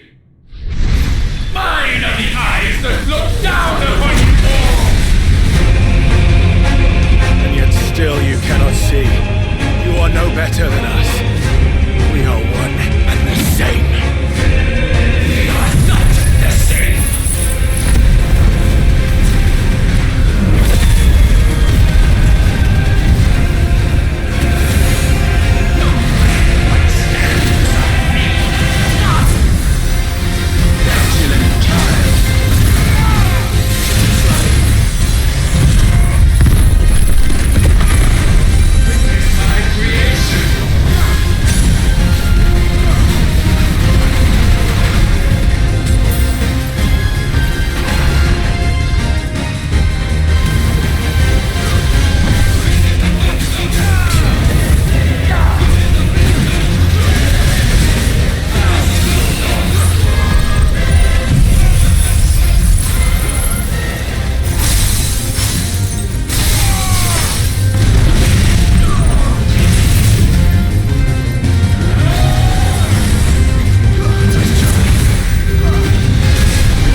will be its final witness.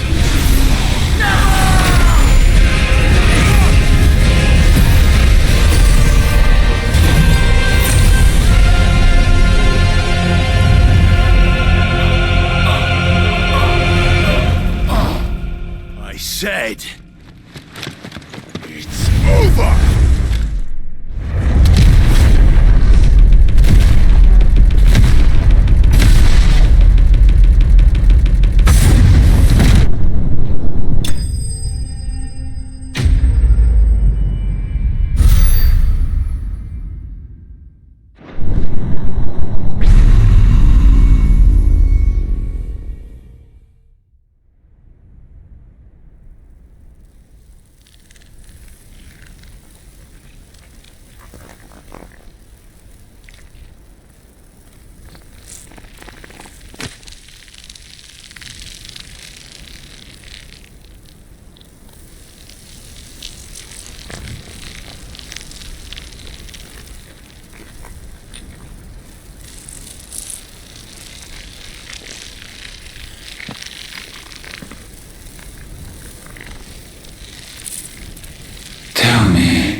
What do you imagine will befall this world now that you have gained your precious freedom? I honestly don't know. But I doubt it will be pretty. A sorry tale of sin and suffering, hardship and pain. And it was for this that you fought so fiercely? Why? It's who we are. We fight. We survive. We endure. We don't need a reason. We are imperfect creatures. When we stumble, we reach for a shoulder to lean on. When we fall, we stand back up.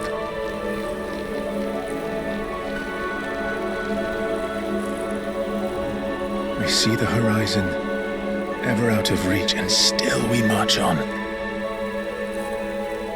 Certain the answers lie just beyond it. Because that is our way.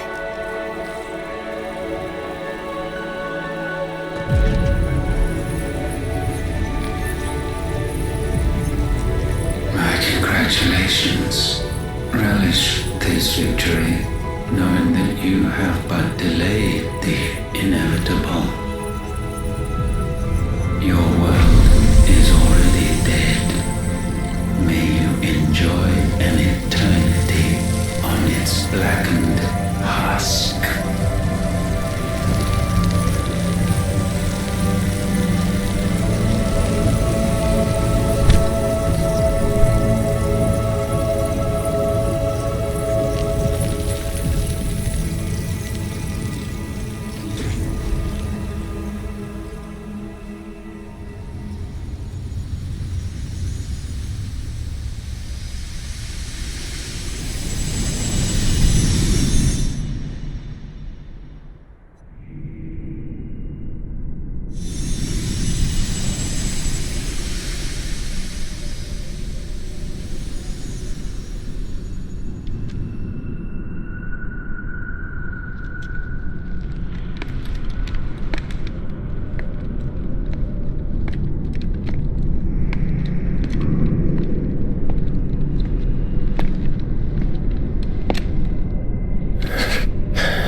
seems Ultima's power was too great for this vessel all along. But while I have it, perhaps I can use it to set things right. And see Ultima's legacy. Bearers, dominance, crystals, magic, consigned to the flames.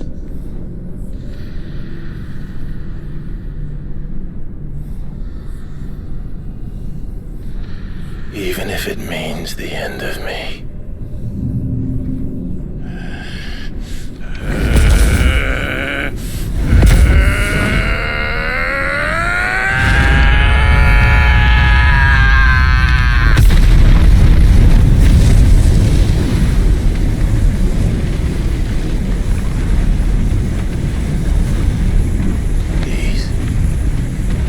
These are our terms.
Beautiful thing. He is, isn't he?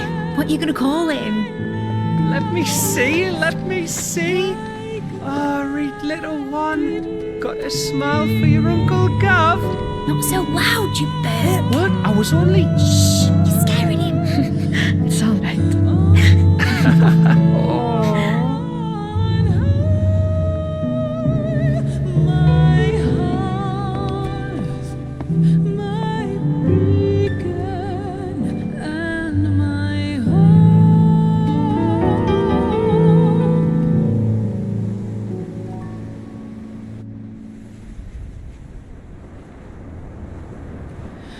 A sky of scattered tears,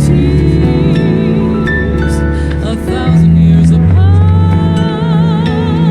Should they fade, I will not be afraid of the dark. If you need a rest, I can take him. I'll hold you to that.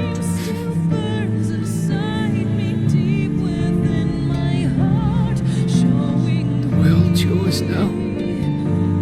Yours to do with as you please. That's what Sid wanted.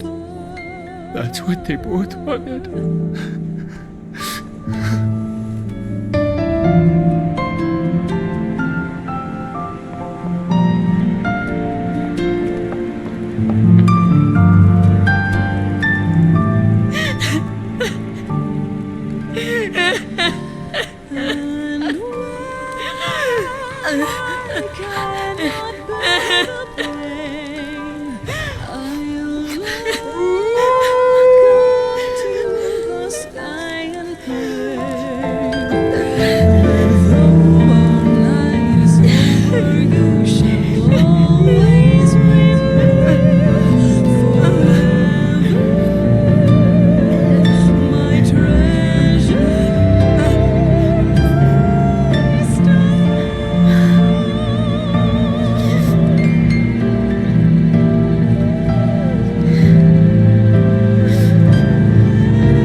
Journey end.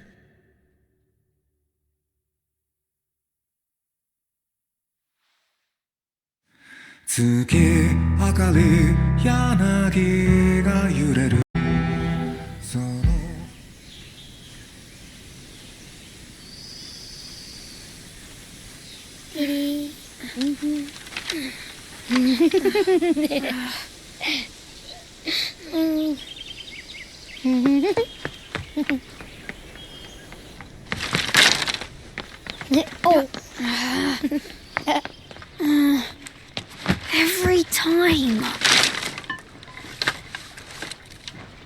Will you light it? Yes, Mother.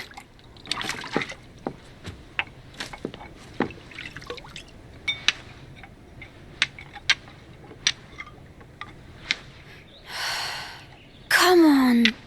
If only I had the flames of an icon. Icon? Have you been reading that silly story again?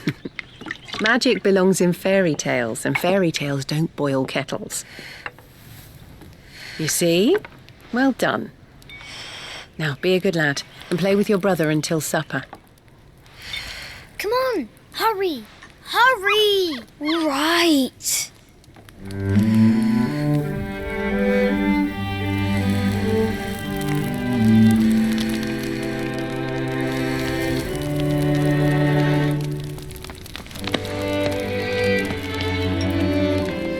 Right, let's play the Saint in the Secretary. No, I don't want to be magic. What do you want to play then?